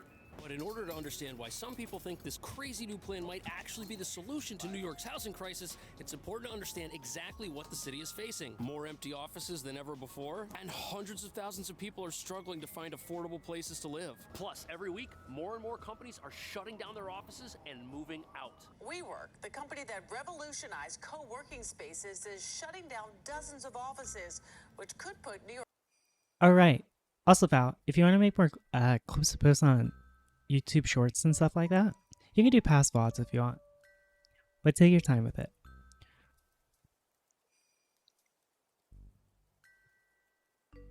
Well, give us some post dates, but not like, you know? New York City on the verge of a commercial real estate In a healthy crisis. way. And their plan is to close 70 locations, half of which are in New York City. And that's because people don't need to work from offices when they... That way, if it ever kicks off, you can earn your own revenue from it. They can work from home. But this think tank has a plan for all of that empty office space. We need to farm more? Yeah, sure, we can do that. Because it involves turning these massive empty offices into gigantic co-living commune-type apartments where you could have up to 30 different roommates. It's never been done before in New York. Think of it as WeWork, but for apartments. Where you can get a room like this, which is like 80 square feet. This is like That's a nice room. for adults with a full-time job or students. But supporters of this plan say that it's the fastest way to fill these vacant offices with people. And unless people start using these again, the city is going to be in big trouble.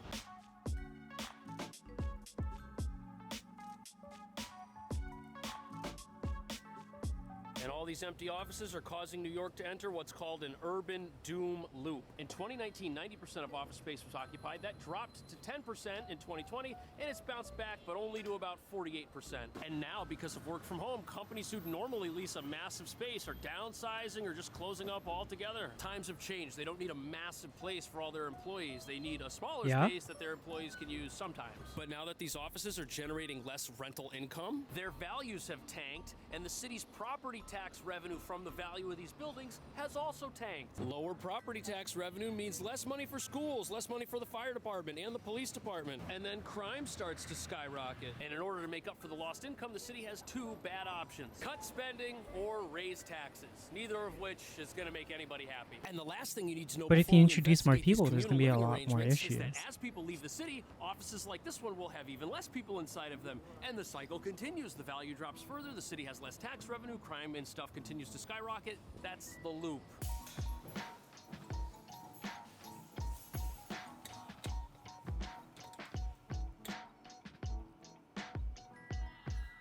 Being able to work from your own home is like the best thing ever. But how does this fix? But I can definitely see how much like it causes so much This issues. is a smaller version of what those empty offices need to become if they want to be turned into apartments. So this is like what, the common living room, kitchen? Exactly. And all of the bedrooms Oh my gosh! Right there, right there, right there. version of what those empty Chat. That is the perfect VR room I would like. I honestly would not mind living in a house that was just that.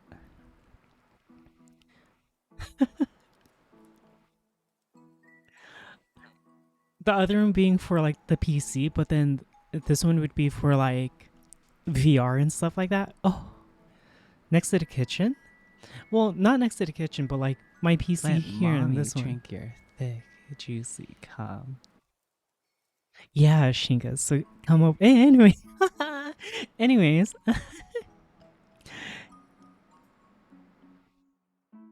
Thank you for the 18 years. I greatly appreciate it.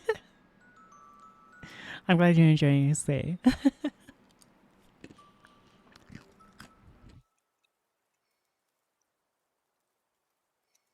But as I was oh right, sorry Val. Munch, munch, munch.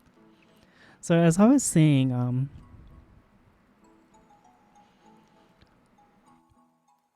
see, I would put my PC right here, and then the other one would be for VR. And I just put my bed right here too. I actually would not mind this. I hope you are having a lovely new year. It's been calm, but thank you very much. I thought that was a mirror? It's not a mirror. It opens up. the offices need to become if they want to be turned into apartments. So this is like what, the common living room, kitchen? Exactly. And all of the bedrooms share the common kitchen and bath. But here we only have like a single bath. Yeah, this is a single bath. In order to work for those big office buildings, this would need to be turned into essentially like a locker room. Oh, like a whole bunch of bathrooms. Yeah. Interesting. This apartment's about 1,000 square feet. Those empty office buildings are about 10,000 square feet per floor. Oh wow, so this is 1/10 the size of what everything else would be. Yeah, exactly. The game is to make sure we get the zoning to get out of the way so that we can use the creativity to address the housing crisis. They wore little hard helmets to indicate they work for a construction company. Look at that. What if that was just like the meeting for today? They didn't even have to go like on site. They just wanted To address the housing crisis. You know, creative is definitely the right word here, because ever since earlier this year when the mayor decided to loosen restrictions on turning offices into apartments, people have realized that it's incredibly expensive and it's probably better to just knock the whole building down and start over, which is also expensive. And that's why most office to apartment conversions result in expensive luxury apartments. Because if you're gonna go broke building something, the people who rent it from you might also have to go broke. Zoning regulations in the city's central business districts must be these regulations have completely fucked over New York, is what I'm understanding from these past videos. Just same with San Francisco, but they're not as bad. But they're still bad. lucent to expand the pool of office buildings. But even then, developers have every incentive to jack up the rent to get their money's worth. Now, the city's new plan has three main parts. First, developer modify these empty offices to become co-living arrangements instead of traditional apartments. Two, make it legal to install interior windows, which would allow you to take a big space like this and make interior bedrooms, which are legal in New York. It's not a bedroom if it doesn't have a window. And three, use these new ideas to turn offices like this into apartments as quickly as possible. So in co-living, you're only responsible for your room. But like, think about that, right? If those bedrooms didn't have windows, oh my gosh, it sounds nice because the rent would probably be a lot cheaper. But think about it. Imagine how fast time would go. Your sanity would be like challenged. And paying the rent for your room, unlike if you lived in a 4-bed and if one or two of your roommates didn't pay rent, you'd have to cover them. So if I rent this apartment with 4 people and 1 or 2 of them don't pay, I could be responsible for the whole rent. Yeah, you could be. What's the whole rent for this place? $8,000. So in this proposed office space, 8,000? How many Taco Bells is that? Let's see. $100 is about 5 Taco Bells. So that's about 50 meals per 100. Or per 1,000.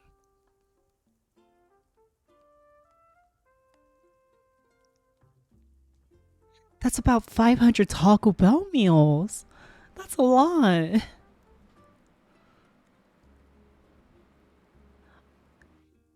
Oh my goodness.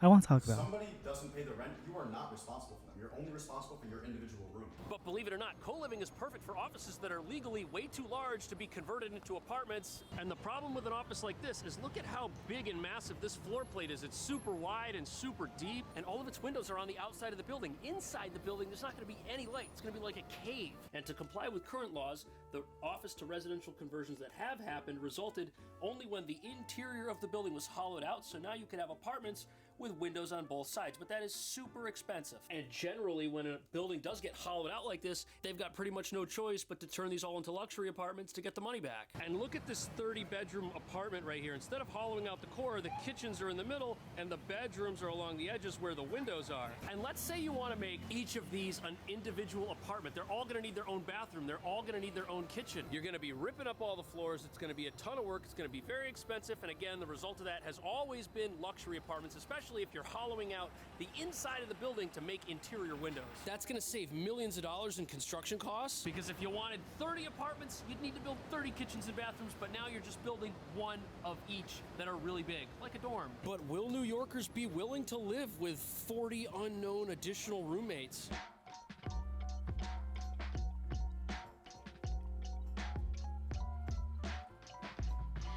So right now, this is an $8,000 4-bedroom apartment. If there was a hypothetical fifth, Sorry, I don't think I had DoorDash. roommate would pay $1,600 as opposed to $2,000. If you want to get your own apartment with your own kitchen, I just want like fries and a drink. That's literally all I want. French fries and a Coke. Some studios will not be much bigger than this bedroom right here. How big is this? This is maybe 80 square feet. So it sounds like what you lose in privacy and autonomy from having your own place, you get back in savings? Yes. For some people, sharing an apartment might be the difference of having a place versus having no place to live. Alex, when you rent somebody an apartment and they have roommates, do the roommates tend to know each other? Or are they like all childhood best friends? What do we got? Most of the A time, Coke 12 pack is $11.99. Facebook groups, or they meet through a mutual friend. They're not childhood best friends. And I'm guessing that a co-working company could do background checks or some other sort of vetting process so that people that rent a room with 40 other strangers feel like there's some process for getting good roommates. Yes, but what's really interesting is what could happen with interior windows.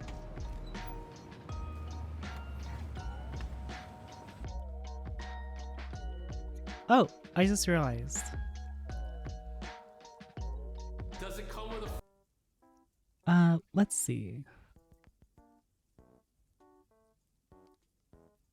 Oh, I don't have it on this one.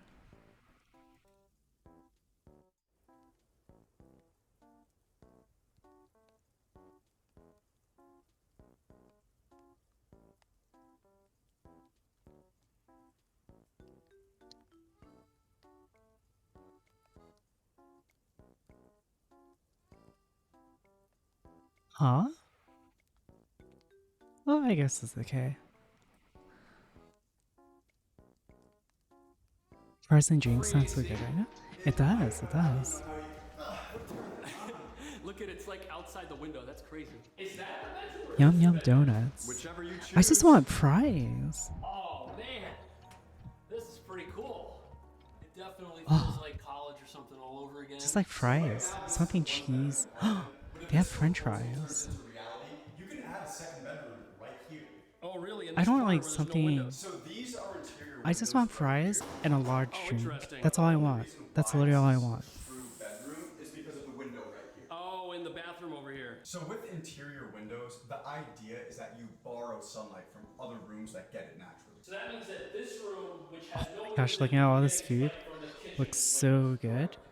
There would essentially be a wall here with like a plexiglass cutout to let that light flow in. So this co-living proposal essentially would expand what you can do with the space. Oh, my mouth is So watering. instead of having to like tear all of this down and start over, we can make some inexpensive modifications, whether it's an apartment or an office, and bring more people into the place. That's the plan. Do they plan to put in a stove and a kitchen counter? Absolutely. Do you think this type of living arrangement is possible for anybody that's not like a single person living by themselves? I personally think that it needs to be an individual. But even though these massive converted apartments might not be a great fit for families, they're still going to help families who need apartments because they're going to take demand from multi-person apartments that a family would rent. Communal living arrangements are going to compete with that. and a These single food person looks can so choose between both and good. decide What the which one they heck? like better. Right now in New York City, 40% of renters are living with roommates. And the housing market's so expensive, you'll have 4 software engineers at a place like Google rooming together. Families can't compete with that. The income's too high. But by Everything's adding housing options that closed. appeal to people who are going to live with roommates no matter what, some people are going to decide that it's easier to get their own lease for their own room and not have to worry about roommates who want to move after a year or two. They can The only stay thing that's in their open own is little environment, McDonald's. control it Maybe a themselves, and chicken. not have to Oh worry my about gosh, finding a chicken new place when they're here to work or do something else, like go to school. Plus, in a co-living arrangement, you're not going to have to worry about messy roommates like you would at home. A lot of these places have maintenance teams that clean the common bathrooms and kitchens. When I first moved to New York, I lived in a place with a shared bathroom, and Jack the in the maintenance people Box. cleaned it once or twice a week. That No. might be more often than you clean your own personal bathroom right now. And all these extra rooms would help single adults who are in the city shelter system finally get their own place. The city shelter system will help people afford an apartment who can't do it already, but when the average rent for something is $5,600 a month, the city just doesn't have enough money to help everybody at that level. And apartments in buildings like this could be a way to quickly take pressure Get off that $5 burden system. off And proponents of this in plan order say that it would help New $20 York City with plus. the one thing it needs most right now. Since this plan would essentially create apartments out of thin air, all Minimum those empty sub offices that have been total. sitting vacant for years will now have a purpose. Property values will recover, which is going to be huge for the city and the world renting in New York. So more property taxes. It's better for schools, better for police, better for fixing the roads. $5 Now, since off? most New Yorkers are already living with roommates and there's a housing shortage and rent is way too high, we can pretty much bet that Oh any converted my. apartment is going to get snapped up pretty quick. Especially since the potential is there for these to be the most affordable apartments anywhere in town. And that would be fantastic for struggling parts of town like the Central Business District, which is right here. Once these offices start getting used again, that'll create business opportunities to rent out massive stores $20 like this. There's off. 3 floors here for rent. Together, Where are it's the like chicken 30,000 nuggets? square feet. Oh. Right now, no one's interested in this, but if there were a thriving community here full of people, I wouldn't mind purpose for chicken this nuggets. space. But do you Ooh. think dorm-style living for adults is the secret to fixing housing in New York? Let me know. Thanks for watching. I will see you in the next one. Inside this building are the 10-piece chicken nugget meal. anywhere in New York City. Large wow, French it's so fries. cute. Coke. Big windows. What? This place is full of secrets. It is. And look at the bedroom. Oh my goodness. It's a pretty big room, and honestly, this feels like the perfect tiny apartment. Barbecue and it has sauce. a gorgeous brand new Barbecue bath. sauce. If you need localized light. Whoa, it comes up You and can down. remove Look salt. at that. It's counterbalanced. Oh, Add that's extra so ice. cool. And Add you can straw. come up here and enjoy the sunrise and the sunset. It's a 360-degree roof. Nice mini fridge. As someone who can't cook, I am totally cool with this. And we're here to find out why these places are half the cost of anything else you can buy because the location. I had to spend $20 located though. right on Lexington Avenue, south of Midtown, where you can see the very top of the Empire State Building. It's also really, really big, which which is kind of Add interesting because it's napkins. surrounded by small townhouses and the world's skinniest Do you have to glass pay building. Look at this thing. What the heck Oh, is I this? thought you had to pay for Oh, this. it's I was an like, what? embassy. And we are also in very close proximity to the Chrysler building. Look at that. Absolutely gorgeous. Prettier than the ESB. I would be willing to fight that one out with you in the comments. Ooh, what about a Such a gorgeous historic part of town either way. And unlike Midtown, this is mostly This is a residential. And that's caramel? good because if you decide to take today's place, you are going to live here with other people. Oh, look, a little cafe right here, glass window. Lot of little Where's the restaurants caramel? over here. Check that out. This one's been here since 1964. Ooh, look at those cakes. It is the quintessential New York deli. Next to that, we got a little pizzeria and There's the no bagel caramel. boss, who might also be your boss at work, who eats What too the many fuck? bagels. Buy one of these, they'll give you a great annual Can I have review. those And we have napkins? That sounds the great thing depressing. about this area is you just don't have to go far to get anything. Like groceries. Nothing like a full grocery store in New York. It's really big, plus they got the shopping carts. Art for your fingers, art for your walls, and look at that, art for your head. Maybe I'll all just in get one like spot. a Ted's fucking Tavern. frozen That blueberry burger's making me raspberry. hungry. Oh, look at that. There's going to be a new ramen place where they have interesting bowls. Look at that. It looks like a very small portion. They might want to make their marketing line up with Americans' appetites. Then we have Aunt Bernie's. It's a pretty Caramel cool neighborhood. latte. There's just so many restaurants. You're going to Caramel have a fun cappuccino. time if you live here, spending money. At Dwayne Reed. How exciting. Over here, there's a bus station. It's not an All the ice soca. transportation in Where's this the neighborhood is caramel? really good, and that actually might be faster to get across town than trying to take the train, since the trains don't really go cross town. Then over here, we got your local cleaners. What the hell, parking, Chad? And finally, we get a clear view of the ESB. Then we have donuts and coffee and more ramen. I guess ramen's the hot new thing. I've been seeing new ramen places all over town now. As somebody whose wife is Japanese and who's been to Japan 6 times, I'm not complaining. It's just, I didn't expect that. It's a good thing. And over here, we got your local corner deli with them breakfast sandwiches. I guess this is a college over here. The Geraldine Schotzenstein Academy. I probably said that wrong. And also, right across the street from the building, check this out. We got some city bikes right here. Your life is gonna be so convenient. Did they take $5 already? $5 off. Wow, I have to spend more still.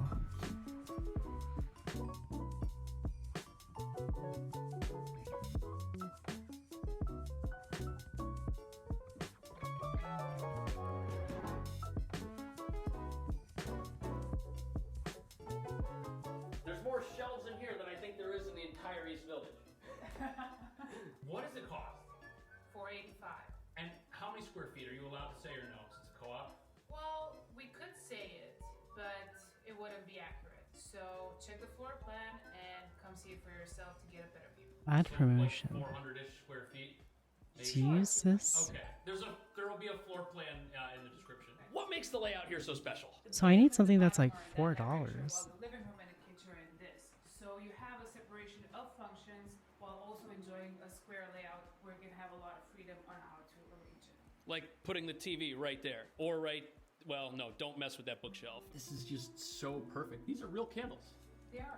Do they come with it? What? I'm asking for too much. I can't believe I'm actually having trouble with this. Is it full-time doorman? It is. It is? That's awesome. It has all of that classic Midtown feel to it without the price Why is tag. this the complex That's shot? the thing I would be worried about, the price tag. But not here. Not here. Sassy ladies? Sassy ladies. Oh man, they are the sassiest. She looks like she saw me across the street filming the neighborhood earlier today. Oh, this isn't a laundry room, this is a laundromat. Look at that brand new machine. If Hercules can't clean it, you should throw it out. Definitely one of the better laundry rooms out there. Hercules also accepts credit cards. And I got an ample extra- reading material in case you want to hang out down here and make new friends. Do people still do that? Do they still make new friends? Yeah, we're trying to get back to it. That's storage room? Okay, so your mother-in-law, can she stay there? Maybe if she didn't behave for Thanksgiving. I got an extra 10-piece chicken nugget for basically $1 extra. I've seen new buildings that are like a dump. This order would have been massive. $34. But it's only $22.78. Should I do it? Look at that.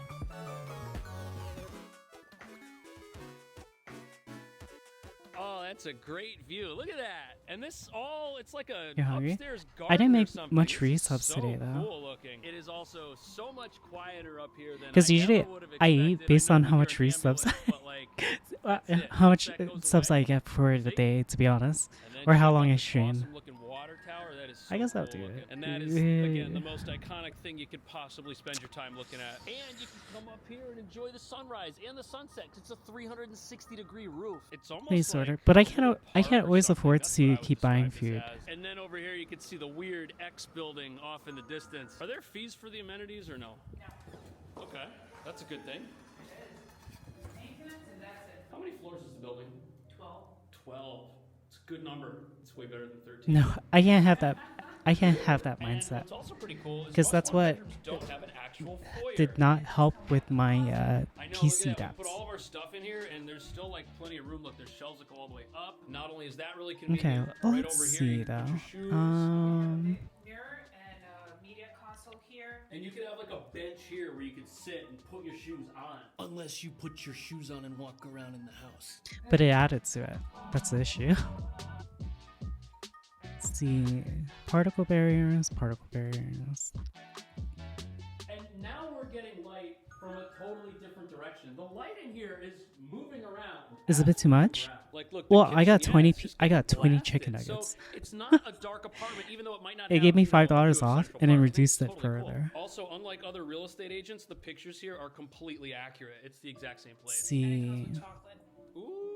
So But particle we'll leave them barriers, here particle in case somebody barriers. buys it and they want to get Particle everything they barrier. can possibly get for their money. And look at how bright it is now. So We're I'm getting gonna light from double every this direction. up. I would want to get like a light curtain for this window if I even did get one. Then And this grab bookshelf is just an this. absolute Then home run. There's so much going on here. And I feel like if edge. you own this place, you gotta get some old, cool-looking furniture cabinets like this thing right here. How far down does this Flip. go? Oh, that is something else. And Look at the then little latch. It looks like it was made by got hobbits from Lord of the Rings. this. Double it. Grab it all. Then normal flip.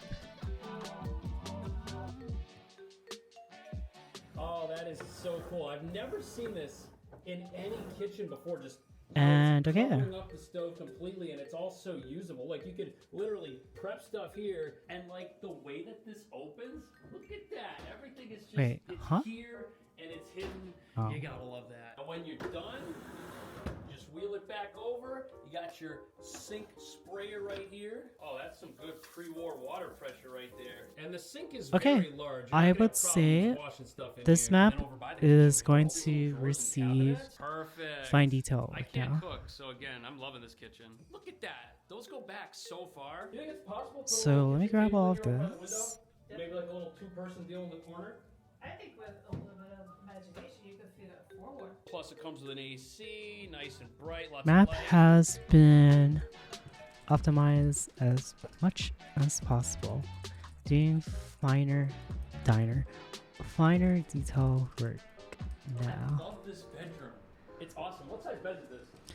Then it's ready for This is heating. good. I don't want to put my feet on the bed because I'll get in trouble, but it's really good. Office over here. So we got with a little window to that. distract you. Then And it looks what I like a want to larger do bed than is this is possible. If you wanted something a little bit wider, that wouldn't be out of the question. How's our storage? I want to change this actually. Nice. Another big closet. Love that. And there's two. Perfect. Got the little necklace. Oh, you know what would be corner. cool? And putting shelves inside the closet. That is like If I, ultimate New York City apartment hack. What if I made this top part right here orange? And then, so like the orange light beaming down on your trees. That'd actually be real cool. So you know what? I'm gonna do that. Something against people. But the dresser in here is really nice, matches Gasp. everything. And honestly, Against everyone people. needs a steel Against filing people. cabinet at least once in their life. And look at that, we got even more And storage. this where the good is stuff is? orange. Oh yeah. Oh. That yellow. What is this? Is this like a Orange No, it's main a bar. pineapple. Look at that. Is it a stress ball? Probably. Either way, I think you could keep Hey. whatever you want in this cute little cabinet. And again, the more time you spend in here, the sunnier and brighter it's gonna get. What a nice little place! Wait till you see the bathroom.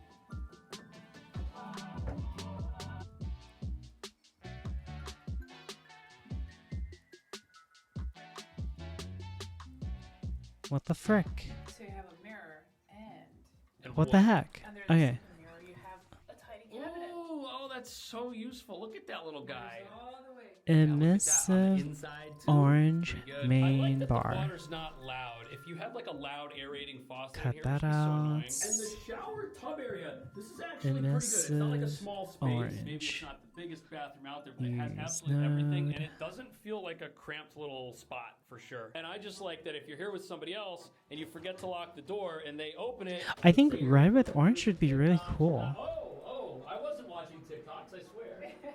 Make sure you talk to Ioana if you have any questions about this place. I'll have her Instagram below. Thank you so much. Did I get it all? I think we got it all. We got it all. It's a great place. Look, it's even brighter now than when we got here. Okay. Take it. See you in the next video.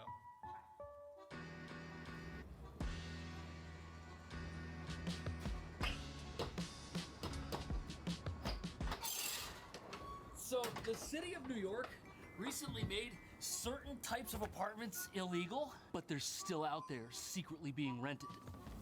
Well, the city is now enforcing new rules for people listing their homes on sites like Airbnb and Vrbo. Airbnb is contributing to our housing shortage. Airbnb tells Fox 5 their platform has been a boon to the tourism economy and that the city's move essentially means fewer tourists can come here. As rents skyrocket in New York City, it seems renters have no place to go but out. I waited for like an open house where it was like a 2-bedroom, but then you get inside and it's more like a studio that has extra walls. That sounds nice. What the heck?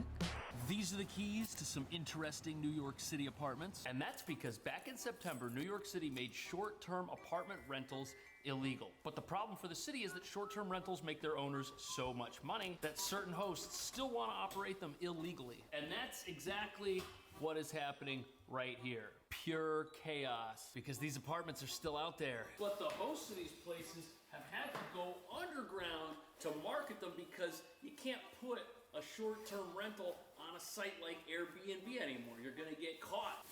Oh, that would be so What the cool. city had hoped would happen. They hoped that by making short-term rentals illegal, those would all turn into long-term rentals, which didn't really happen. And the prices of market-rate apartments like this haven't come down as they were expected to by all of this extra illegal inventory being dumped on the market for people to rent. And the big question is, why is that?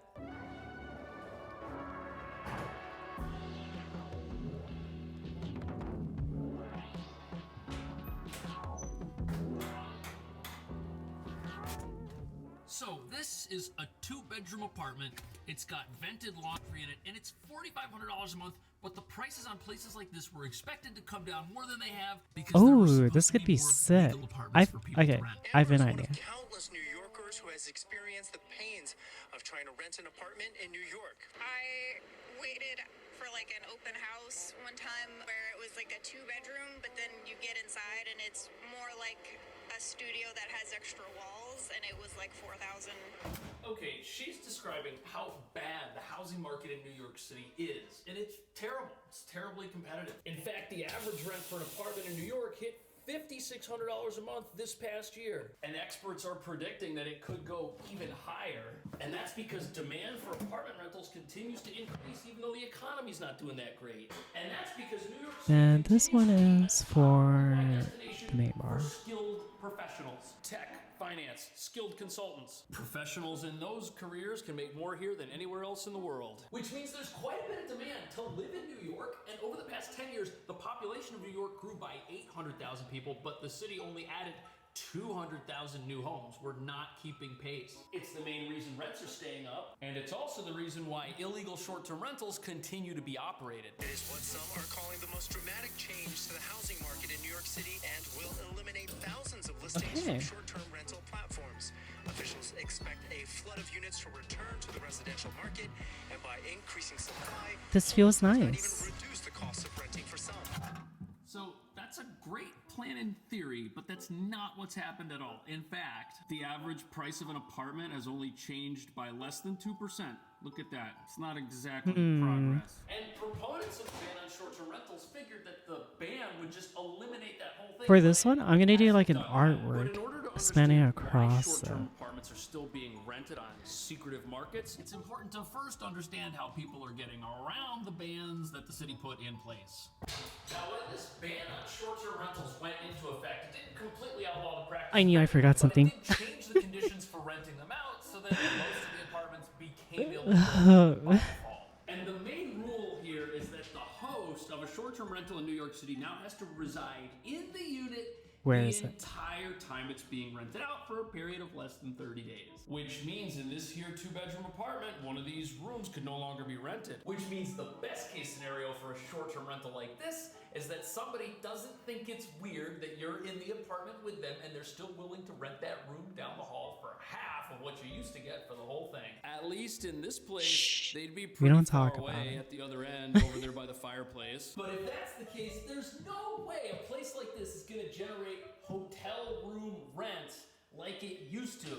And let's say that this wasn't a 2-bedroom. Let's pretend that this room's not here and it's just the kitchen area and the room at the other end. It would probably be pretty tough to convince somebody to rent a bedroom if you're sleeping over here in the living room. And if you were a short-term rental operator and you were making a killing on a place like this, you know that the demand is still there and you still have the apartment, so the temptation to do the wrong thing is pretty strong, especially if this was your job. Monkas. But the city, in a filing this summer, says half of Airbnb's $85 million net revenue last year came from illegal rentals. Yet some wonder exactly how direct an impact it has on what New Yorkers have to pay for their rent. So half of 85 million means that the short-term rental market here is worth around 42.5 million. That's a lot, and that's a lot of money on the table, and it's not surprising that some owners do not want to let it slip by. And other people might be completely screwed financially if they can't rent their apartment short-term because it just doesn't have the same market value if it's a long-term place. And according to Wired, since Airbnb is now blocking these listings, they're just being listed elsewhere. Facebook groups, WhatsApp groups, secret message boards, even sites like Craigslist and the Facebook Secret Marketplace. message boards. In fact, I spoke to one guy who Monkas. used to list on Airbnb, but now his listings are all blocked, so he just has his own personal website, and he pays to advertise that website on sites like Google and on Instagram. So you might see ads for these places that redirect you to other websites that you've never heard of before. Which means instead of eliminating the market for short-term rentals, it's instead been fractured into thousands of different sites all over the internet, which means those apartments aren't long-term apartments. What do you guys think about this design? Might actually be in danger of getting scammed. I actually like it. As odd as it looks.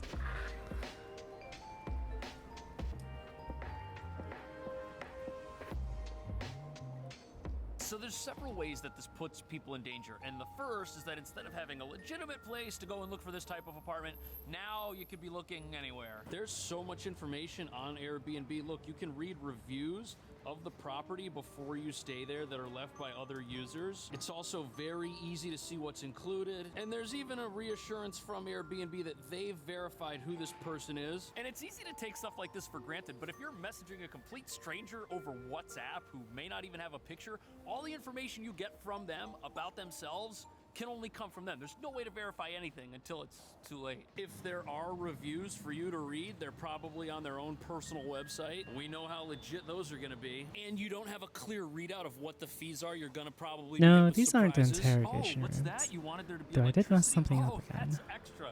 I'm sorry, I forgot to tell you. Send me some more money right now, even though you're in the apartment, and I'll turn the power on. And if there's something wrong with your place, you probably paid in a non-refundable manner. It was probably Venmo or Zelle or something that's like you can't get it back. Not like Oops, a credit card or a messed website that up. has some sort of buyer protection, which means you'll probably have to sue them in small claims court here in New York, which is not exactly the type of buyer protection most people who need a short-term apartment are thinking of. And these scams aren't even as bad as the next one, because these scenarios all envision that you paid money and got the keys to stay somewhere, even if it wasn't what you expected. But what if that doesn't happen?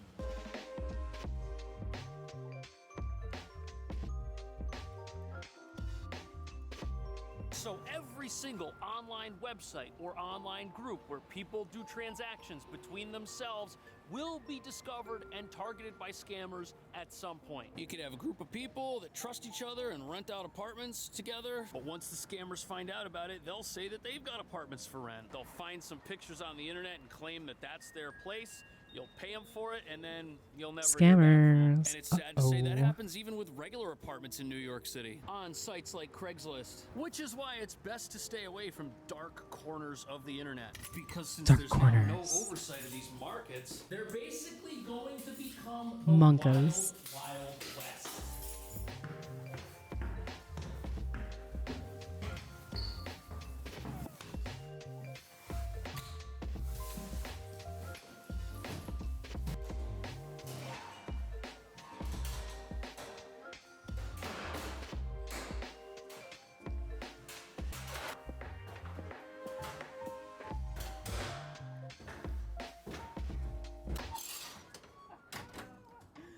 Speaking of the wild, wild west, that is the wildest view you are ever gonna get in New York City, right there. For $43.95 a month for a 2-bedroom with a very accessible roof. The heck? Spider-Man. The Now, this Dasher. apartment My food is almost very here legal already. to rent, but it would be easy to say it had a roof deck and stack this up with furniture. I'm sure people inquire all the time on this place about how the roof deck works and are very confused because that's non-traditional.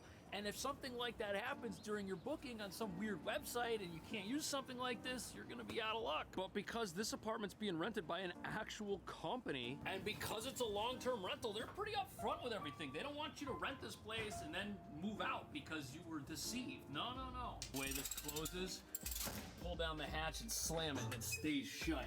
And then just pretend you're a fireman. I just don't know if you're gonna be able to get food up here and have Thanksgiving dinner on your roof. But because there's so much oversight for legitimate markets, a place like this, it's gonna be pretty hard to go wrong. Everything's gonna be up front, you're gonna know all the details, which is the complete opposite of looking at stuff like this on Craigslist, which might not even be real. I mean, the pictures are nice, but who's it listed by? Doesn't tell you. There's no phone number, just an email and like a wall of text and a very generic location. My food's here, I'll be This is right back. also listed as a 20-day apartment stay, which goes into next year when this ban is supposed to be in effect. So I couldn't find this on Airbnb. But the other part of this that's pretty interesting is that the fines are like $5,000 a pop if you get caught renting out a short-term rental. And that is so much money that it doesn't even seem worth it, but people are still willing to do it and take the risk. And that is for 2 reasons. The first one's pretty predictable. That would be greed. People just want to make as much money as they can, no matter what the cost. But the other potential reason is a little bit murkier,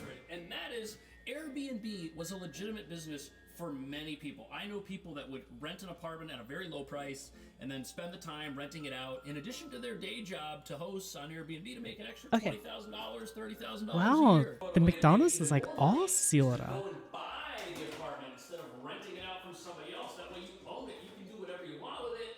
But if you took out a mortgage on a place that only made sense if you were marketing it and using it as an Airbnb and now you can't, you might be in danger of foreclosing on your own place if you don't continue doing this even though it's not legal anymore. For example, you might already have a primary residence. In My fact, slushy defrosted already. and since you Oh. still need 2 primary residences, you're gonna have to offload some apartments. You've got too much apartment, It's not enough land. it's not even slush. It's just flavored water. Unfortunately, a lot of people find themselves in situations like that where they're just unable Did your to slushy live become a drink? or Yeah.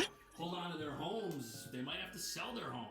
And you've got 2 options, neither of which are very good. You can either rent your place out as a Well, it loft still has while a you're sour trying to taste, sell but it, or you can tempt fate and try to rent it out, you know, under the table. Either way, the sales market's not too good. 1 in 3 homes fail to sell right now. I'm enjoying these night streams again. Oh my goodness. It reminds me of selling something they've recently purchased. A lot of Airbnb like hosts the hours when I used to get off they from were school family-owned and or operated, like maybe work. single operator type business, and that's why a lot of these apartments just haven't come back on the market as city planners expected, because still out there generating the How income dare that they? were generating. And Hi, for that guy. reason, critics of these new policies say that they've done nothing to fix the housing crisis, and they've made criminals out of formerly legitimate business operators. And they say that the solution to fixing New York's housing crisis is to build more apartments. Look at these old buildings over here. We're not building new buildings. Those have been there for hundreds of years. In fact, the only new thing out this window is way over there, and I don't think you can live in there for a reasonable price. Also, in certain neighborhoods, zoning limits the height that you can build things, so you can't build skyscrapers. You've got to keep the buildings small like you see them. And I spoke to one licensed broker who said, the city should just do away with zoning. That might change a lot of the neighborhoods that we're used to, but it would allow us to quickly build buildings that are structurally sound of whatever height the developer or property owner can afford, and that, which takes 2 years per building on average, would help New York get out of this situation where there aren't enough apartments for the people that want to live here. But what do you think the city should do to fix the housing crisis? Let me know. Easy, Thanks for just watching. rebuild. I'll see you in the next video.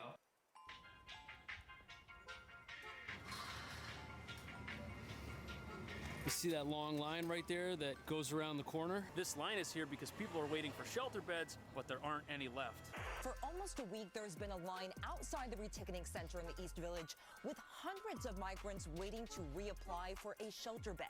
On a cold, rainy December night, desperation for warmth and shelter could be seen in the East Village. You got your passport stolen. Yeah. The city has said for some time now it's simply running out of room and resources. Community organizations handed out hot meals, and cell phone videos show coats being given out, at times being thrown into a second-floor window. Do not scapegoat right to shelter. Admit that you failed in providing the housing that this city needed.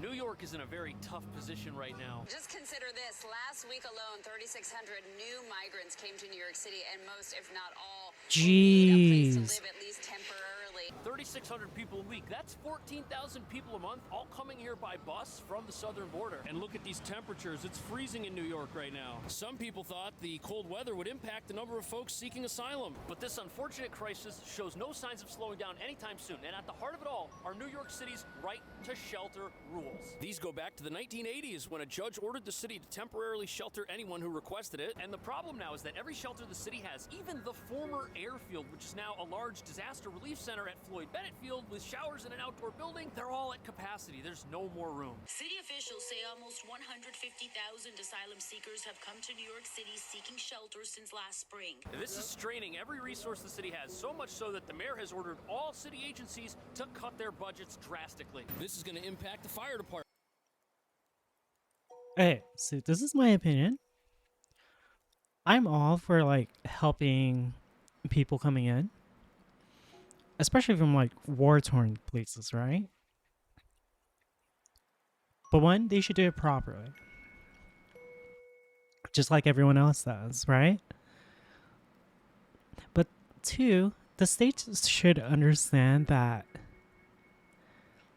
sure, it's good for making you look good, but if you can't handle it, why are you accepting new people? It's like, okay, the best way to explain it, it's like me trying to help a AAA company when I'm not even amazing at Blender or anything like that. You can't send them back either.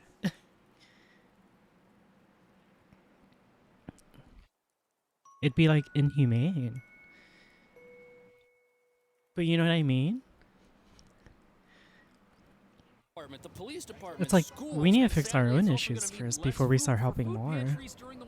That's just my Over the opinion. next 2 years, it's estimated New York is going to spend $12 billion addressing this crisis. And crisis is the only way to describe the lines of people who were waiting in the cold for beds and shelters that weren't available this past week.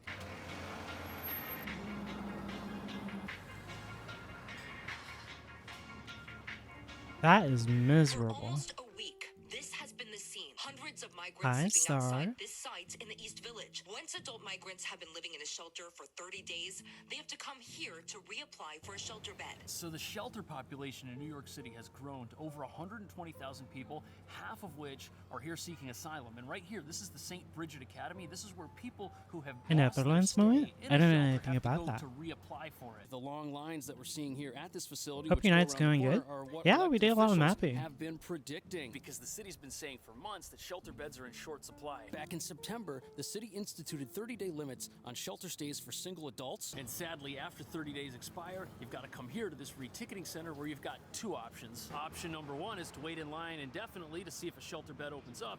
And option number two is to accept a plane ticket that'll take you anywhere you want in the world. But even as New York's weather takes a turn for the worse, the tickets have only been popular with about 10% of the people that arrive at this facility. Which must mean there's a compelling reason to stay in New York City, even under these tough conditions. Why do they? People here sleeping on the floor in the night. Is so cold.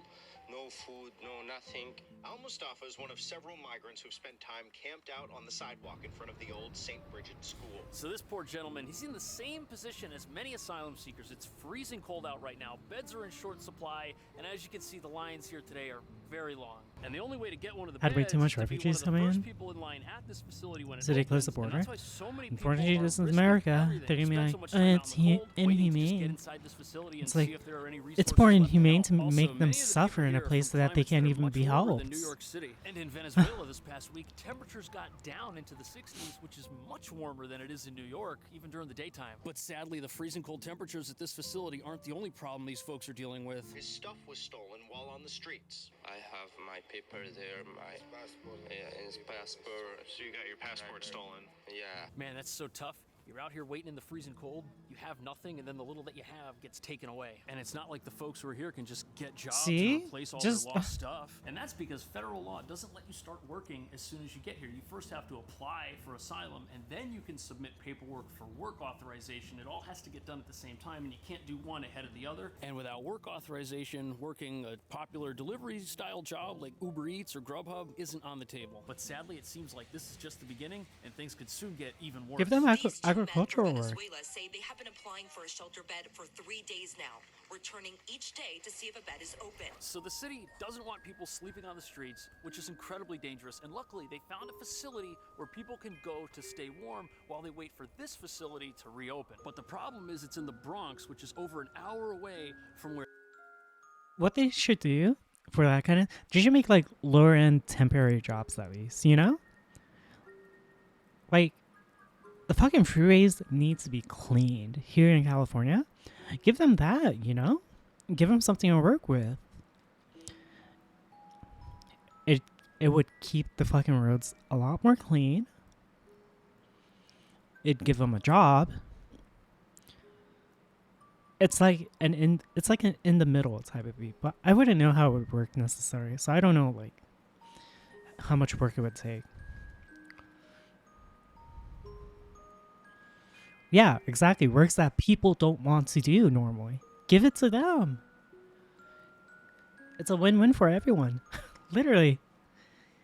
Cleaning services. Fuck. If they become good cleaners, you've got fucking quality cleaners. this place is. And unfortunately, people are stuck making trips back and forth multiple days in a row. Now, when the city originally opened this facility a month ago, it was hoped that the free plane tickets would be more popular than they are. But even though they might not be working out as well as the city has hoped, apparently only 20% of the folks whose shelter stays You know what? end up at this facility. Add on to it. Give them English teachers to teach them English. Like, you know? Get them integrated. Assimilate them. Like, you know? Something. Do it. Do something like that.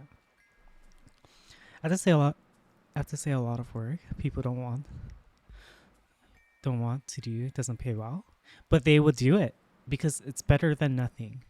As long as you give them like, don't treat them like shit, they'd probably do it.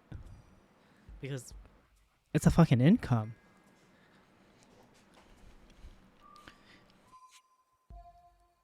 asking for Make them work for Many housing. asylum seekers say they'd rather stay at a decommissioned airfield out in Brooklyn than end up having to leave the city. And that seems to have caught the city by surprise. As we watched more migrants arrive, Mustafa says he's been bounced between here and a Brooklyn location, with nobody from the city seeming to be able to help him. It's a very sad situation, but to him and many of the folks that are here waiting in line, the worst thing that they could do would actually be to accept one of the plane tickets and leave New York City. They think it's better to stay here.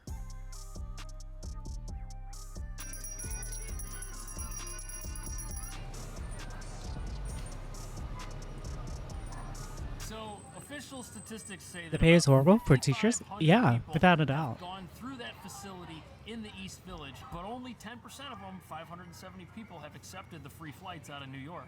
Apparently, the concern is that if people leave New York where they've already requested asylum and applied for work authorization, if they leave here and go to another city, they're going to have to start all over from scratch and fill out all the same applications again. On top of that, they'll be in another unfamiliar city, Which may not be as accommodating as New York City. and to many people, unknown conditions elsewhere are potentially much worse. Then waiting in the cold here in New York for a few days Hi, to see Bruno. if a bed opens up. Still, the city of New York says that more than 50% of the people who enter the shelter system move on to other accommodations when their stays finish. And I didn't know this, but apparently the risk of changing your address during an asylum application process is that you've then got to update that, and all the paperwork could get screwed up. You could get denied if your address changes, and you don't properly go about adjusting that while your application is happening. And that's why once you're here and you get started, it probably makes more sense to stay than it does to leave. And for many folks, the process of getting work authorization can take 6 months. You don't want it to take longer than that. You know, But the big one thing I learned,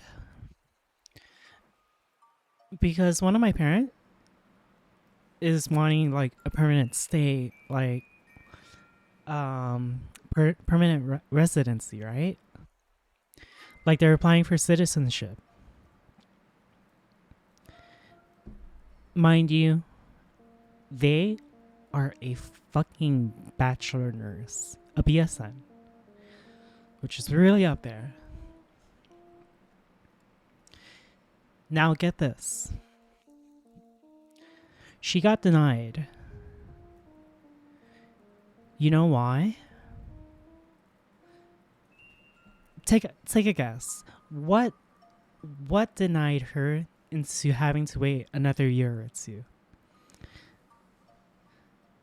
They change a requirement, but can you guess what it is? If no one talks about it, I'm just gonna be schizophrenic and be like and say it anyways.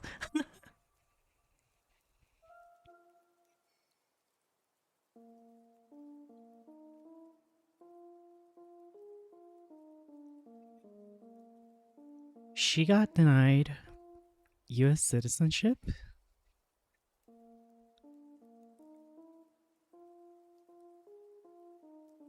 because she hadn't gotten a COVID vaccine yet.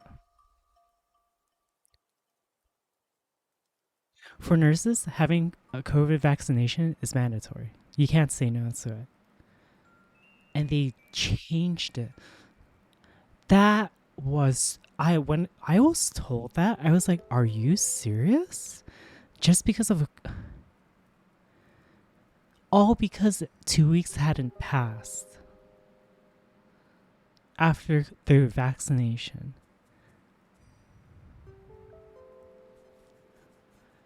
I swear, sometimes this government is just so like, right? It's just like, are you serious?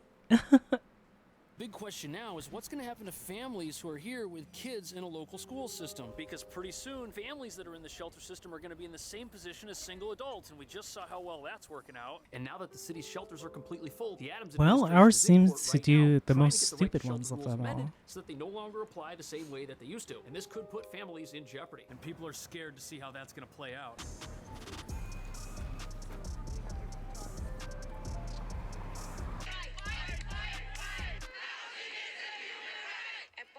Today, a number of groups rallied to ensure that the city continues to shelter those in need, a guarantee established more than 40 years ago. It is, in fact, right to shelter. Okay, and these people, if you want the government to do something, give them a better idea, a better resolution. I do not like when people are like, this shouldn't be allowed, or we need to change for the better. So then you ask them, okay, what do you want to change for the better, and how do we approach it? Then they don't know. It's like, okay, so then what do you want us, the government, to do about it? It's like, I don't know.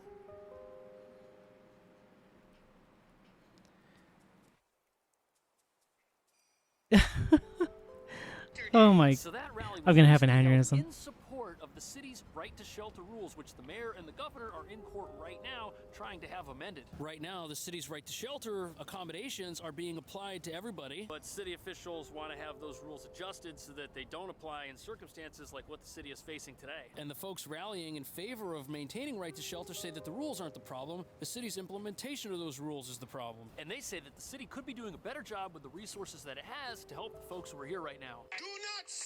Okay, so how do they do it?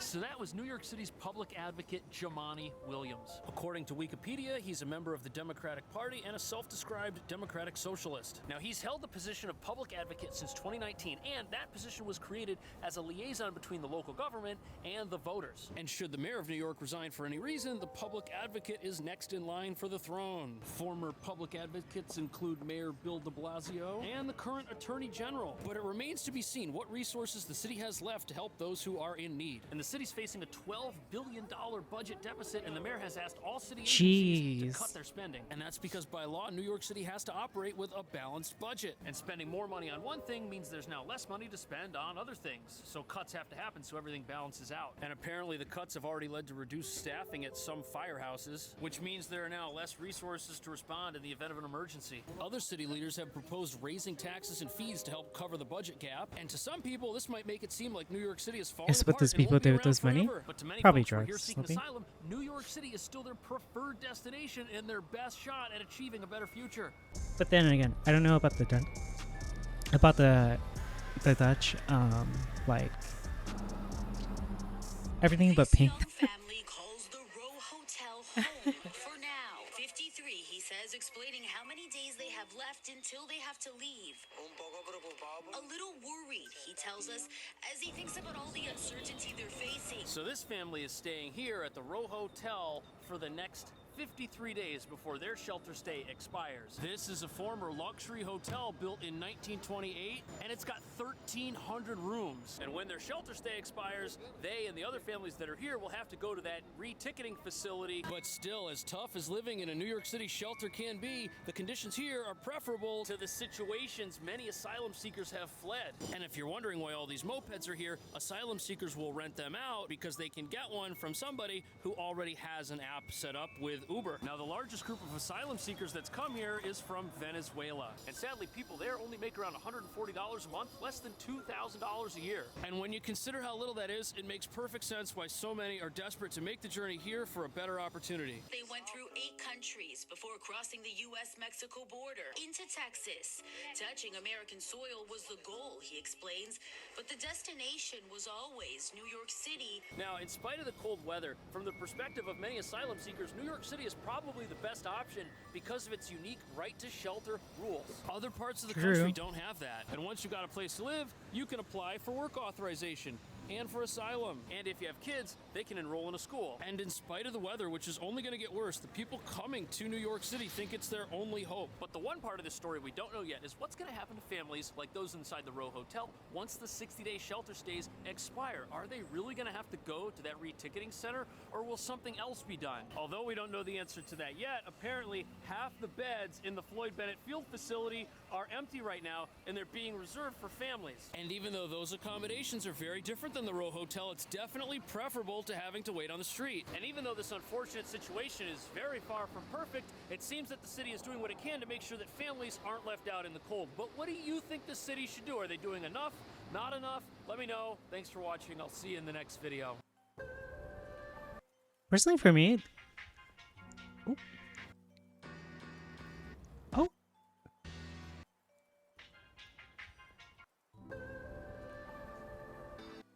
Personally, for me, the city is doing a lot, but they're just having an issue doing it properly.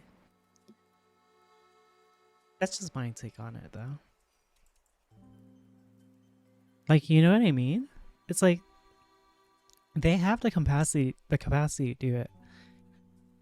Just the implementation of making it all work is the challenge. Which I can understand, because something like that is not easy to solve. Like, sheesh. Okay.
Actually, how do you bonsai tree?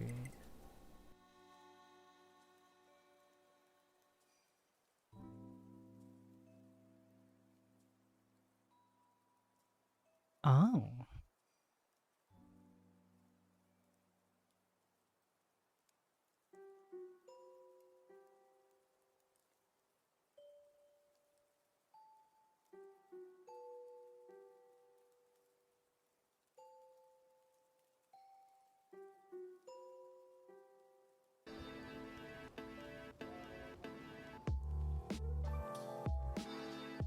This garage is about to collapse, and it's not alone. Track service remains suspended between the city and Albany for a second day.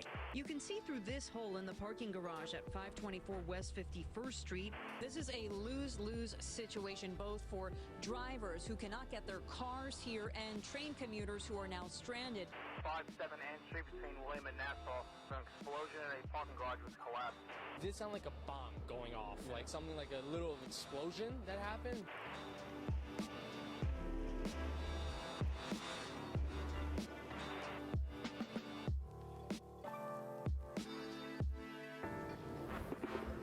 Now, luckily, for the time being, disaster here has been averted. This particular garage was spared when someone saw how bad things were inside and alerted the authorities. The Department of Buildings has determined that the conditions within this premises are imminently perilous to life, and you can be arrested. And we're going to check out a whole bunch of places like this. An actual parking garage collapse, a building that exploded, and a church that mysteriously burst into flames, and they're all here in New York. What if I ring the bell? Track service remains suspended between the city and Albany for a second day. Authorities say it's all because of an unstable parking garage on West 51st Street in Hell's Kitchen. Okay, the interesting thing with this garage is that it's right above a critical train tunnel that leads into the city, which means if this building collapses, it could actually collapse into the street beneath what we see right here. And as it turns out, the damage here is so bad that this is not gonna be an easy fix. You can see through this hole in the parking garage at 524 West 51st Street.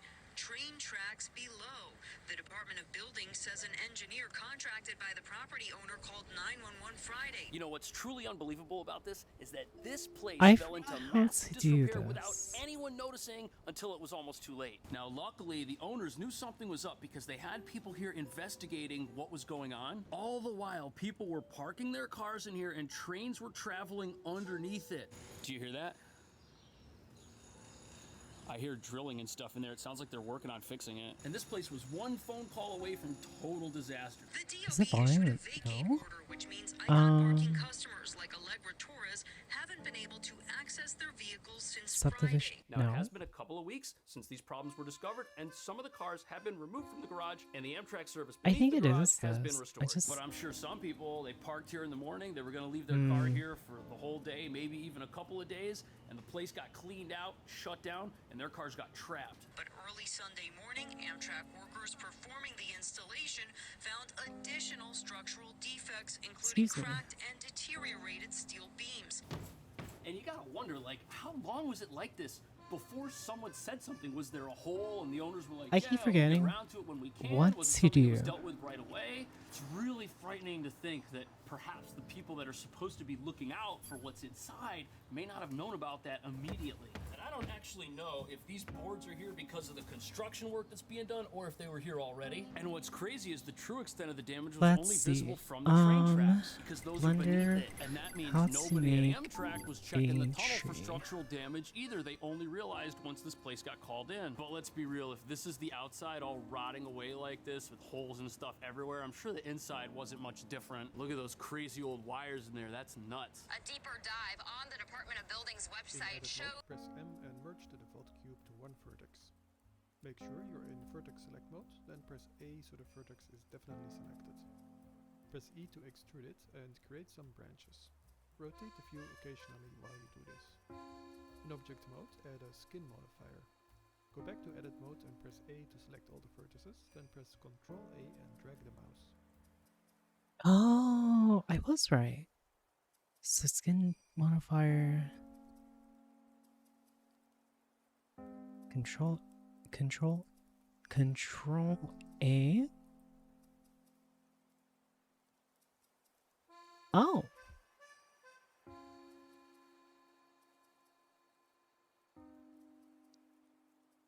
Oh. That the location has received over Oh. 400 complaints and 91 violations. Wow, that's crazy. So there was a paper trail of violations that were going on in here, but nobody checked it out until somebody called. Now, just because a property has violations and complaints in an online system doesn't mean they're real. And it's up to the city to investigate things, but that's tough. And that explains why this is not an isolated incident and why the next building we're going to check out did collapse.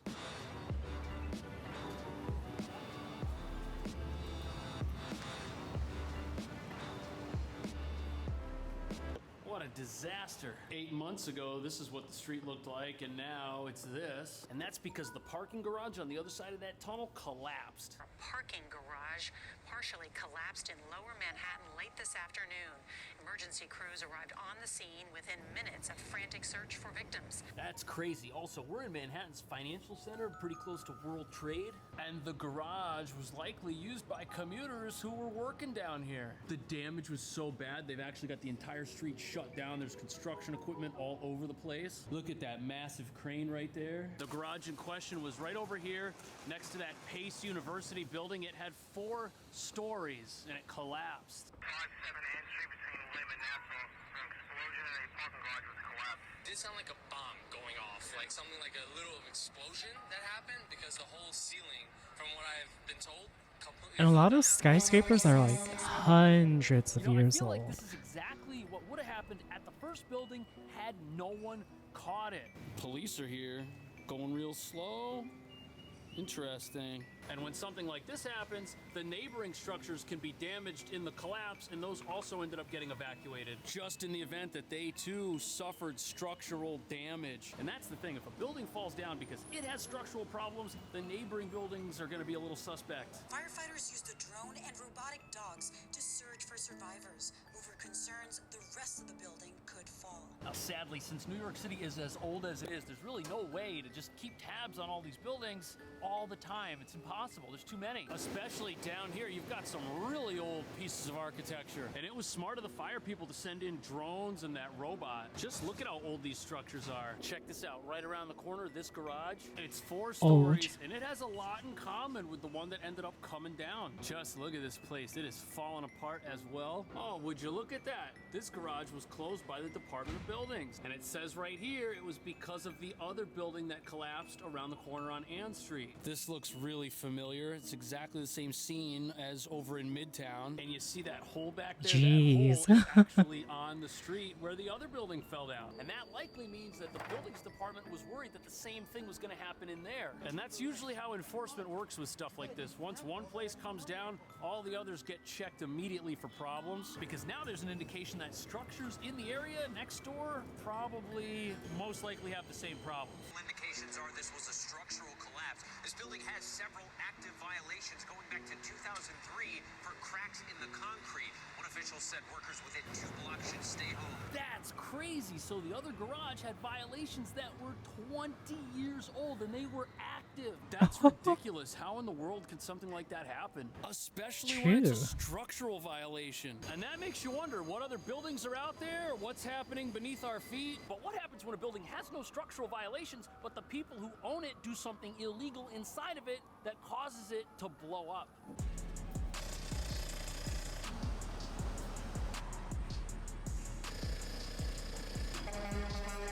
See that hole right there? Back in 2015, something incredibly tragic happened at this very same location. And this plaque, which is on the new building, this explains that it was a gas explosion back in 2015.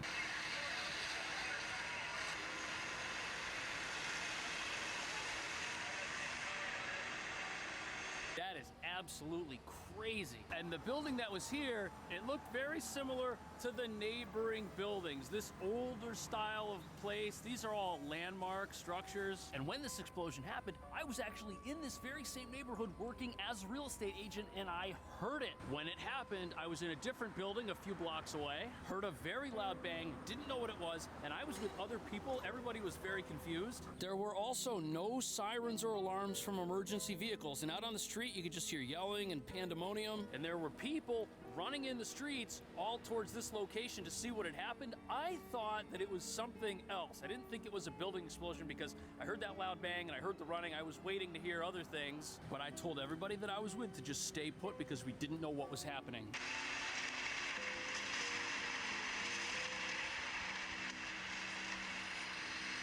Now, the reason that the explosion happened is because originally there was a restaurant on the ground floor of one of these two buildings, and 8 months before the explosion, the owners of the building that blew up had illegally tapped into the line. They were using it to siphon gas from the restaurant, which had been approved for gas, to the apartments that were upstairs. When the local power company found out, they shut the gas off for the entire building for 10 days until a plumber who was approved by the city could take a look at it and make repairs. The plumber made those repairs, but nobody ever verified that they were correct. And we don't know if the illegal gas siphoning to the apartments was still going on or not. But 8 months later, workers were back at the property installing a new gas line, and that was inspected by the power company. They found some problems and they shut the line off. And within an hour of them leaving the property and inspecting it, the owner's son and the plumber, they opened up the basement to the building and it exploded. The resulting blast resulted in a 7-alarm fire. And in the aftermath of the explosion,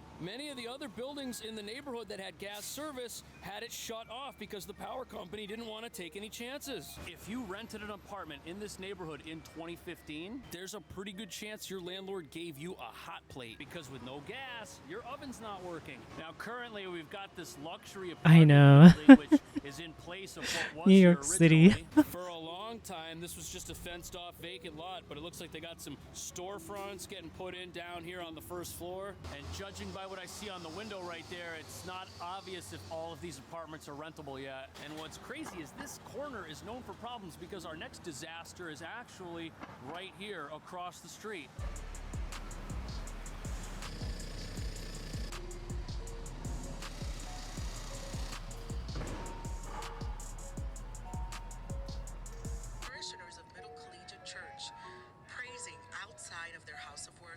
Something they've been doing for 3 years now. Back in December 2020, a massive electrical fire destroyed the building. This is where that church once stood. You can see the steeple up there, and then the rest of the facade. This is where the church was. There was an apartment building over here, and then on this side, you can actually see the remnants of the sanctuary over here. Now, across the street, we had a 7-alarm fire, But this was a 6-alarm fire. And apparently the fire took the department 8 hours to get under control. And apparently it was caused by an electrical issue early in the morning when no one was there. Also, the fire happened back in 2020, and all of the construction work happening now is recent because it was learned that they couldn't preserve the outside of the building. Apparently the goal now is to take some of the pieces and salvage what they can from the original structure so that it can be repurposed in the new design later. There was stained glass in these windows, and right next door you can see that the apartment building over here, this was damaged as well. I don't think anyone's living in there because look, it's totally blocked off. There's no way in from the street, and then that's where the door would be. Yeah, ain't nobody going in there. What a massive operation here. 3 buildings taken out. And what's so crazy about all of this is that electrical stuff, that can be really hard to diagnose. And something like that is harder to track down than what happened here across the street. If there's gas leaks in a building like this, everyone knows immediately, but the electrical stuff, it could happen at any time, and these buildings are old. There's no way the wires in an old beat-up place like this are all brand new. New York is an old city, and these buildings are all hundreds of years old. But luckily, the city's buildings department, it will tell you the complaint history for any building here. So if you're thinking of moving into a place, you can check it out ahead of time and see reports on things like bed bugs, complaints, violations. You can get the entire history for any building here, even your NYU dorm. And you know, I probably would have been able to figure out that the apartment I live in had an ant problem before I moved in if I had checked online, but I didn't. Luckily, I've solved that myself. But hey, thanks for watching. We'll see you in the next video. Thanks to BetterHelp. New York for has sponsoring so this video. much Inside problems. this unsuspecting building is the cheapest 1-bedroom you can buy anywhere in Lower Manhattan. Be honest with me, was this an illegal Airbnb? Is that why it's so nice? No, it's partially staged. Ah, okay. And it's essentially in the middle of a secret little garden. Look at that. Is buying this cheaper than renting something like it? It's probably a little bit more expensive, but you're building equity. You're not throwing your money away every month. Not only is it quaint and cute, but it comes with something most apartments in this city don't have. Whoa, does it come with 2 free ACs? Yes, it does. They're happy to include them. And we're here to find out if you should buy this place and invest in your own future, or if you should rent something else and invest in someone else's future. I think the answer is pretty obvious. But the best thing about this apartment is that's Union Square, and while you're here, you can take the subway. So many trains, and there's coffee and the farmer's market. Soup, fresh pie, chicken, That's like wolf. a Luckily, perfect it's just spot bakery, for but this is a pretty VR cool. player. And it looks like it's here 4 days a week. This is pretty cool looking. These striped pumpkins, apparently they are edible. I didn't know that you could eat those. Maybe it's the gourds you're supposed to stay away from. Nothing says you're the life of the party like a gourd or a miniature cactus. Obviously, Union Square is where the cool people live. But Union Square is only part of what makes this neighborhood awesome. The apartment is 1 block east of Union Square, and believe it or not, this is one of the most special streets in New York. That's the Chrysler Building, and it's basically a little restaurant crawl. Mono. Who needs a menu when you only serve one thing? Looks like wine. Got another little cafe down here, and we're by historic Pete's Tavern, which was here since 1864. This is like one of those businesses that is uniquely New York, and they don't have a menu that's too complicated to understand. $30 pork chop. It'll change your life. Then we got a cheese shop, a coffee shop, which says it's a farm, and there's more. But here's why this street's cool. It's not a through street. Down here by those buildings, we have a dead end, and right there is the dead end at Madison Square Park. And for the most part, that restricts traffic to what you see here, and it keeps it residential, even though it's in a popular part of town. Everyone has good days and bad days. I happen to have 2 small businesses, and when things are going great at one or both, I feel incredible. I feel bulletproof. But when things go bad, if something unexpected comes up, that can take your mind out of the game completely, and it's easy to let negative thoughts and emotions just totally consume you. You forget your past blessings, and you start to think to yourself that the future has no hope. And that's why I'm so excited to talk about today's video sponsor, BetterHelp. The world's largest online therapy service. They've got over 30,000 licensed and accredited therapists from a wide range of fields. Answer a couple of quick questions to get matched with a therapist. You can text, you can chat, you can even schedule video calls. Now, if for some reason No you're not happy way, with your I therapist, ordered you can 30. change at any time for any reason at no additional cost. Plus, you're getting the same expert advice you'd get from a physical, in-person therapy session without any of the hassle. All of the therapists BetterHelp can connect you with have a minimum of 3 years of experience and 1,000 hands-on hours. You can save 10% by clicking the link right here, betterhelp.com/CashJordan. You'll save 10% off your first month at BetterHelp. That's BetterHelp, H-E-L-P. Click the link below or check out the video description. Now let's get back to the video. Here we are. Look at this building. It's so unsuspecting. And there's a plaque here about distinguished Americans or something. Anyways, very small building. Doesn't attract a lot of attention. You could be the president of Antarctica and live here and no one would know. That's how famous you could be and live in this place.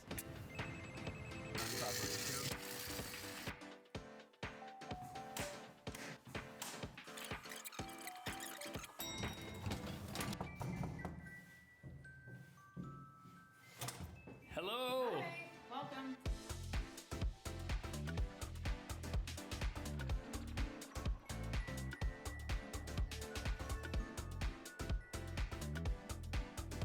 It's so cute. What are we looking at? What's it cost? I want it. The asking price is $685. Okay. The maintenance is $1078, which because it's a co-op, that includes the taxes. Okay. So that's your monthly fee. Yeah, which is very reasonable for a one-bedroom in this neighborhood. Kind of is. New York's expensive. So why is it for sale if it's so cheap? The sellers are ready to sell because they were using it as a pied-à-terre. They don't need the space anymore. They renovated it a few years ago, so it really is move-in ready. Everything's in great condition. And the other nice thing about buying from a pied-à-terre buyer is that they had a light footprint in the apartment. They were not here a lot. They were here on weekends. So you're saying light use. So like if I'm buying a used Toyota Corolla and it's got 10,000 highway miles, it's not like heavy city miles. Right, exactly. Okay. Yeah, you did. I got it. Is this the foyer? This is the foyer.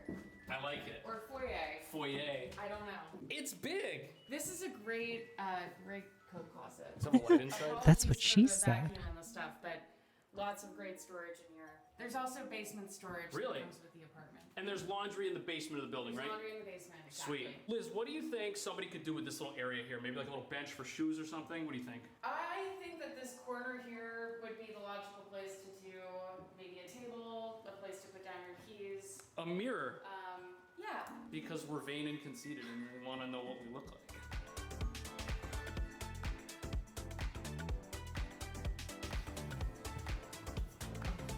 Is this brand new? I see there's still the sticker on it. I know. You know, I don't think that has ever been used. Really? So they just put it in and left it? If it has been used, it's been used very, very lightly.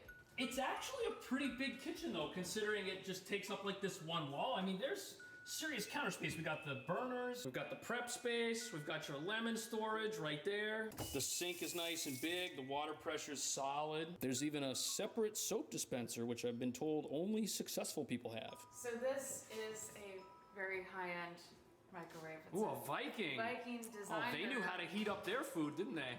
And look at these cute little cabinets. I love how they've got the see-through so that if you have a guest, they can find what's in here without rummaging. Liz, how tall are you? I'm 5'6" on a good day. Oh, okay. This must mean I've been lying about my height. I've been saying I'm 5'7". Am I 5'7"? Maybe. It could be.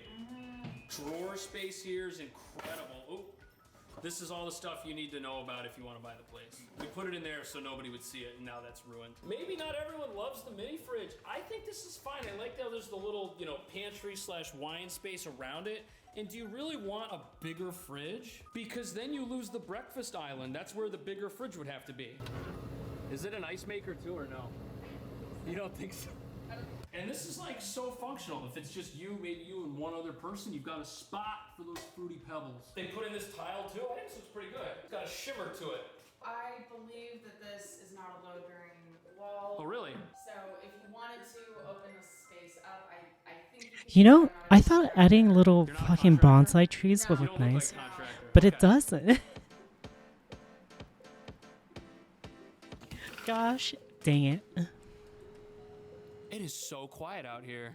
I think I'll just do fucking koi fish. Your penalty for Koi doing that fish? is like noise. Swimming everywhere. I didn't really hear any. These also look to me like a relatively new soundproof design. Would you do Sometimes anything less is different more. here? I think they got it right. I think this is the correct layout for the space. Maybe you could get a bigger TV, but then how would you show off the knowledge that is in your mind because you read these books and your vintage cabinet? How would you do that if you got a bigger TV? I like the quirky vintage lamp too. And this is wide enough and big enough that if it's you and if it's a few guests, you're not gonna be rubbing elbows. You guys will be nice and spread out. So even though it's a small place, it's not like a non-functional space. Uh-oh, don't have a pinched nerve again. I guess they added all this stuff in. Is that what we're looking at here? Exactly. They built this in? Uh-oh, Val. Uh-oh. And you could remove it if you just wore a barrel and suspenders, if that was your outfit. I think I would need a little ladder or something to get in there. Footstool. Footstool. Yeah. Costco. That's right. This is super functional though. Definitely beats trying to have a dresser and all kinds of stuff just floating around here in the room when it's all right here. And the door, this clear design, French door style thing, that's cool. You could put a little curtain on it if you wanted to. Oh, it has a curtain thing. There was a little curtain here, I guess, at some point. Oh, cool. Yeah. Maybe the last owner didn't want to be looking at themselves through the mirror. Queen bed? Full bed? What size? That's a queen. It's a queen? Yep. Sweet. Behind the lamps, you can see we've got this awesome built-in bookshelf, goes all the way up to the ceiling. The same magnificent view that we had in the living room. Maybe when you actually live here, you do this in a way. Maybe it's not so bad after all. So originally the bed was on this Maybe wall. it's not so bad. So you had more access to the storage under here. Okay, And the window. you know what? I think If they I'm were just going gonna to do try it coefficient with, stuff like that, equal access to the bed on both sides. So that's what they. Oh, so both people can kind of get out. Yeah. I think Equally easily. It can be customized at this to suit point your then, lifestyle. What's in the this map closet over here? is done. We have some window ACs. Oh, And fancy ready schmancy. Those are the good ones because they're the old ones. for and the not next smart step. ones. And look at the rest of this closet, man. You can fit so much stuff up in here. Which is I call Unity. this closet like a mini walk-in. A mini walk-in. I think I'm completely in. Does it come with this hanger? It's a pretty nice little hanger. Sure, you can have the hangers. Sweet. So yeah, Let's I fill think it. this is ready for Unity work. Ooh, the water's quiet. It means it's not gonna wake At people least up if you I throw the believe it's water ready for in Unity. the actual bathroom. How long is Unity work gonna take? Not that long. I'm a I little got really sleeper, fast and at I like doing this it. medicine cabinet. Look It's at just this baking little lights that rocking take me a bowl. long It's so time. fancy, and we have this light, which But I could be think thousands I of years have old. We don't know. everything So I set think for the the most owners part. wanted to renovate in keeping with the pre-war style of the building. So that's why they did this marble subway tile. And, Subway tile. Is that what you're calling on the wall right here? I would call But, this a subway yeah. tile, but it's marble. So normally subway Okay, tile is I think I'm is gonna end like stream white here. ceramic. The pedestal sink, the medicine cabinet, the light fixture, it's all in keeping with the style of the building. If Yeah, wanna you know what? buy a I think place, this is good you right wanna here. Do it as cheaply as possible. You gotta talk to Liz. It's a great place. Thanks for coming. According to Hunger Relief Organization Feeding America, 1 in 10 New Yorkers, or 1.8 Okay, million, I struggle with think hunger, and nearly your 600,000 map of them are children. is Not ready much in here, for just Unity. the two I'm apples. just And going that's to because do there are food shortages a in bit New York. more The migrant testing crisis has put a and serious strain on Martin free controller. resources like food And yeah. pantries. Tensions are growing with not enough food to go around. They tell you to be there. Map is optimized to the best of my ability. Free food giveaways, especially during the holidays, have become a source of tension. Outside, the line has grown longer. It's on days like this. Another long line at the Bowery Mission. Feel like you're alone and feel like that no one cares for you. I do have to fix this up right here. So how can the largest city in the United States be But, experiencing yeah. food shortages and an inability to care for its residents? Well, a lot of New Yorkers are struggling right now, and a record 140,000 asylum seekers I think have come this is here good. from incredibly tough places, and that So we're gonna crisis do is like, likely to cost how the do I city explain this? $12 billion So here's the over next 2 process years. of And what for we're this gonna do reason, New York next. City is running out of everything. So the next process for this map is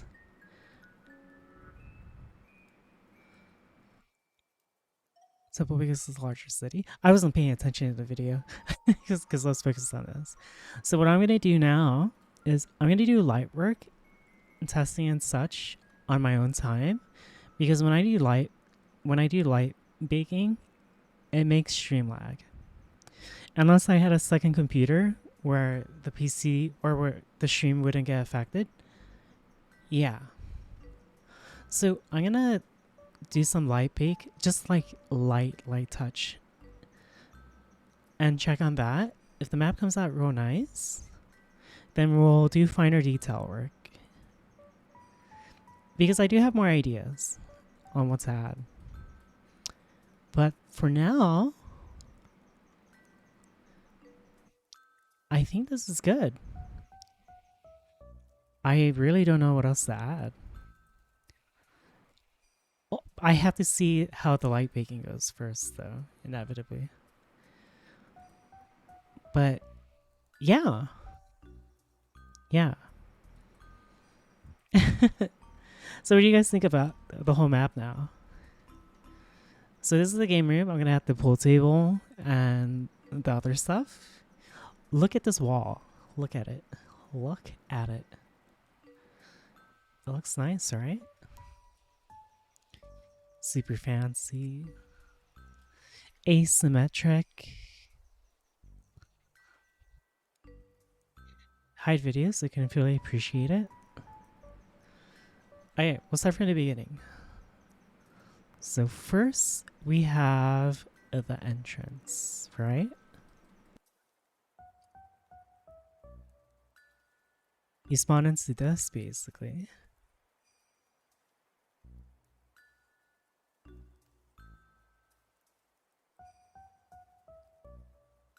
And you walk in, and it's like you are greeted with this, which would be like lit and everything.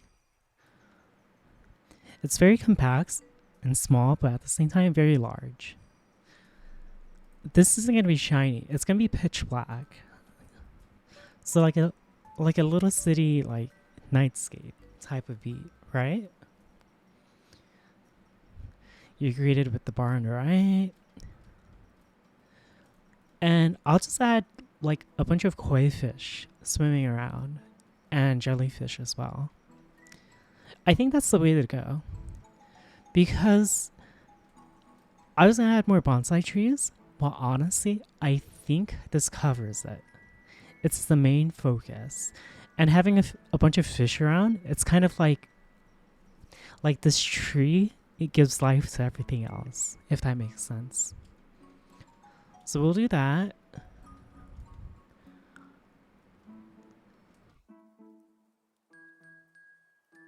And yeah.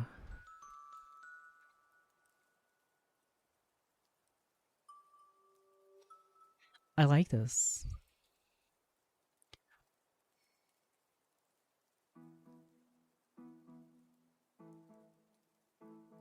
You like the overall design? Mm-hmm. This one I kept a lit a bit more since it's going to the bedrooms and such. You know what I mean? So it's like naturally you would want more light right here. I mean, I would imagine. Then from here, we also have the interrogation room. Why there's an interrogation room, I still don't know. Ask Xcon. But then we have all of this, which is nice. This looks really nice. I can't wait to see all of this like lit up as well. It's gonna be really cool. Oh, I didn't round off these edges, but I rounded it off over here. I guess that's okay. Having a bit of like a difference or like uniqueness behind it, if that makes sense. Let me see.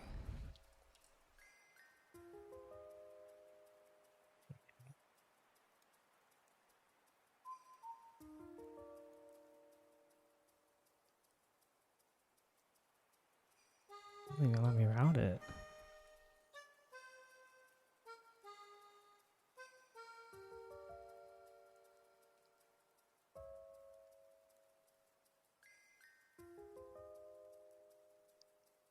Oh.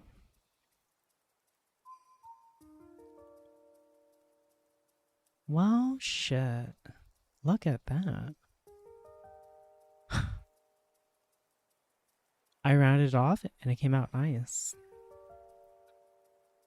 Okay, well, I have that covered, so let me save this. So the pool table is going to be here. Beer pong is going to be right here. Then cards is going to be... I don't know how this part is going to look still, because he wants to have like a deck of cards. So I'll have to... I don't know how it looks, to be honest. The whole vibe, the theme of the map is really cheap. But the question is it like a futurist... Does it look like a neo-Japanese map?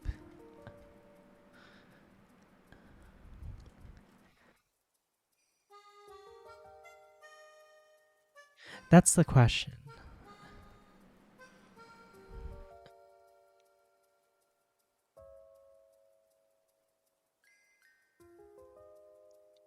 Does it feel like this gives the sense of like a neo-Japanese?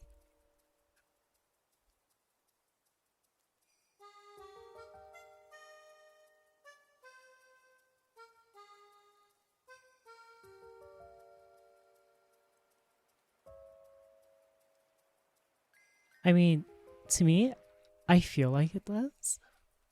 At least in my opinion. But yeah. This is gonna be nice too. I can't wait to see all of this like lit up and everything. Okay. So what I'll do tomorrow, I don't know if I'll stream tomorrow, because doing light bakes, I have to do a lot of Unity work. And usually I don't do Unity work as much, especially for like light bakes. But who knows? Who knows? Since that's both architecture classes, Japanese and wood, marble floors.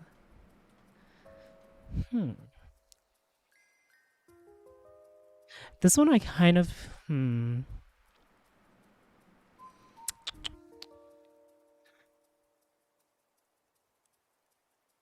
Well, this is the lobby area, so...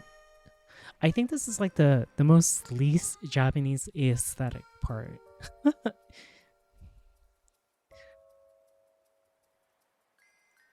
So what I'll do for these rooms as well is I'm gonna add like little text on it, which is gonna be nice. That says like main area where you go, and then when you're going back, lobby.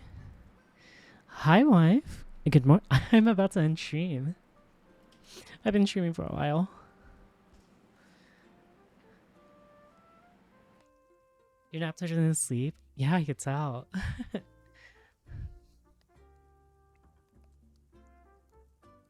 Oh. That's why I despise this. But she needs it.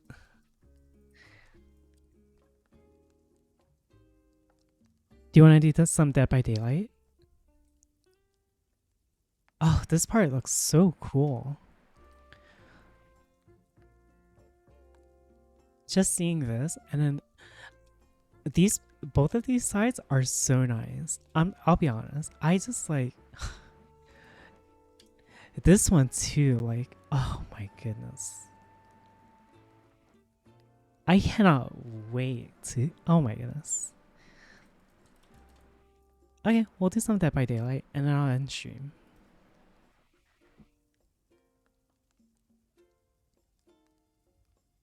Oh? Oh, right. My Dead by Daylight didn't launch because we're still in VR chat. Look at this creature.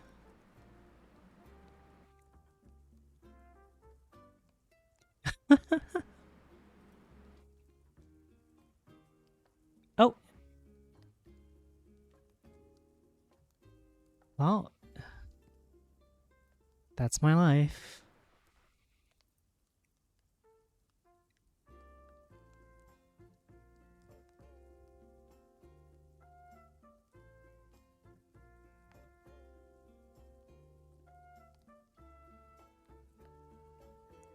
I already logged off.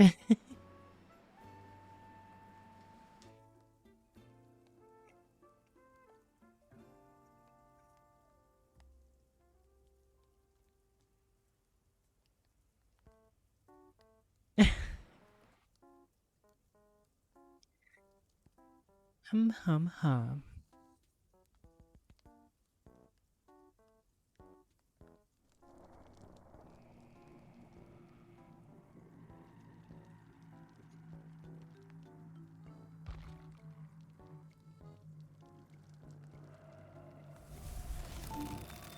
Well, at least I remember how to make trees. I will be right back. One moment, chat.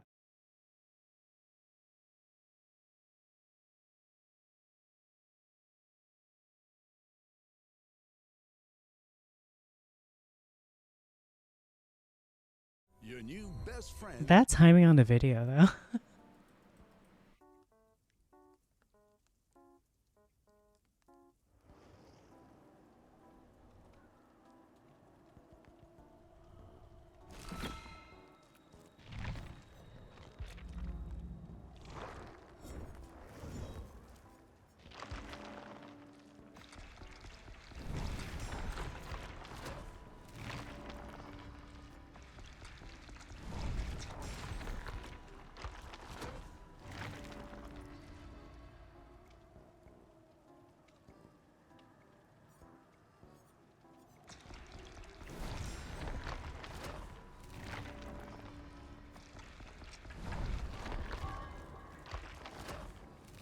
Oh, also Val, let me know whenever you post stuff on like TikTok or YouTube, so I can watch it as well. And then prepare myself, be like, ew, I did that, cringe.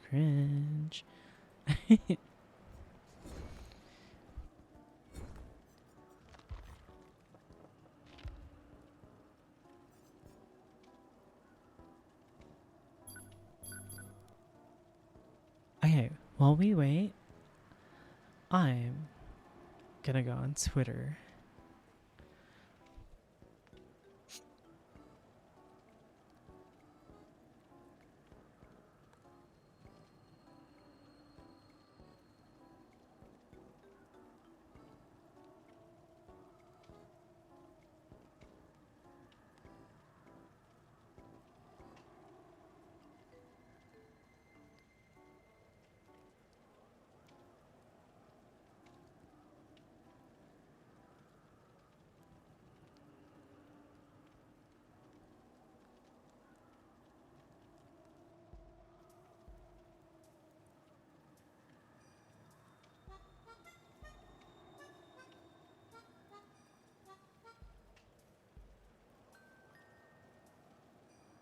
This guy's talking shit about Stellar Blade.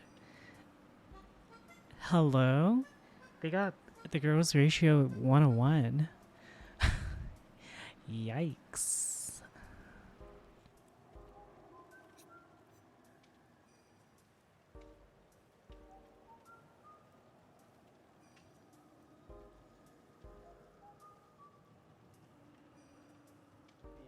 Character from a bygone era.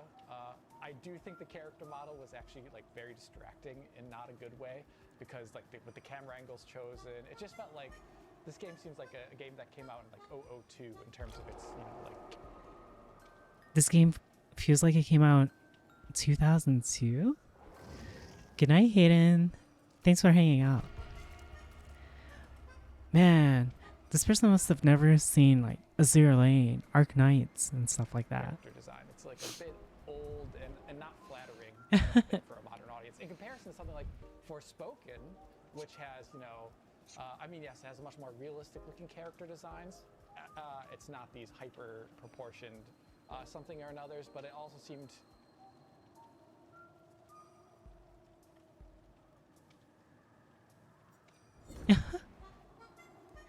I've seen too much Azure Lane these past 5 days. I mean, my model's based off of it.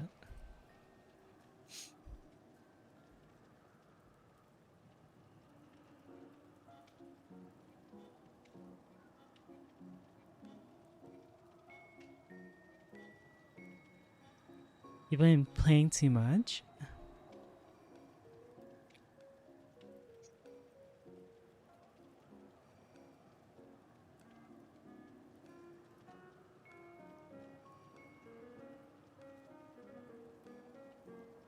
haven't touched a zero lane in so long. Nice to see the cavalry's here. Hex migraine.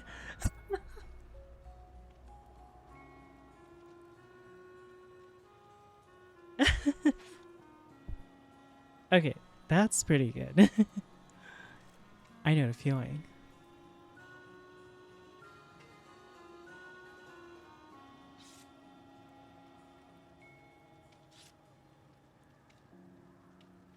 I love a zero lane.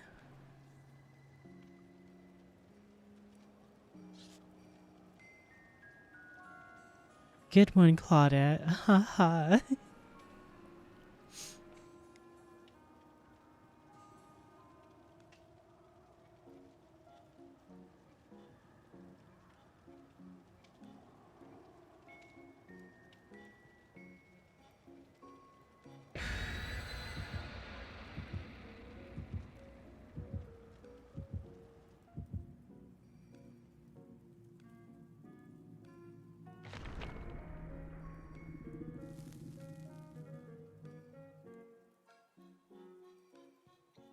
I'm cold too, because of my poor blood circulation.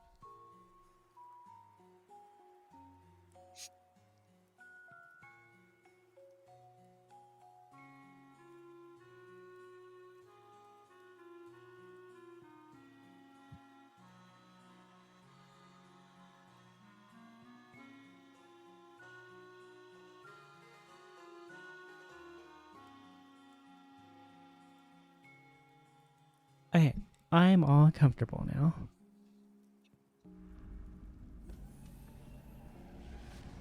What a chill night tonight has been. Seriously. Oh, great.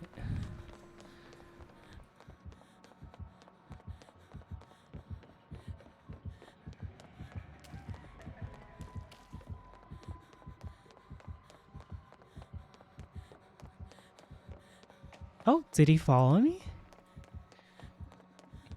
Oh, he did follow me.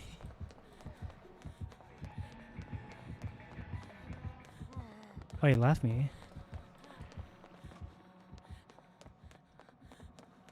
Where is he? Or she?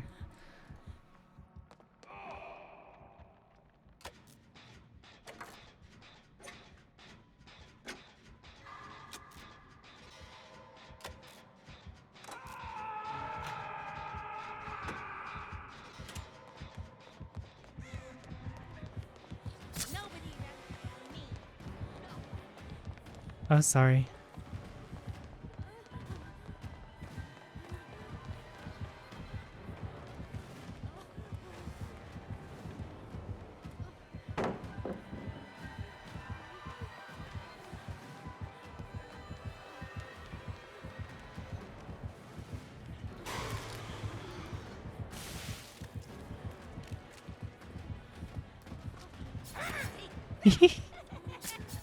Oh, wait, they have unrelenting. They're swinging fast. Let's get a move on, babe. Goodbye, my future. I'm going to the basement.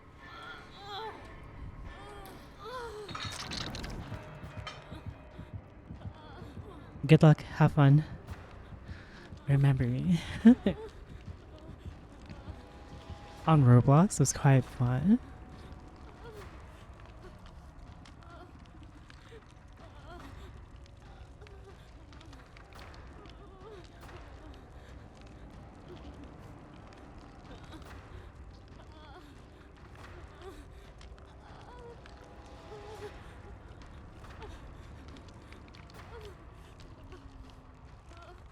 Oh, hi there.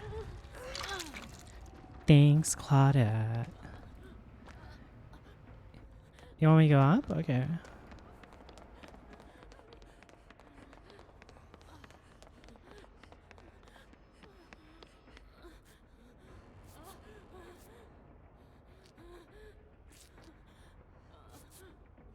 It's fun because everyone was a bad player. Jeez. Thank you.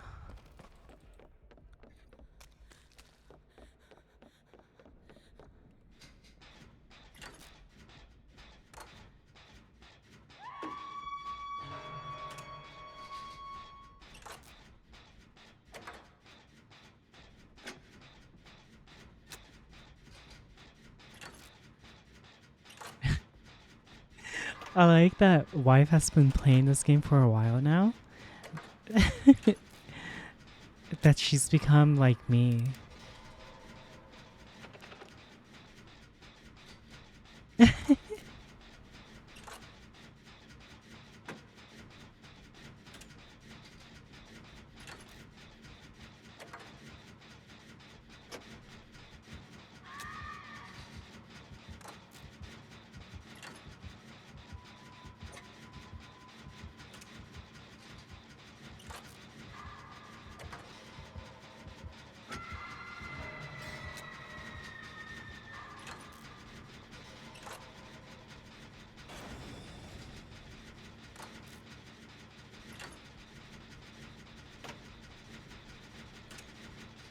What is this Jeff doing?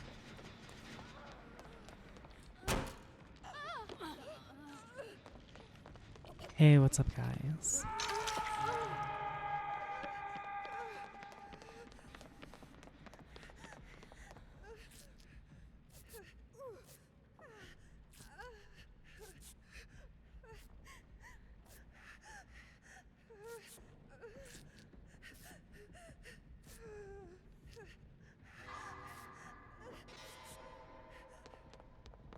And he gave up.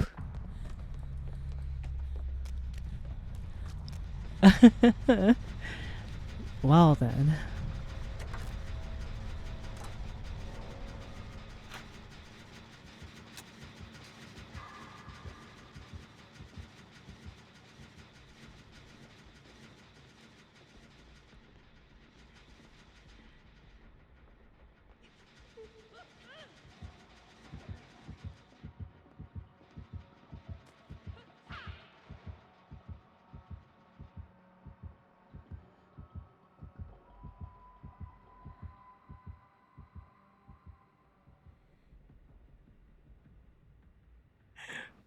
They got fucking blast-minded.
Watch this.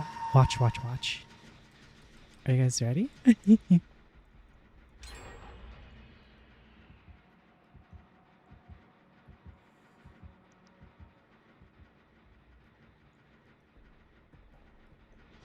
Oh, never mind. Oh!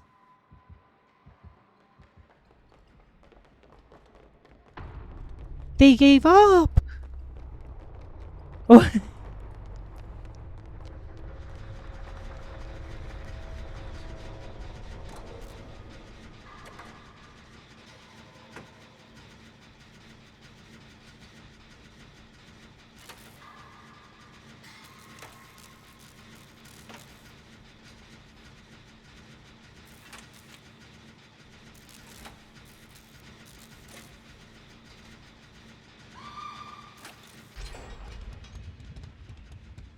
Oh no.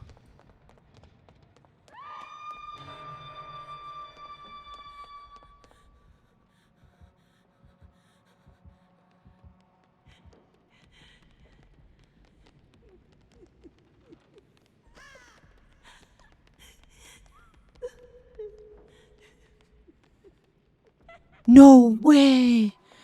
My dumbass idea worked! I can't believe I got through!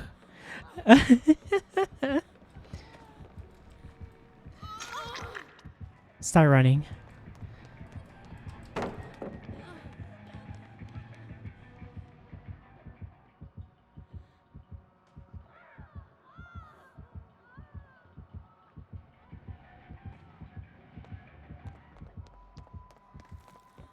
Come over here, wife. There's a trap. No.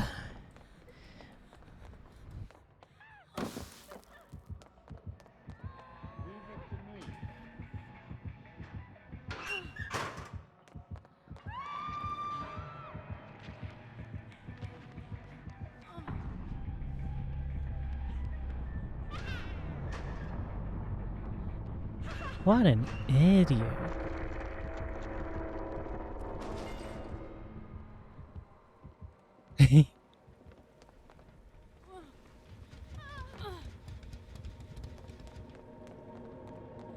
What an idiot.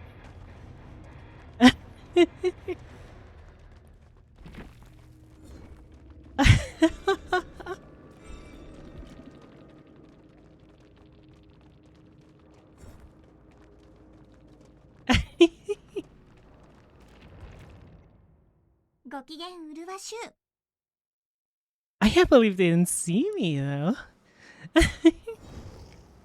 Hi, thank you for the follow. I hope you enjoy your stay. Yeah, we got really bad teammates.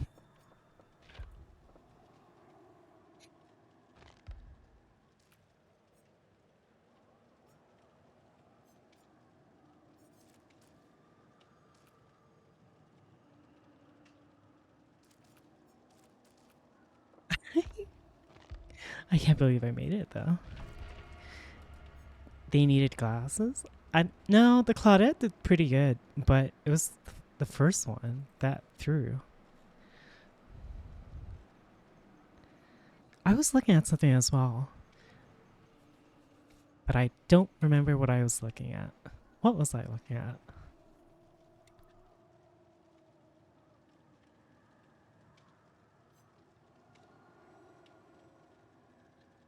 What was I looking at? I actually don't remember. I was doing something. Oh, right. Silly this.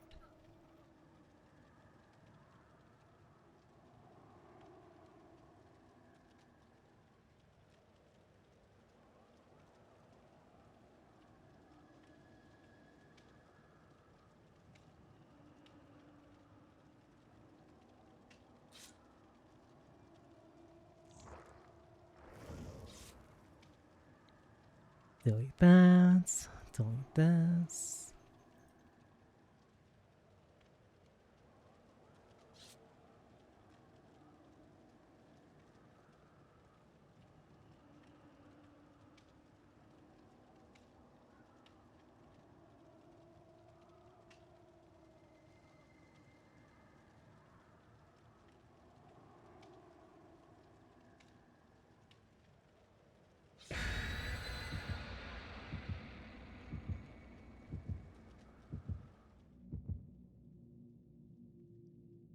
I'm cleaning up the announcement channel because soon, Val, soon.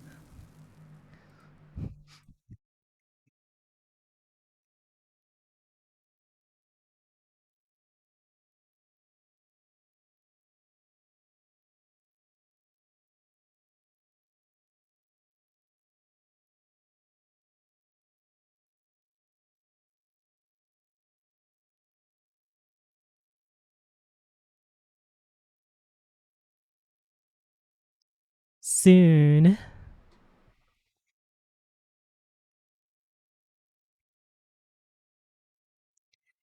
You know what? I kind of want to play this game. Okay. I want to get this game called Oxygen Not Included. And then I am going to make you all the character names and such. I kind of want to get this. Tempting. For $15 too. Which is a pretty good deal for like the whole bundle.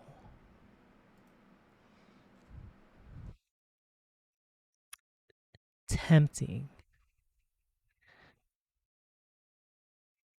That does sound like fun. Tempting.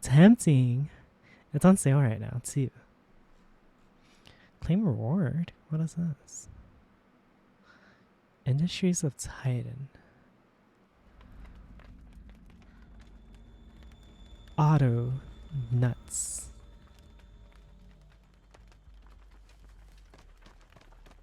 Oh, hi. Is there a gen here? No.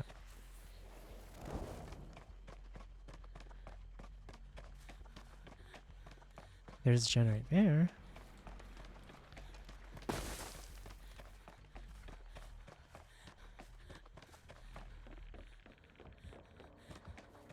Uh-oh. Uh-oh. It's the plague.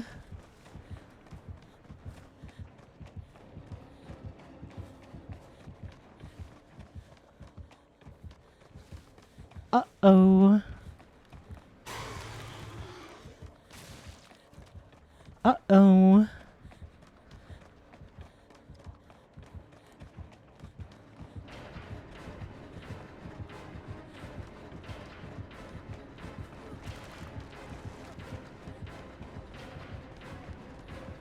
Oh, she lost me. I'm over here. Hello. She named the protagonist Bruno? Perhaps. Uh-oh. There's so many Plague players lately. Why? She threw up on it. Uh-oh.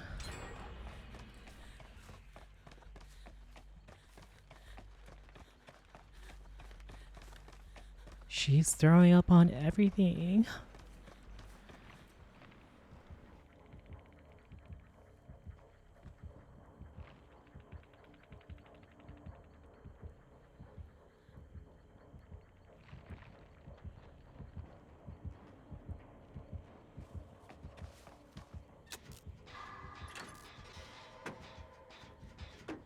You played Monster Hunter yesterday? It was good?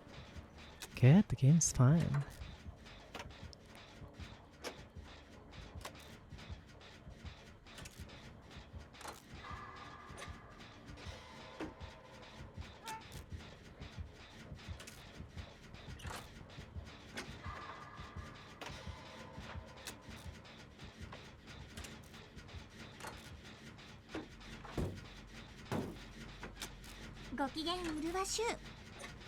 Hi, thank you for the follow. Oh, she has our reading.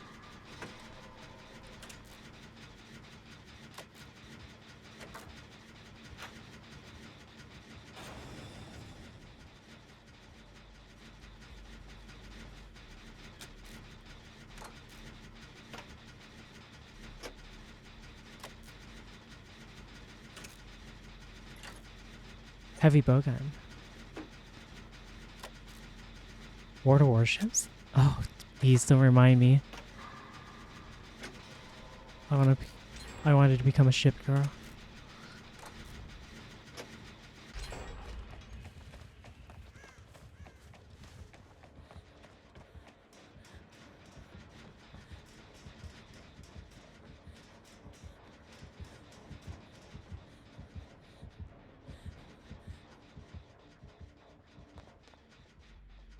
Ew, it's got throw up on it. Well, I guess I'll throw up on it, see.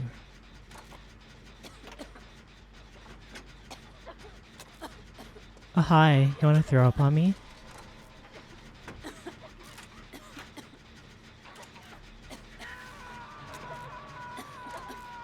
Here she comes. Hi, hi. Hi. Thank you very much.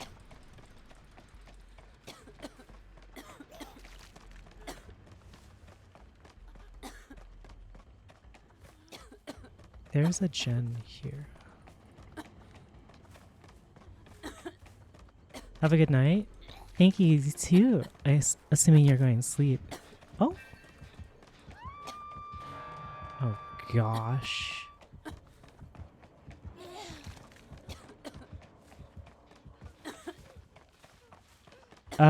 Just start running.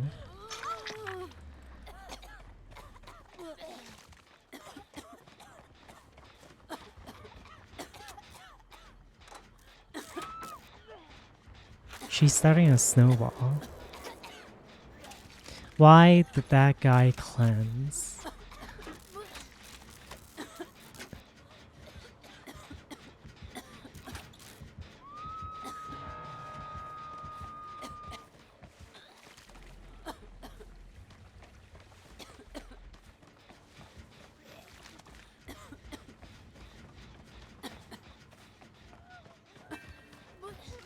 Jeez.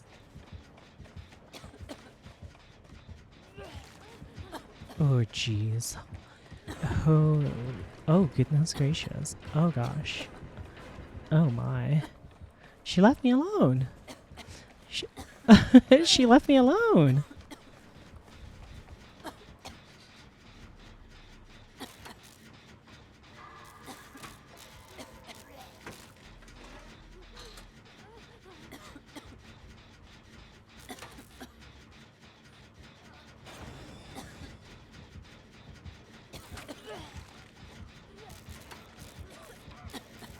We gotta pressure this.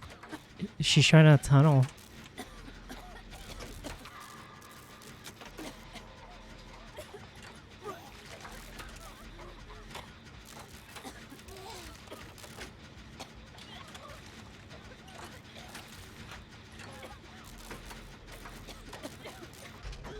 Awesome. Now we leave. I gotta get this. I think it's on the right. Oh my gosh. Start running. Start running.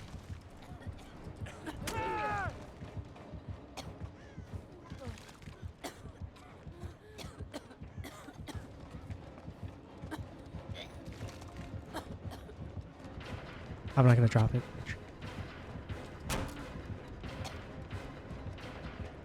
I'm not gonna drop it yet.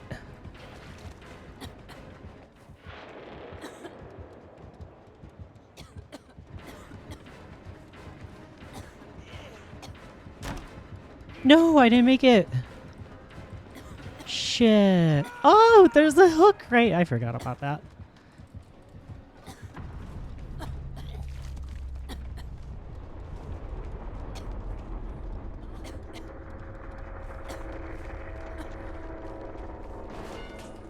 Did she leave me alone? I guess so. Oh, that's worse.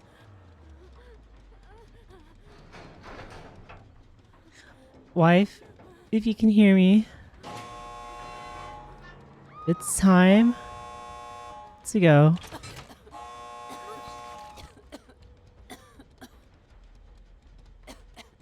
No, this way, this way. No.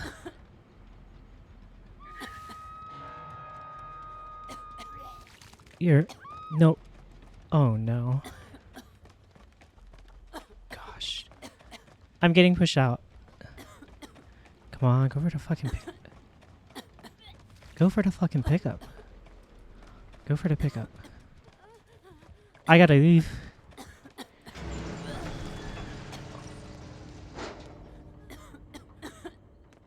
Oh, she get back. Go for the pick. Go for the pickup. Go for the fucking pickup. Oh, I have time. I have time. They quit.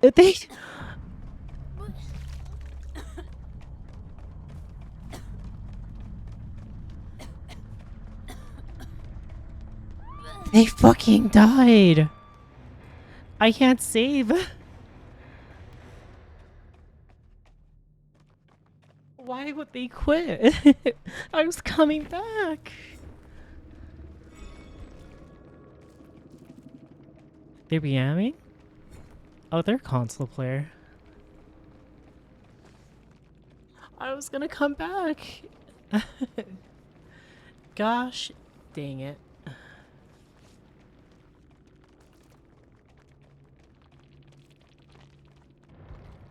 Late hours Dead by Daylight matches? Yeah, playing Dead by Daylight at this hour is like playing hardcore.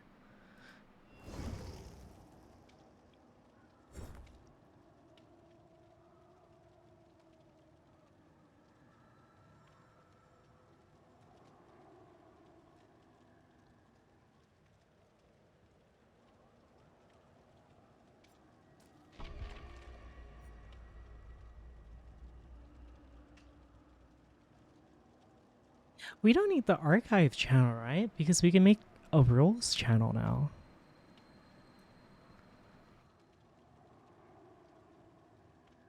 How do I do this?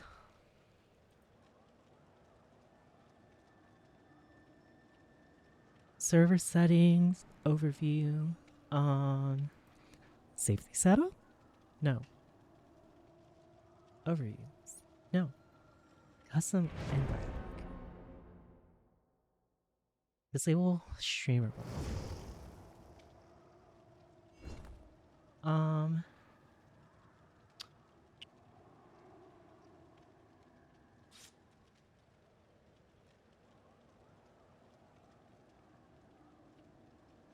Overview.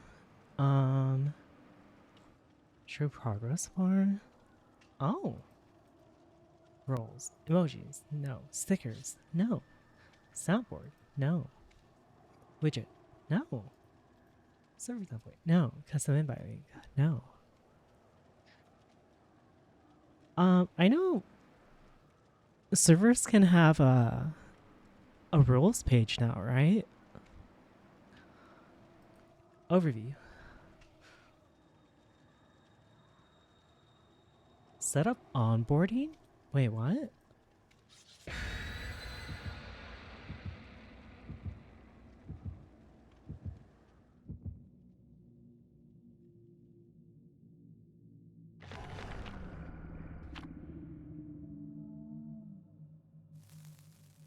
What the fuck is an onboarding? I don't know anything about this stuff. No.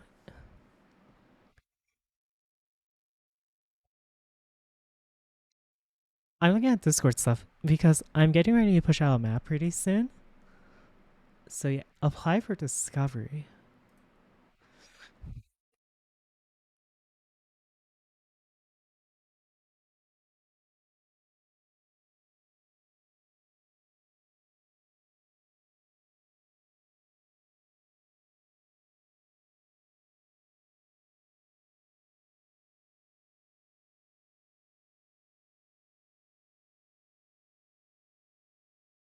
Apply for discovery? Your server does not meet the requirements. The setting will require all 2FA members with moderation powers to have 2FA enabled.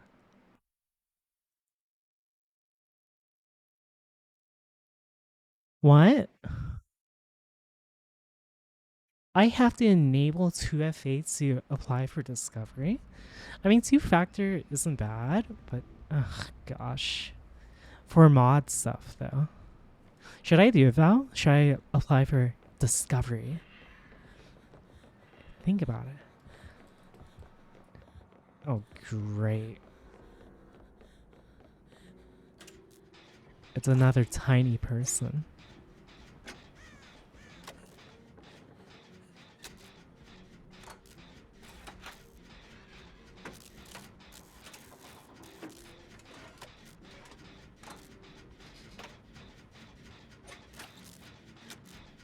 Not really? Okay.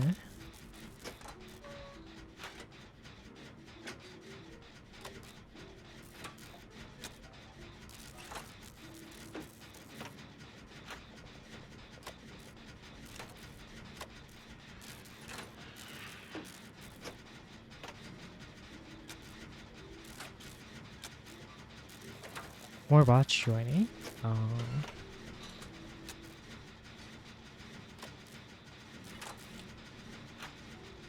Who's being chased?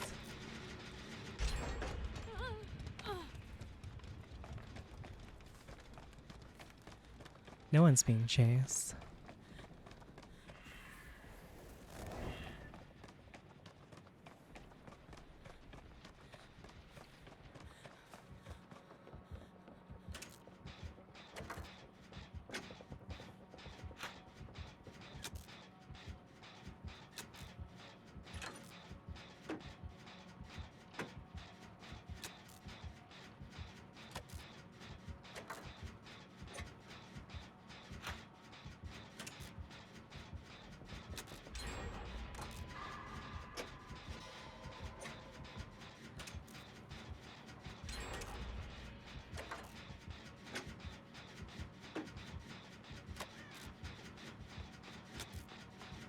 Are they like AFK?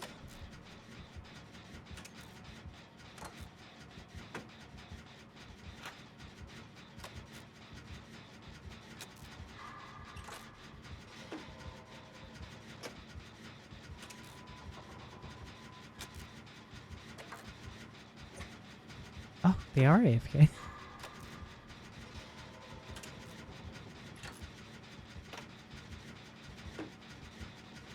I would be careful because they might be pretending and then they do this challenge where they suddenly move last minute.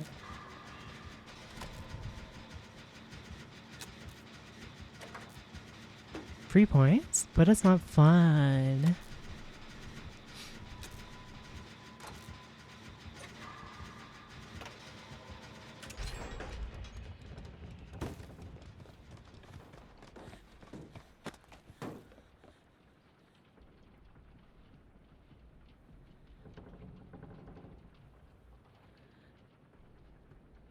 Look at that. I never noticed it. She's got like a mole or like a birthmark. Do you see it? On her neck. She's got a little pimple.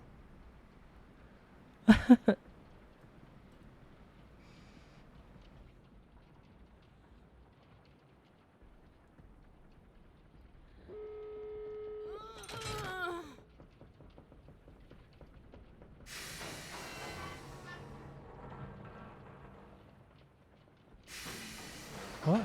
I guess we leave.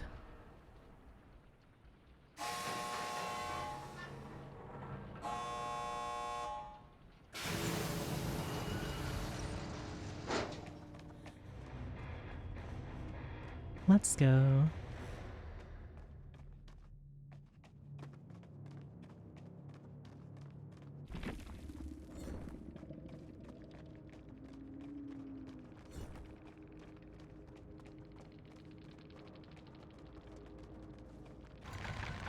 Customize your server with apps.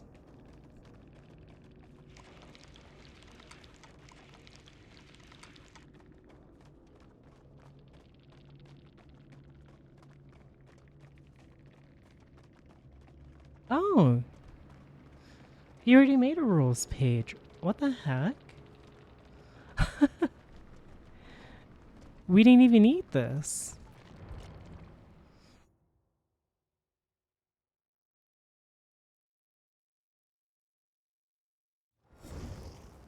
Thanks for the Yeah.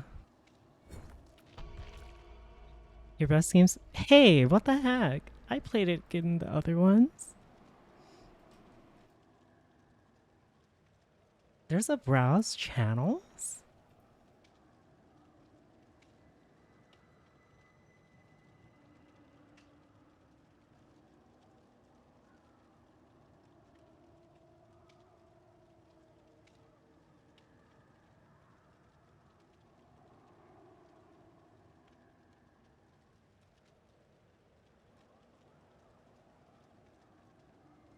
Five out of 6 DM protections. Members must accept rules before they can talk or DM. Enable.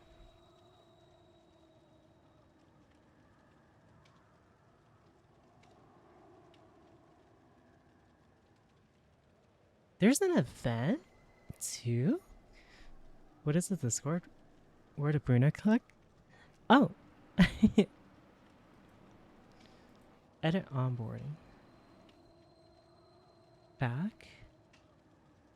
There's automod you have to... What? So we have to set up these automod stuff as well? Should we do these, Val? You don't? Then what's this onboarding stuff? I don't understand.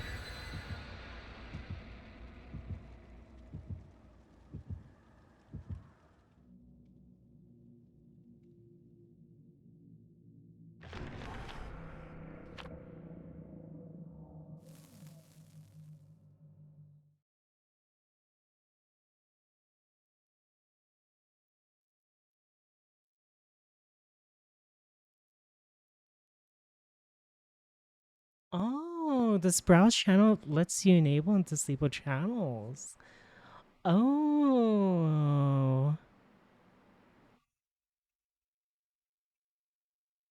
To get the forum thing you wanted. Oh. This is so cool. Can I just get rid of the archive channel?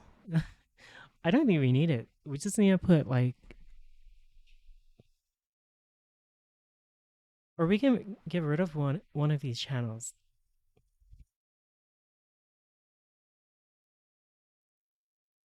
Yeah, exactly, right? The icon links we definitely need, but the archives we do not need. Because I am pretty much changing everything.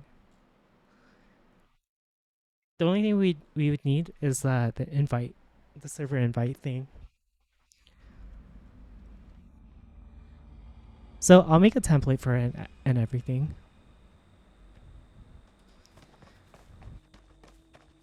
But I want to do like those embeds as well, which would be nice, and keeping it, and it'll keep it like organized. Yeah, that's my wife.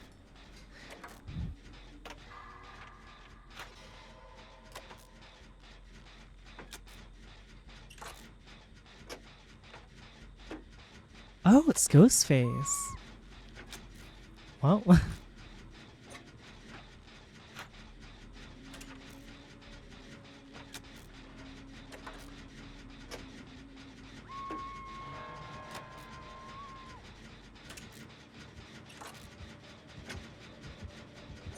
Uh-oh.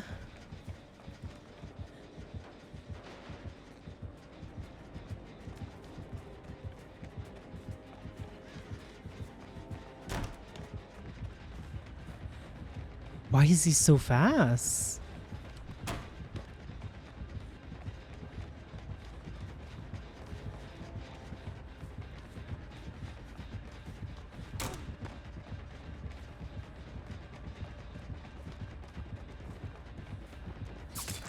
Oh, he does not respect.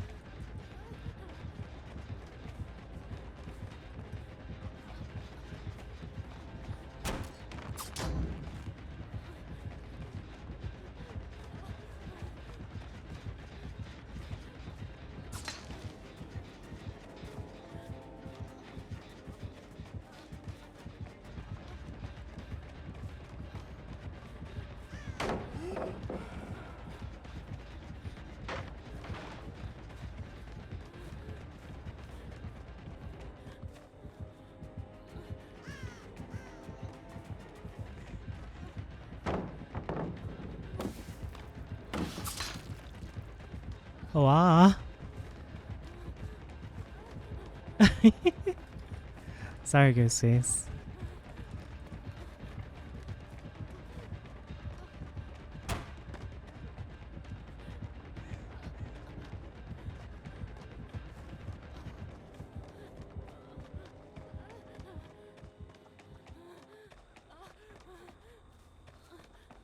Oh, broke the pallet. No, he didn't.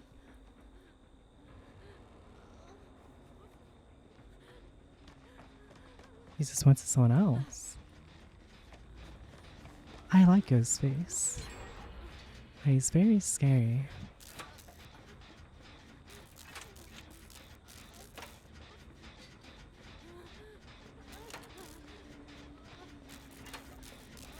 Hi. Can you heal me real quick? Arigato gozaimasu. Aishiteru yo.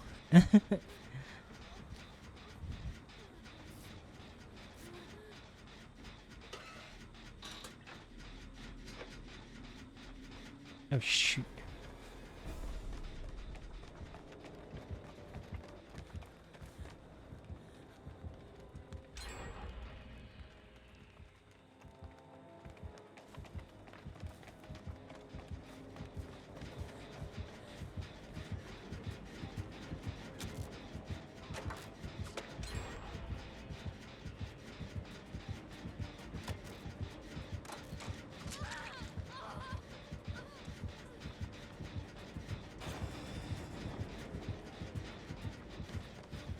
Nice loop.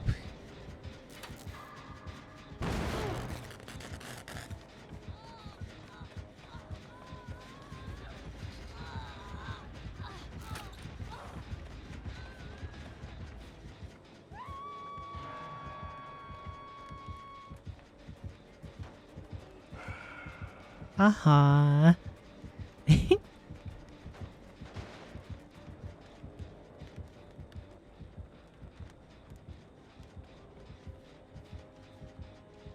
What in the world is going on? Uh-oh.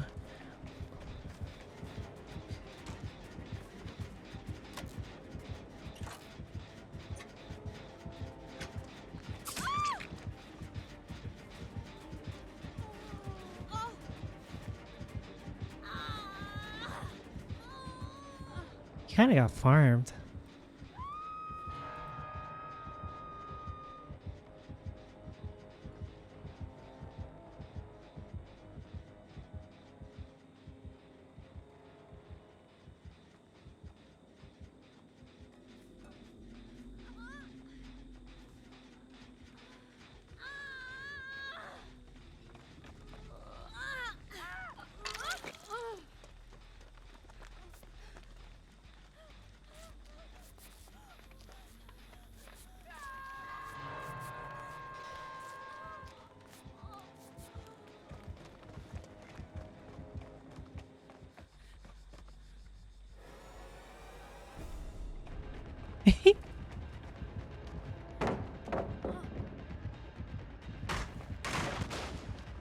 Oh, he doesn't like me.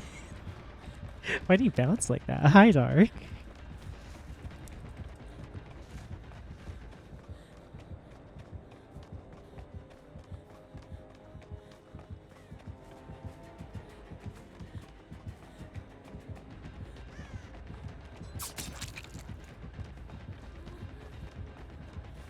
Oh, it's gonna be a hard leap.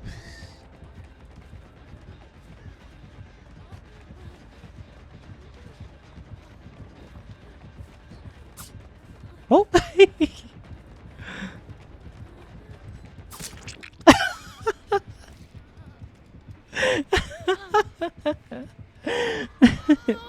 So anyways, hey, how's it going?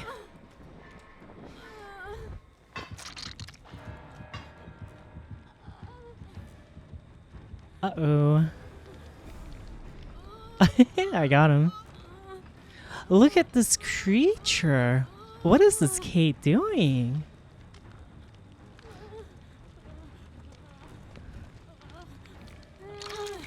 Oh, goodness gracious. Just heal me. Thank you. You're in him for so long, and we're probably still all going to die.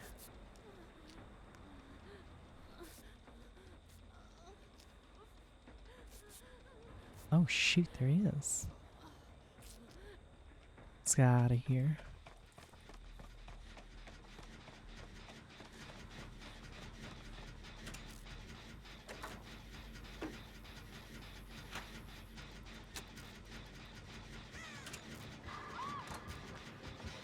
Oh no, wife!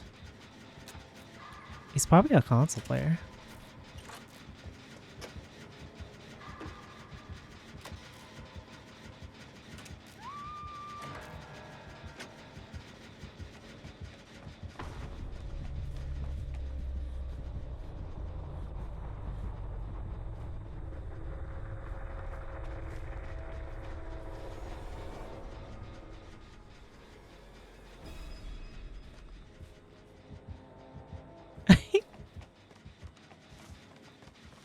You pissed him off so much he just went free. I was just running him.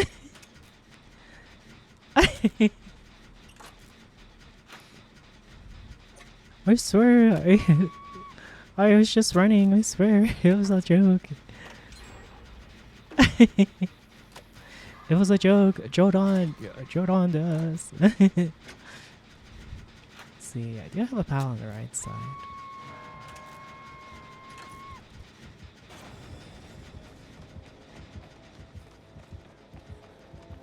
Oh, actually, Hugh.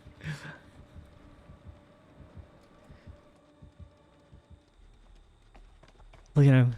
What a creature. He went back towards the unhook.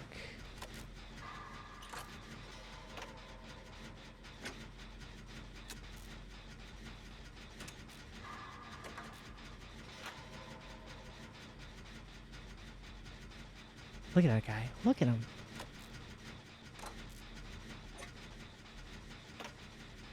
He's just staring menacingly. I got you, fam. Don't worry. Watch this shit.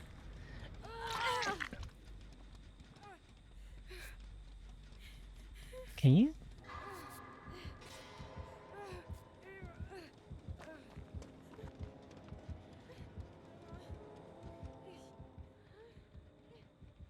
What are you doing? Okay, whatever.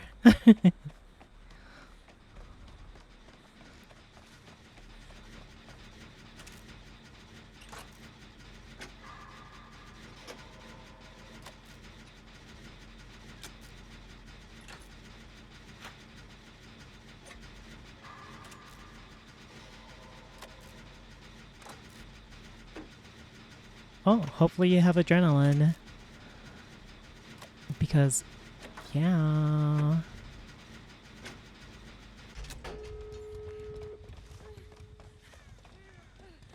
You want me to heal you?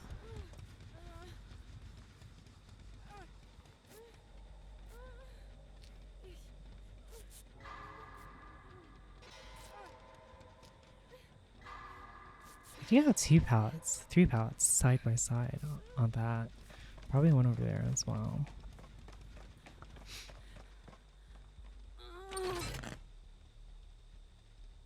I am a monster? What the heck? What the heck? What did I do to deserve this?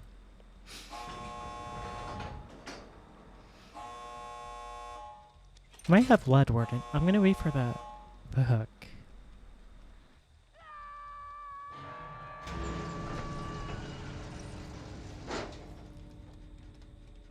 Look at that creature.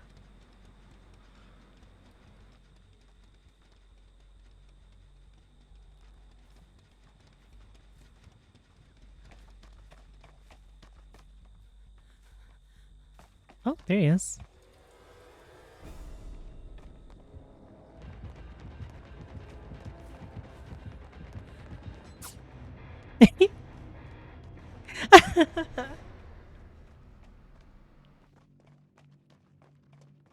This is what you.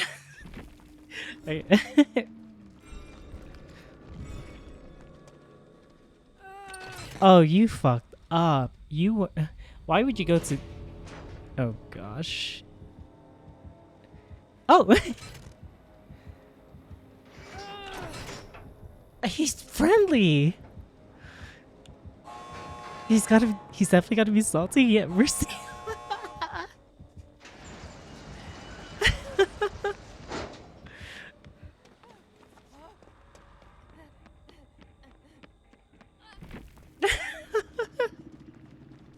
Oh my. Oh my goodness.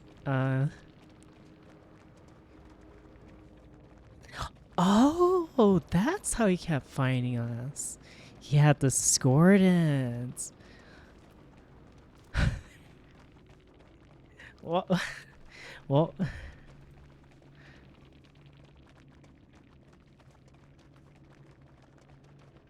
GG roleplay data? What the heck is that supposed to mean, wife? What is this microaggression I'm feeling? It's kind of hot. Thanks for the escort. Wait. Huh? Wait. Why is this gold? Let me read that long message. This is what usually happens when you're on a counter for that long. You get chased for 10 years, you loot them and juke them with your Ica stock.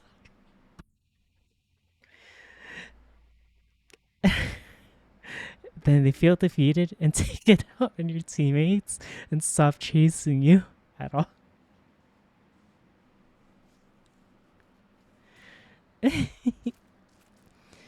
Oh, it's closing soon. Wow, I'm about to reach 71. Jeez. Jeez. Oh. Oh, that's so cute. Look at it. I want a snowman charm. I'm gonna do the challenge. It's because they're on a premium. I don't remember being on a premium. No, I'm not. Am I? There's no way.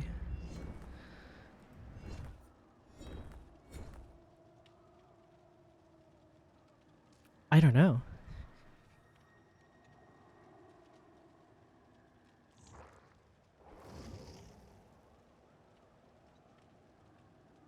Can't believe it though. I've been the monster this whole time. It was supposed to be a joke. A joke. It was a Jodan.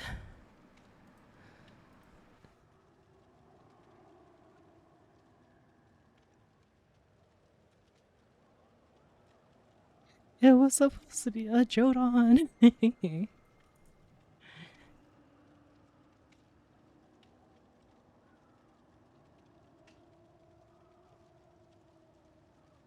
That Twitch link doesn't even work.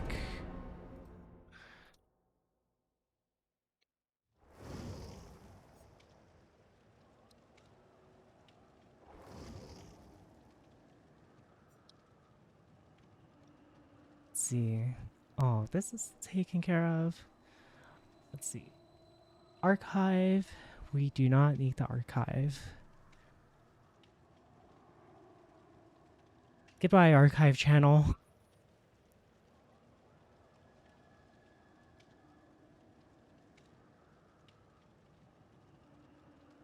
We are cleaning and renovating in preparation of finally having map updates. Holy. Delete this message. Delete this message.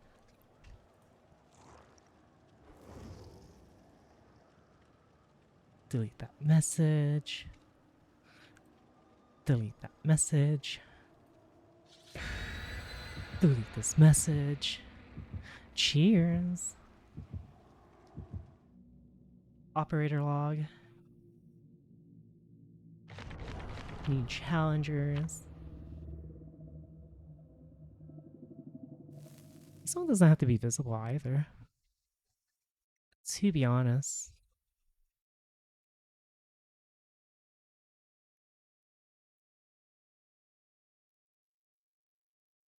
Man, the server got a lot cleaner. That's what I'll say.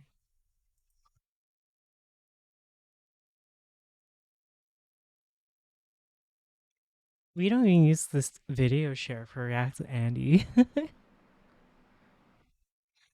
Archive, help, and help unregistered are needed at all. We'll delete this channel.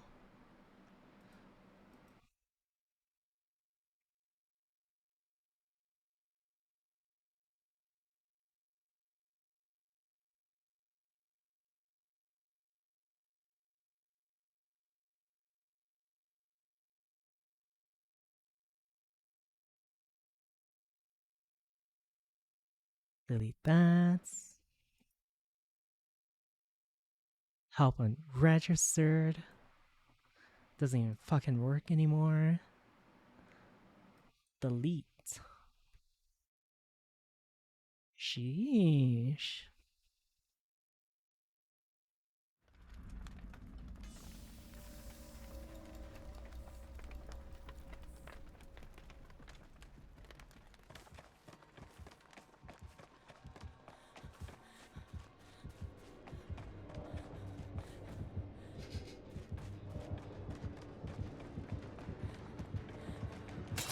Oh, he was right here. What the heck?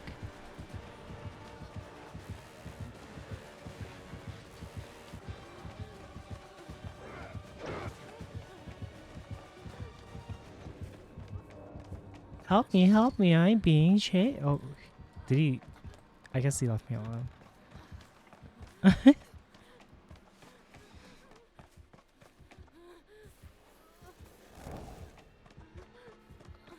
Is he still chasing me? I actually don't know. Sorry, it was a joke. It was a joke.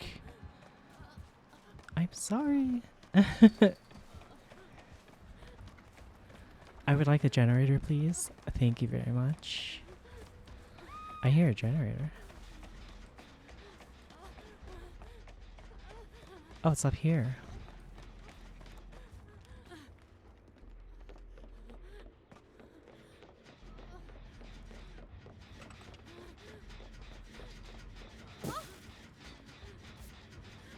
Thank you. Oh my goodness. It's my wife. It's my wife.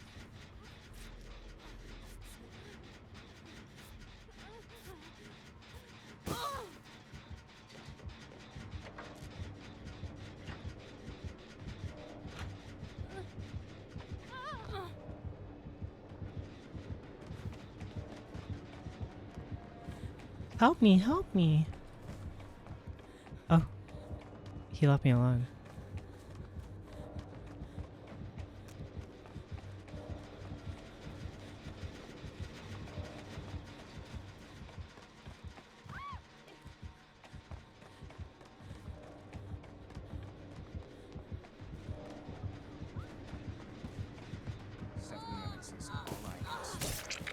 Ouch.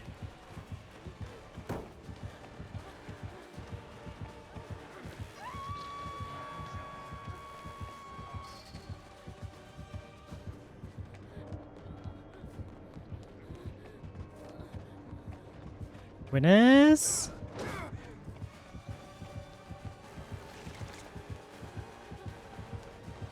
Pallet.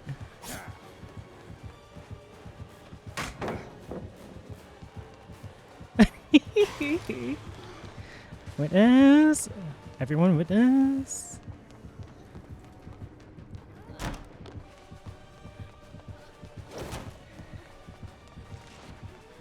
Hold.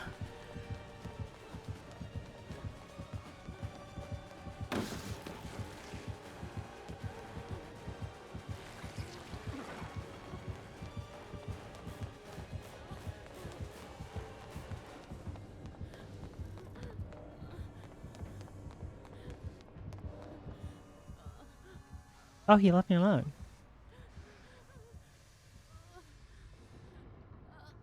Oh.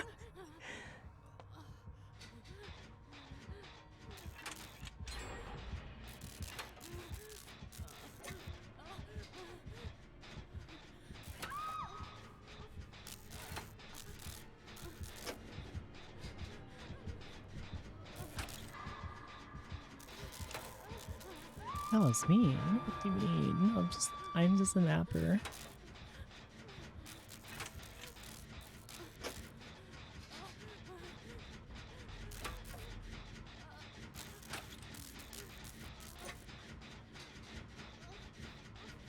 I'm just a mapper, I swear.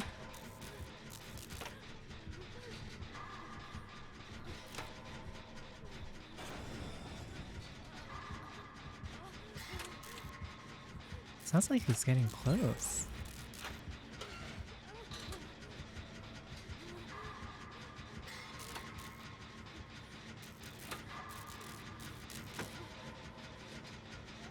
Bruno makes everybody want to give up. Oh shit.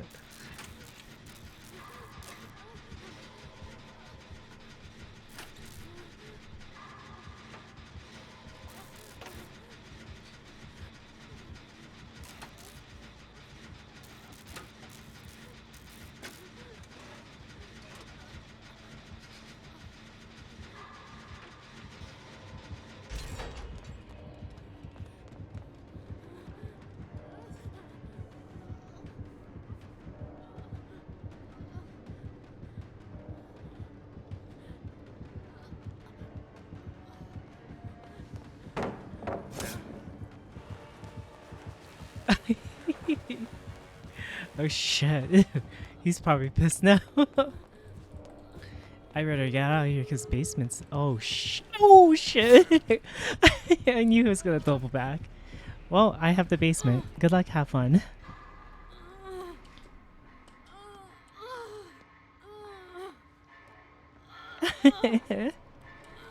I'm sorry, it was a joke, please.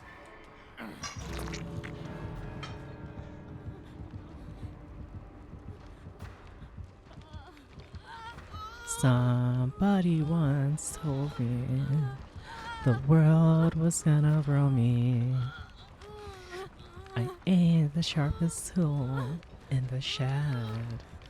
She was looking kind of dumb with her finger in her thumb in the shape of an L on her forehead.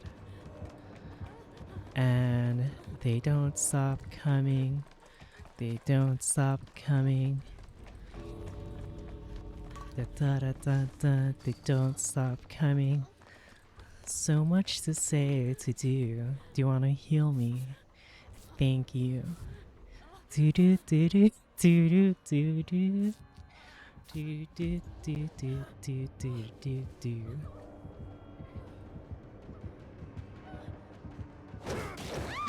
I expected more from you. Ow!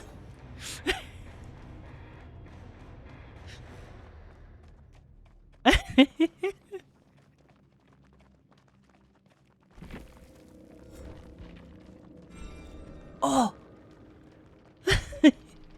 That would have been terrible. Oh! Wow, we got our ass carried. Look at this. Nice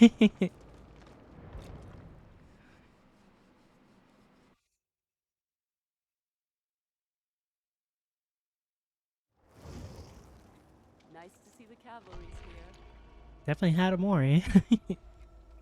That's amore.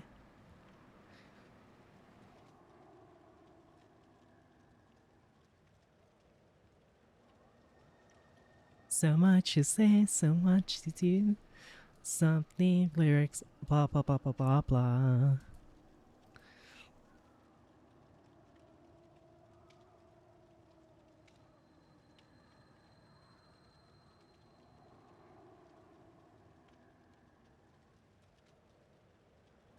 Integrations?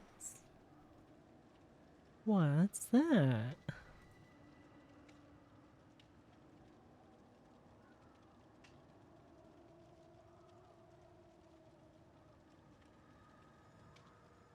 Enable monetization? Generate income by creating and selling monthly subscriptions. One-time downloadables. Premium rules. This is what makes it... What?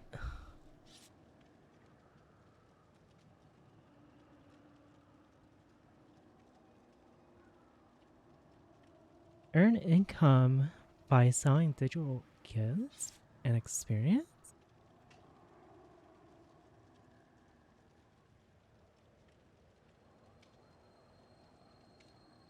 What?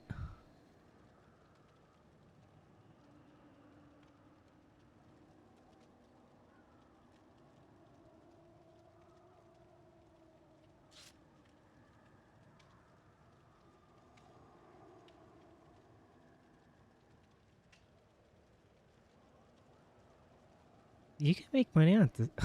There's monetization on Discord?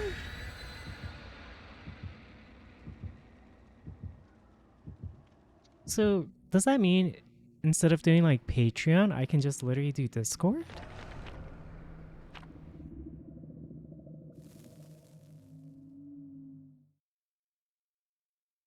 That's so interesting.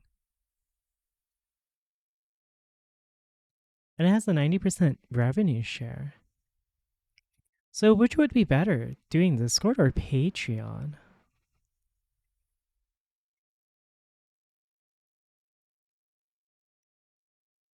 Idea how it works? Yeah, neither do I. It says I could already like make an income, but I don't understand.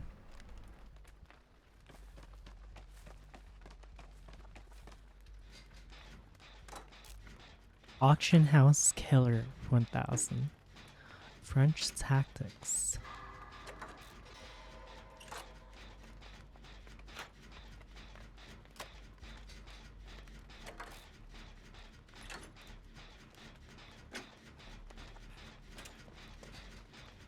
Because I don't know which would be better, doing Patreon or Discord.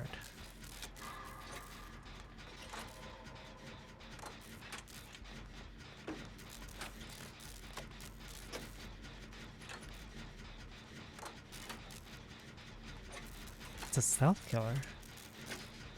Perhaps.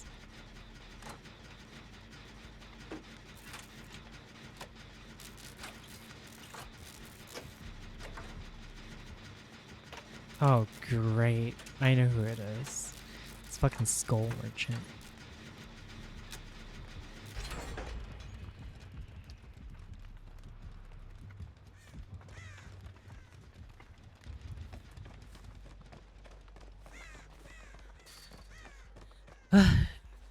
We gotta get rid of the indoor generators.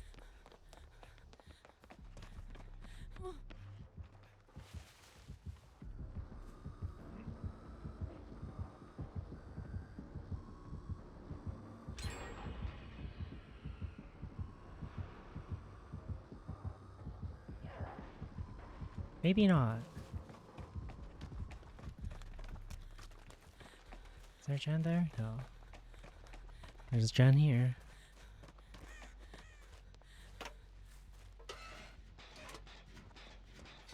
Look at that theme. Oh! I'm somehow not getting scanned.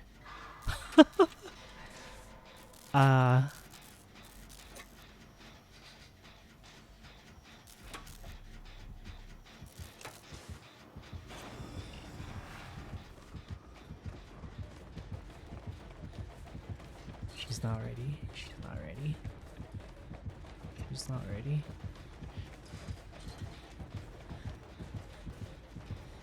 What an idiota.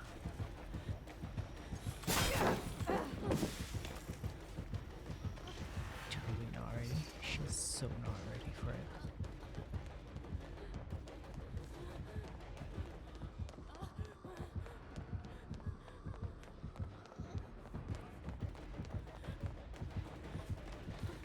She's so not ready for it. See? She's not ready for it. Think you can stop me, young man? Or woman? My bad.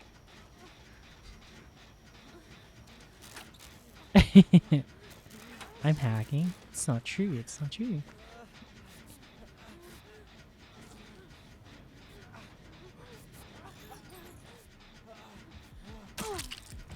Uh-oh.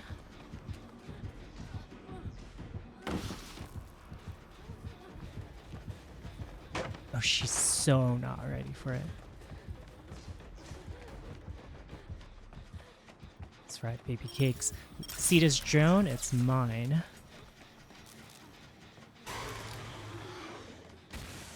What are you gonna do, huh?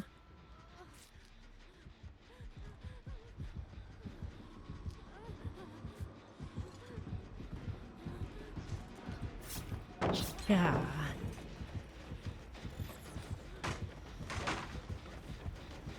Think you can stop me? Dare ya. Oh, never mind. Don't stop me, please. The basement's right there. So anyways.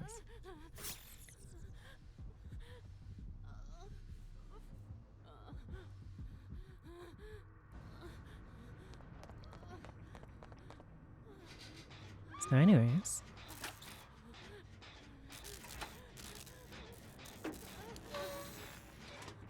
Hey, what the heck was that?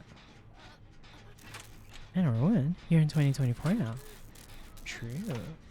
Okay, okay.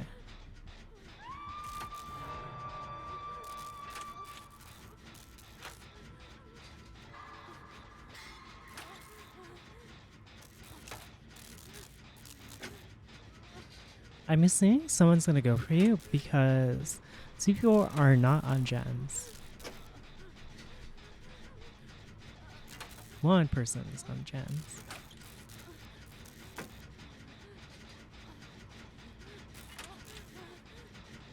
One's being chased. The other has, yep, see? There you go.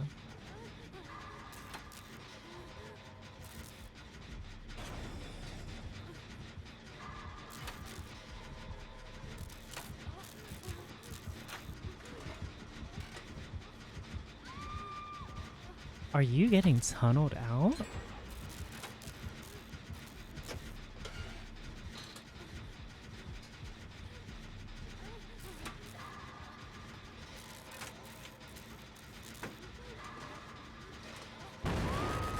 Oh, great. I didn't even know they had a gen perk.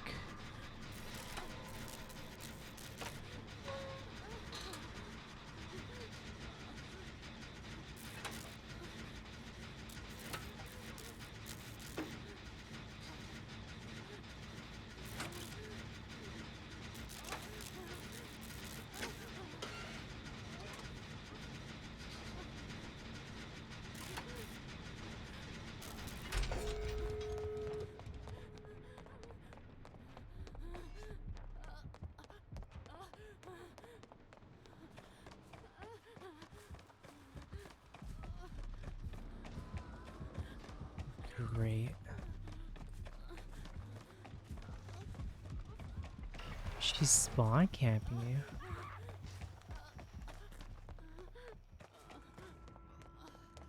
Where's this gate? Where the fuck is this gate? I thought there was a gate here.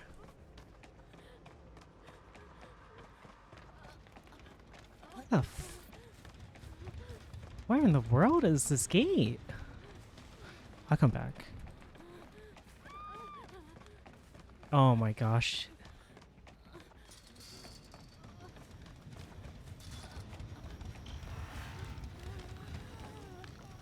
Oh, that's where it is. Fucking right there.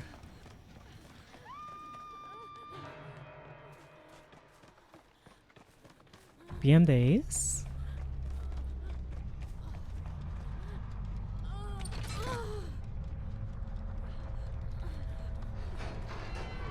Did you get farms by the Ace?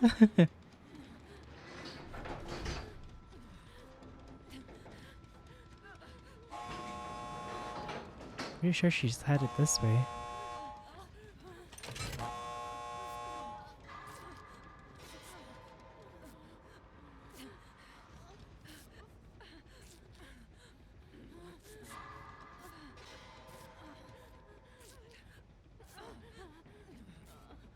She must have Blood Warden.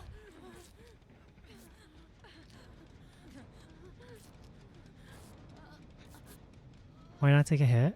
Yeah, I don't know. I don't know with them. I'll just leave.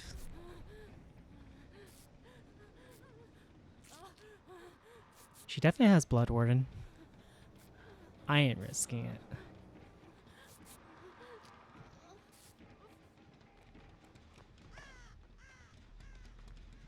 You gotta crawl here, man. I don't want to risk it. Fuck that.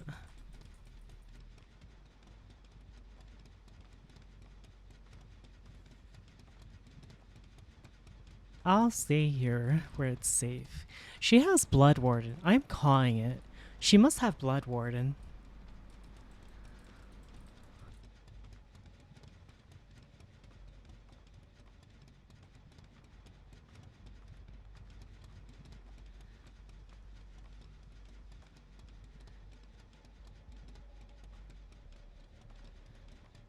She's...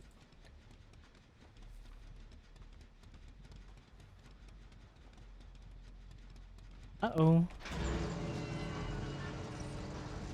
If she goes for a pickup, she has Blood Warden. You're playing with fire.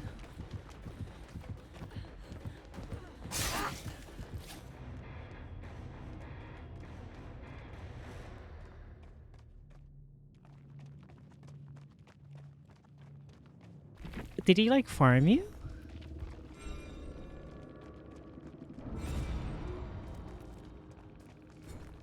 I'm telling you, they must have like blood organs or something.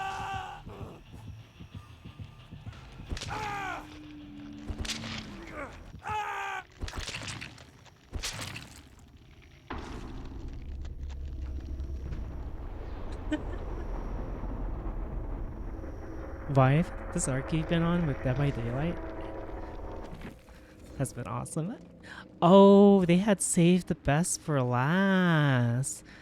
Yeah, there's no way I'm gonna take a risk for that. Jeez.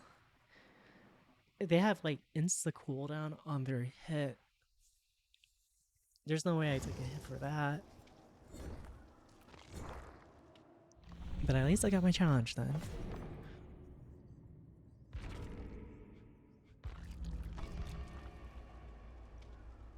Nice.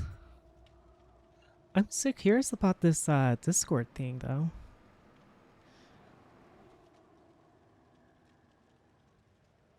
That's so interesting.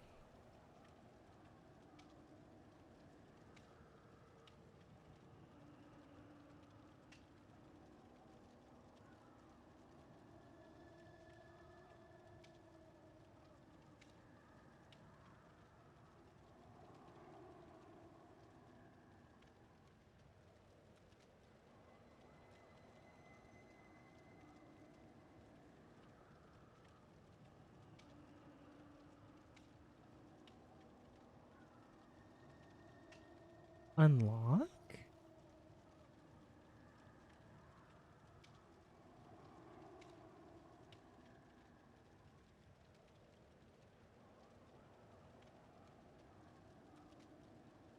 Oh, this is what it is. Onboarding.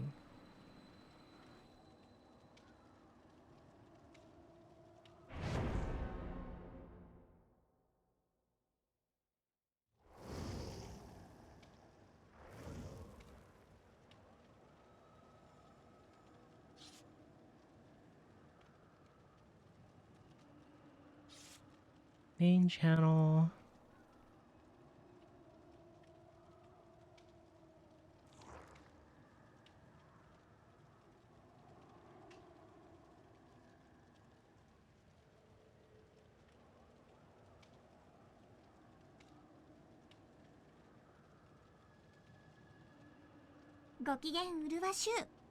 Discussions.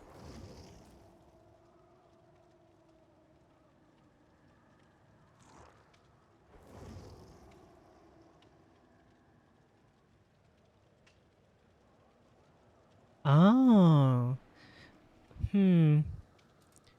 I think it feels like it seems like it would be better than Patreon, but I wouldn't know.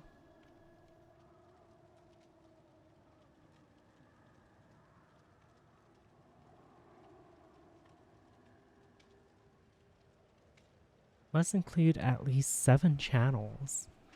What?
Use them to assign role. Oh, the post joining. Oh, okay. So we don't even need the React to link anymore. We can just use this.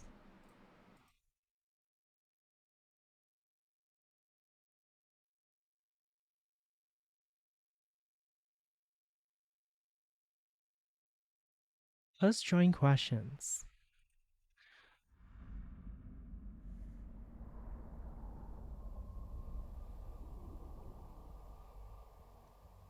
That's so interesting. I got spawned. Hey there, you want to go in a corner and have sex? Let's see gens.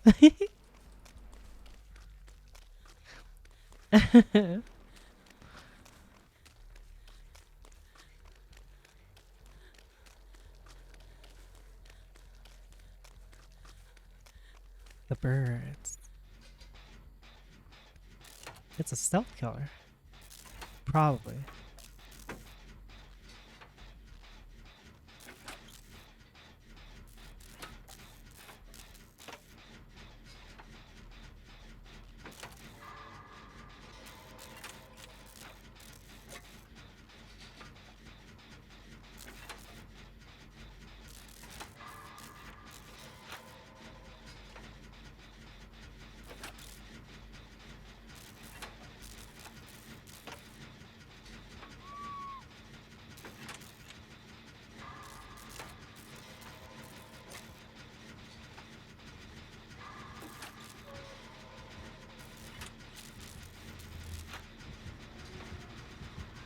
You're right.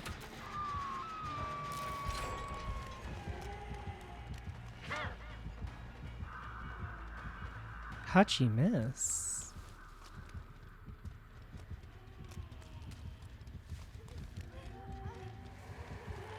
Careful, she's facing.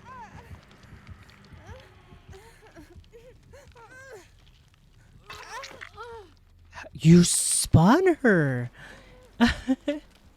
Holy!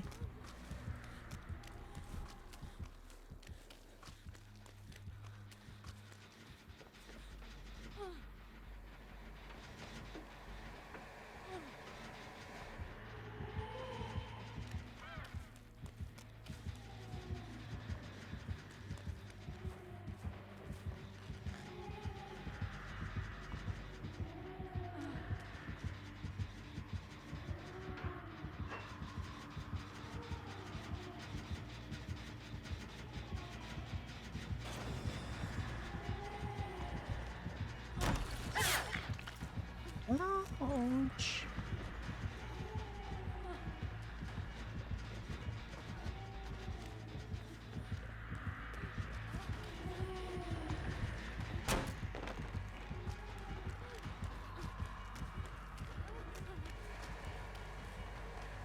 Right here. Oh shit! Get fucked! Alabama, Kentucky, New York. I run. Oh my gosh! Please watch.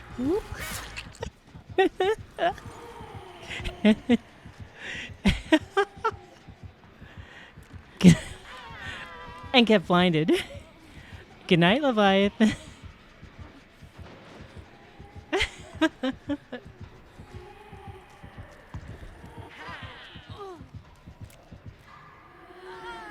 Oh, you tried your best.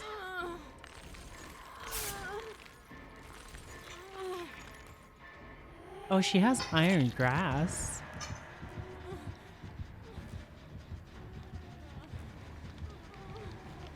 So anyways. This creature. Oh my gosh, look how fast you are. Holy heavens.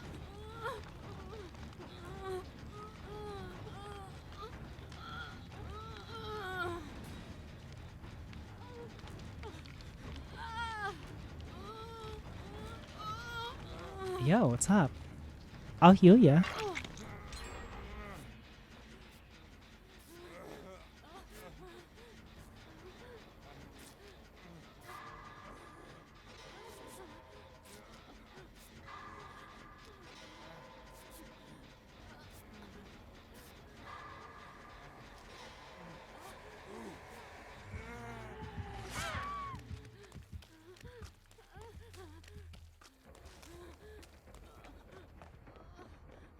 Holy Zora Magdaros.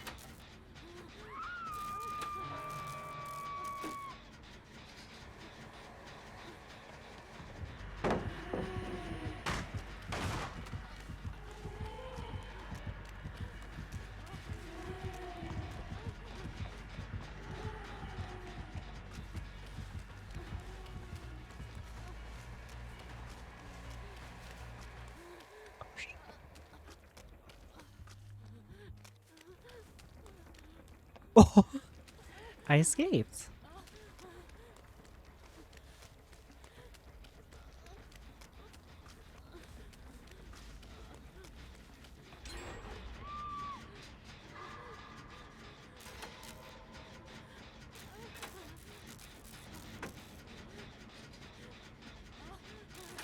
Oh, she's getting moried.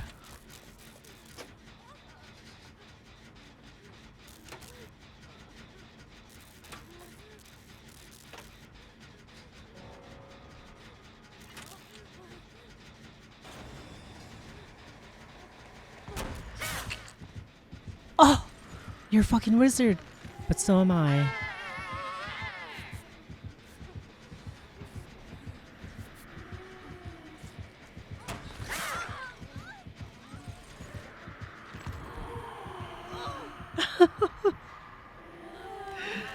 As soon as I saw the drop, I was like, oh shit. They are getting moried.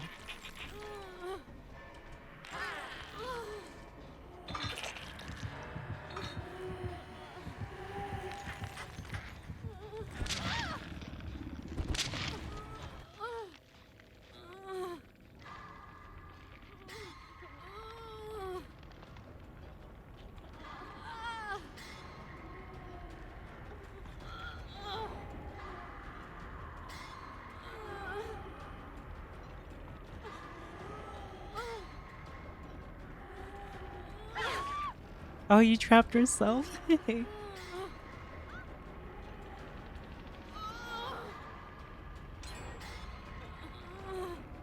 Oh, David. You're not gonna make it.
Oh.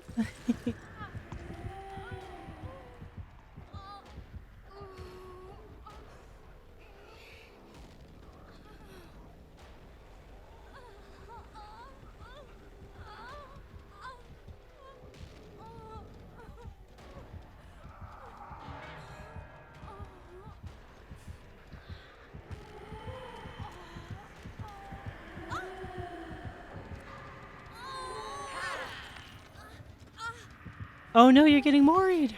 Oh, you quit. Wife. Oh my gosh, she's going down the path of a Dead by Daylight play.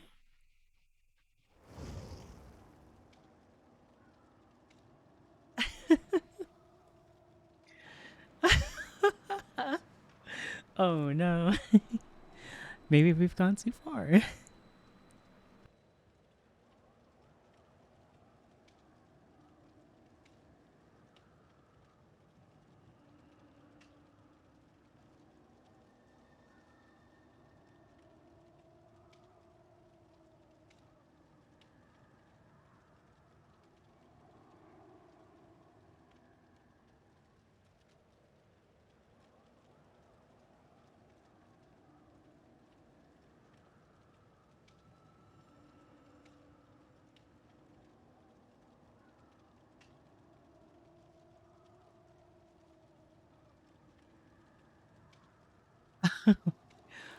Oh my gosh.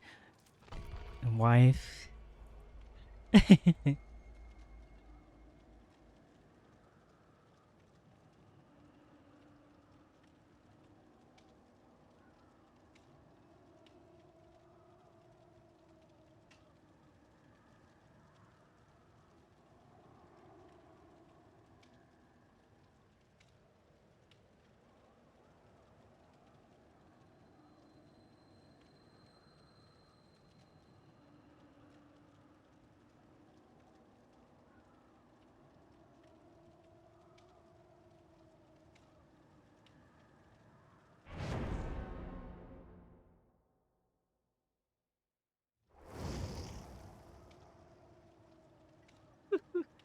Oh my goodness.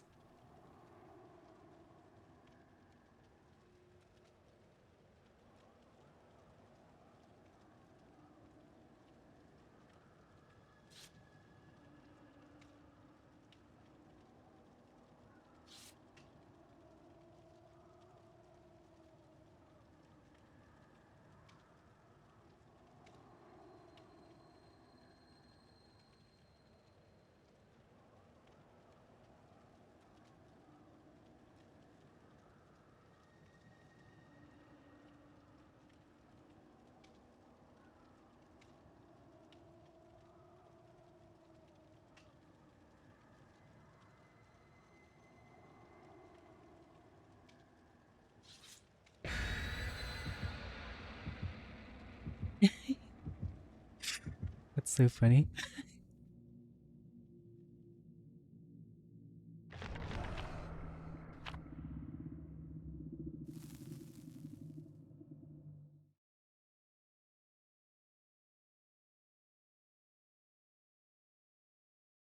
Ooh, what is this?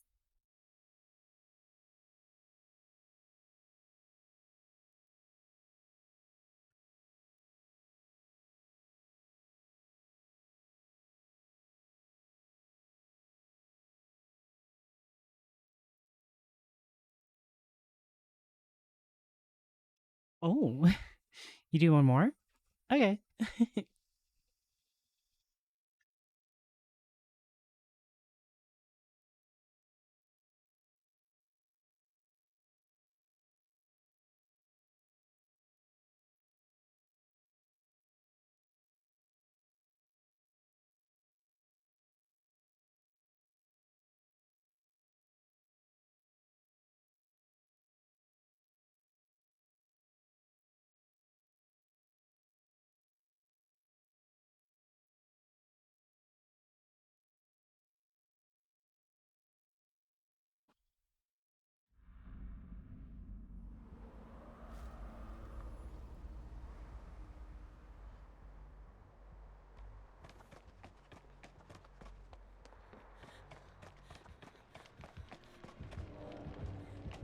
Uh-oh.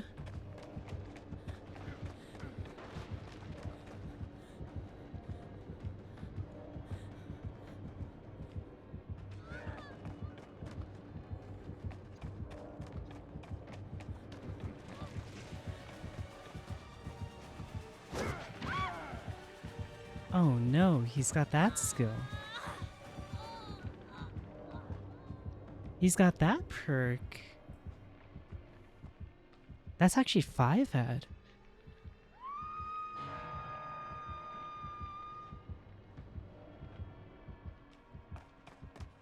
So when he picks up players, it'll block the gens. That's actually so smart.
Oh shit.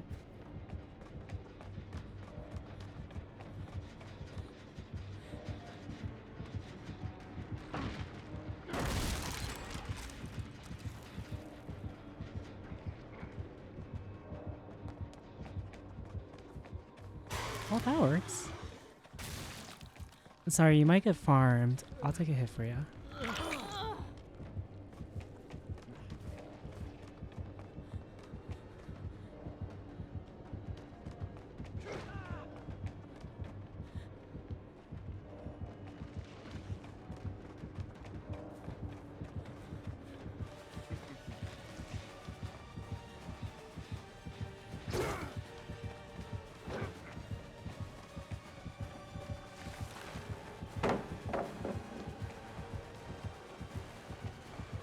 Nice. Nice. He doubled back on me.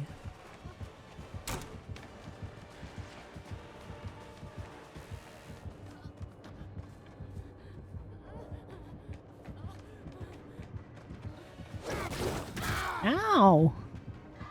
He holds. He holds.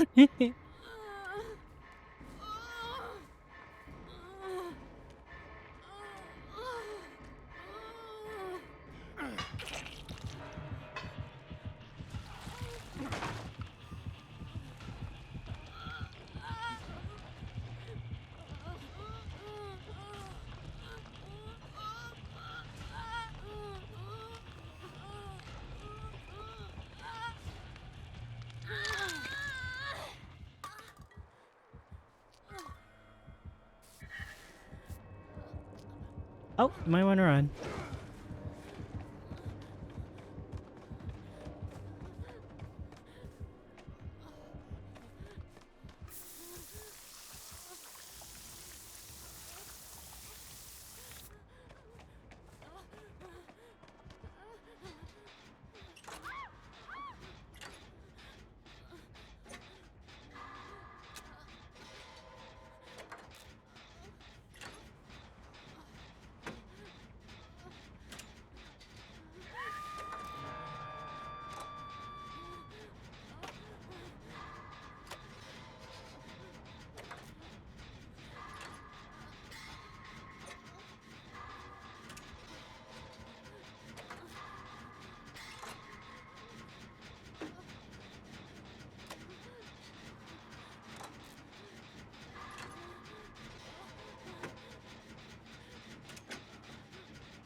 Hi. Hello.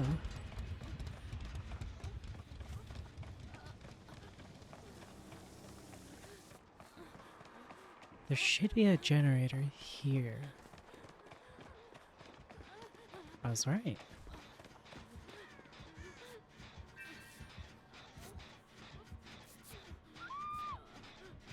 Oh, wife, I saw that misplay.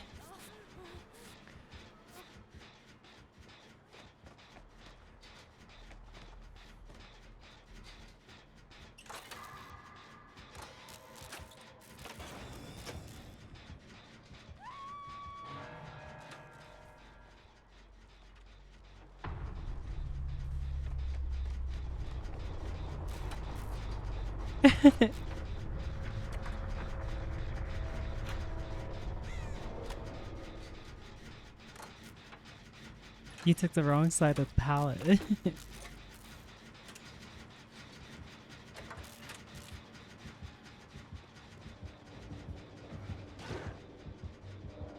Jeez.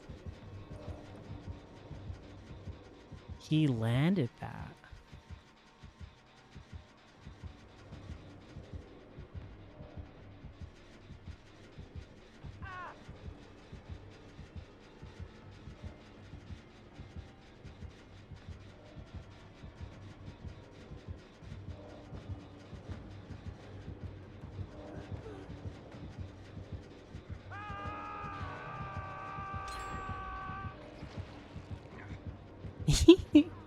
Baby Raph.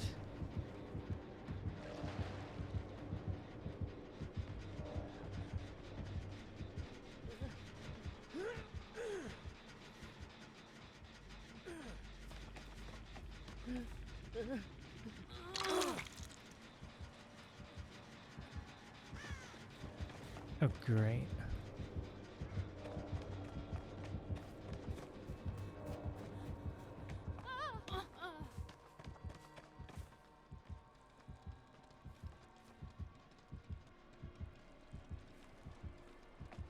No way he goes back for the guy. He went back for the... I need to go back for Adam.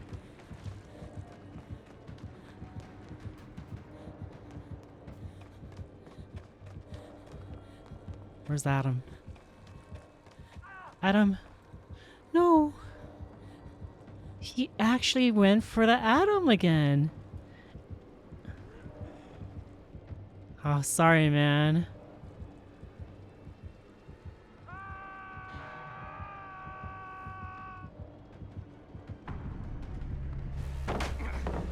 Just accept your fate.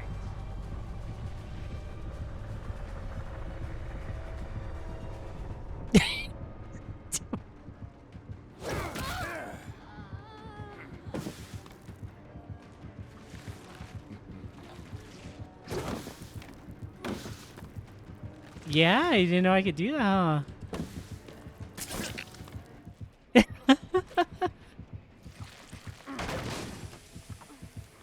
Yes, I got it.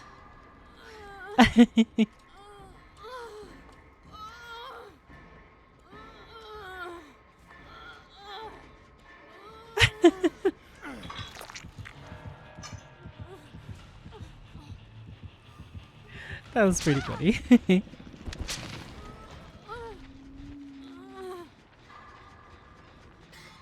Look at that creature.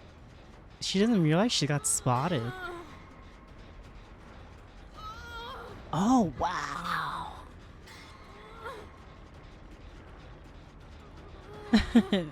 Hi, Snap.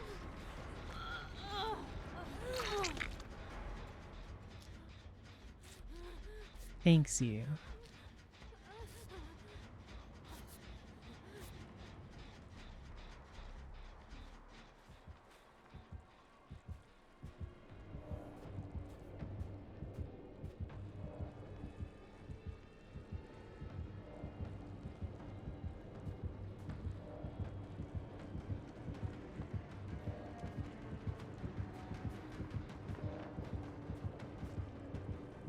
He looked for the boxes because he knew I was... He's smart. Wow, very sugoi desu wa.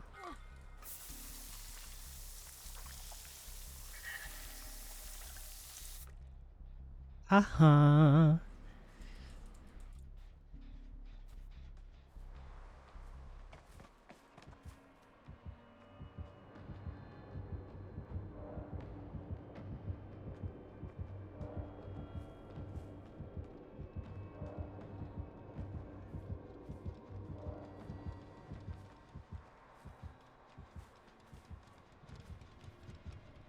Slowly but steadily, we make our escape. So there's a gen over there. Is that one completed? It is.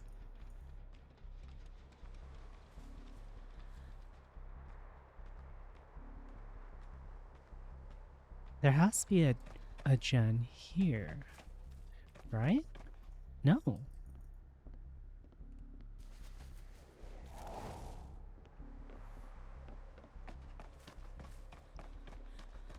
We'll go out with the shebang, I suppose.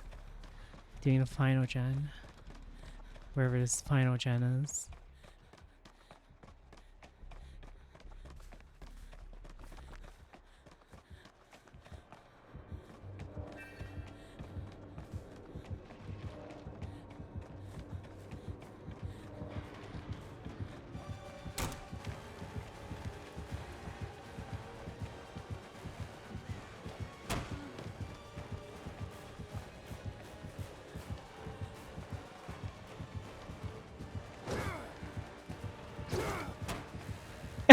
I made him jump.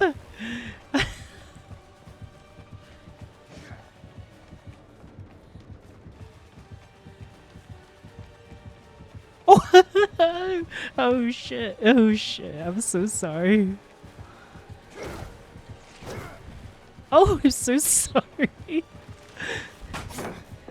you trying to make me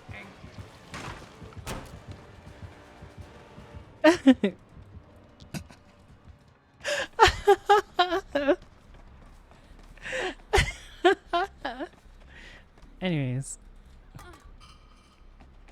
I need to throw my snowballs.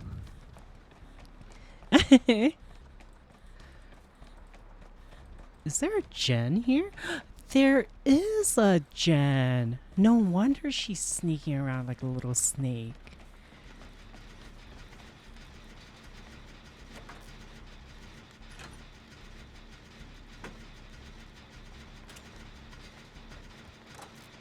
Oh no, round 2.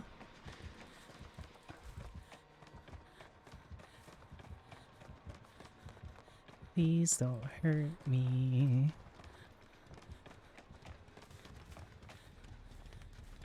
Please don't hurt me.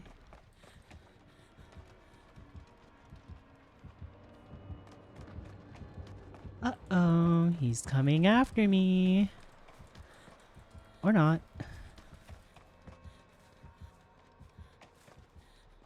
You're gonna have to commit to me, young man.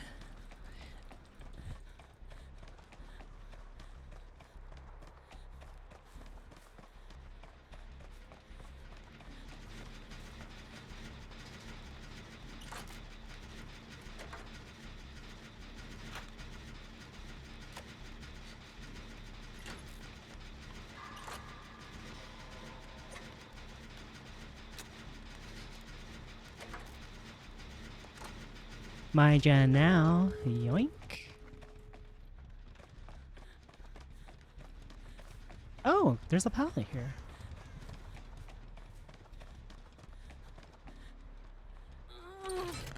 There's 2 pallets here. There's 3.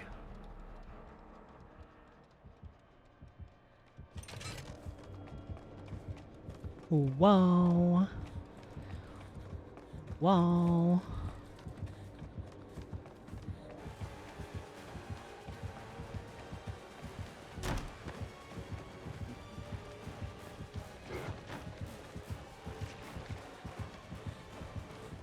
Do, do, do, do, do. Is that all you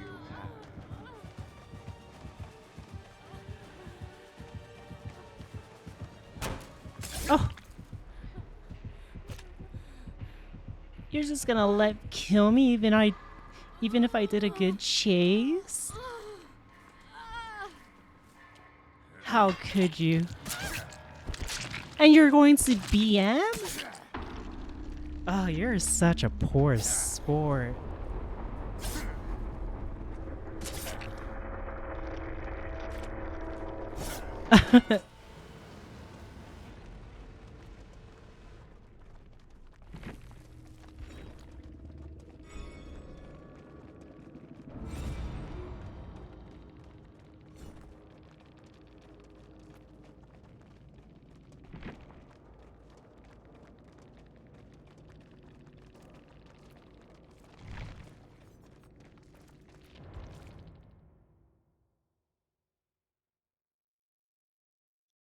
Dude is going to BM me.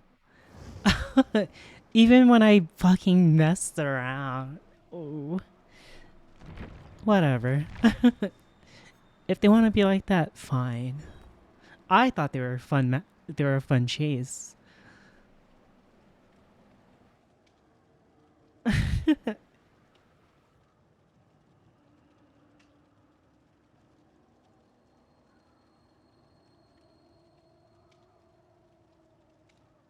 Well, there were some really fun mind games though. Vibe chases are like a work of art. I mean, I just mess around.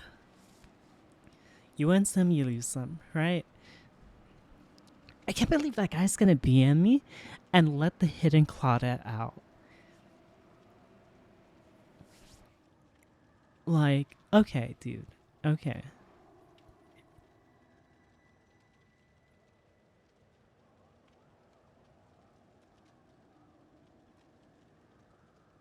Alright, wife, are you done?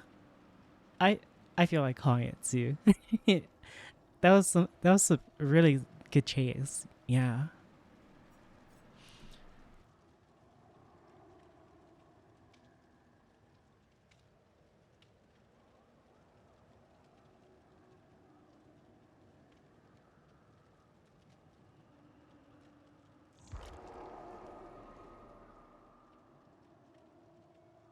Okay. Chat, thank you for the games. I hope you all enjoyed your stay. And yeah. Those were pretty fun. You're probably sleepy too? Yeah, a little bit. I'm just gonna set up the server stuff.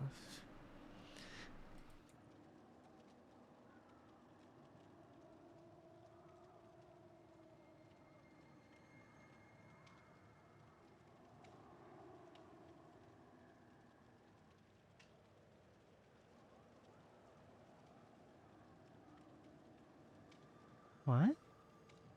Oh, okay. Okay, chat. Thanks for hanging out. I'm gonna end stream. Just normal end. Good night. Thanks for hanging out. We're almost done with the mapping stuff, so that's good. Alright, bye-bye. Bye.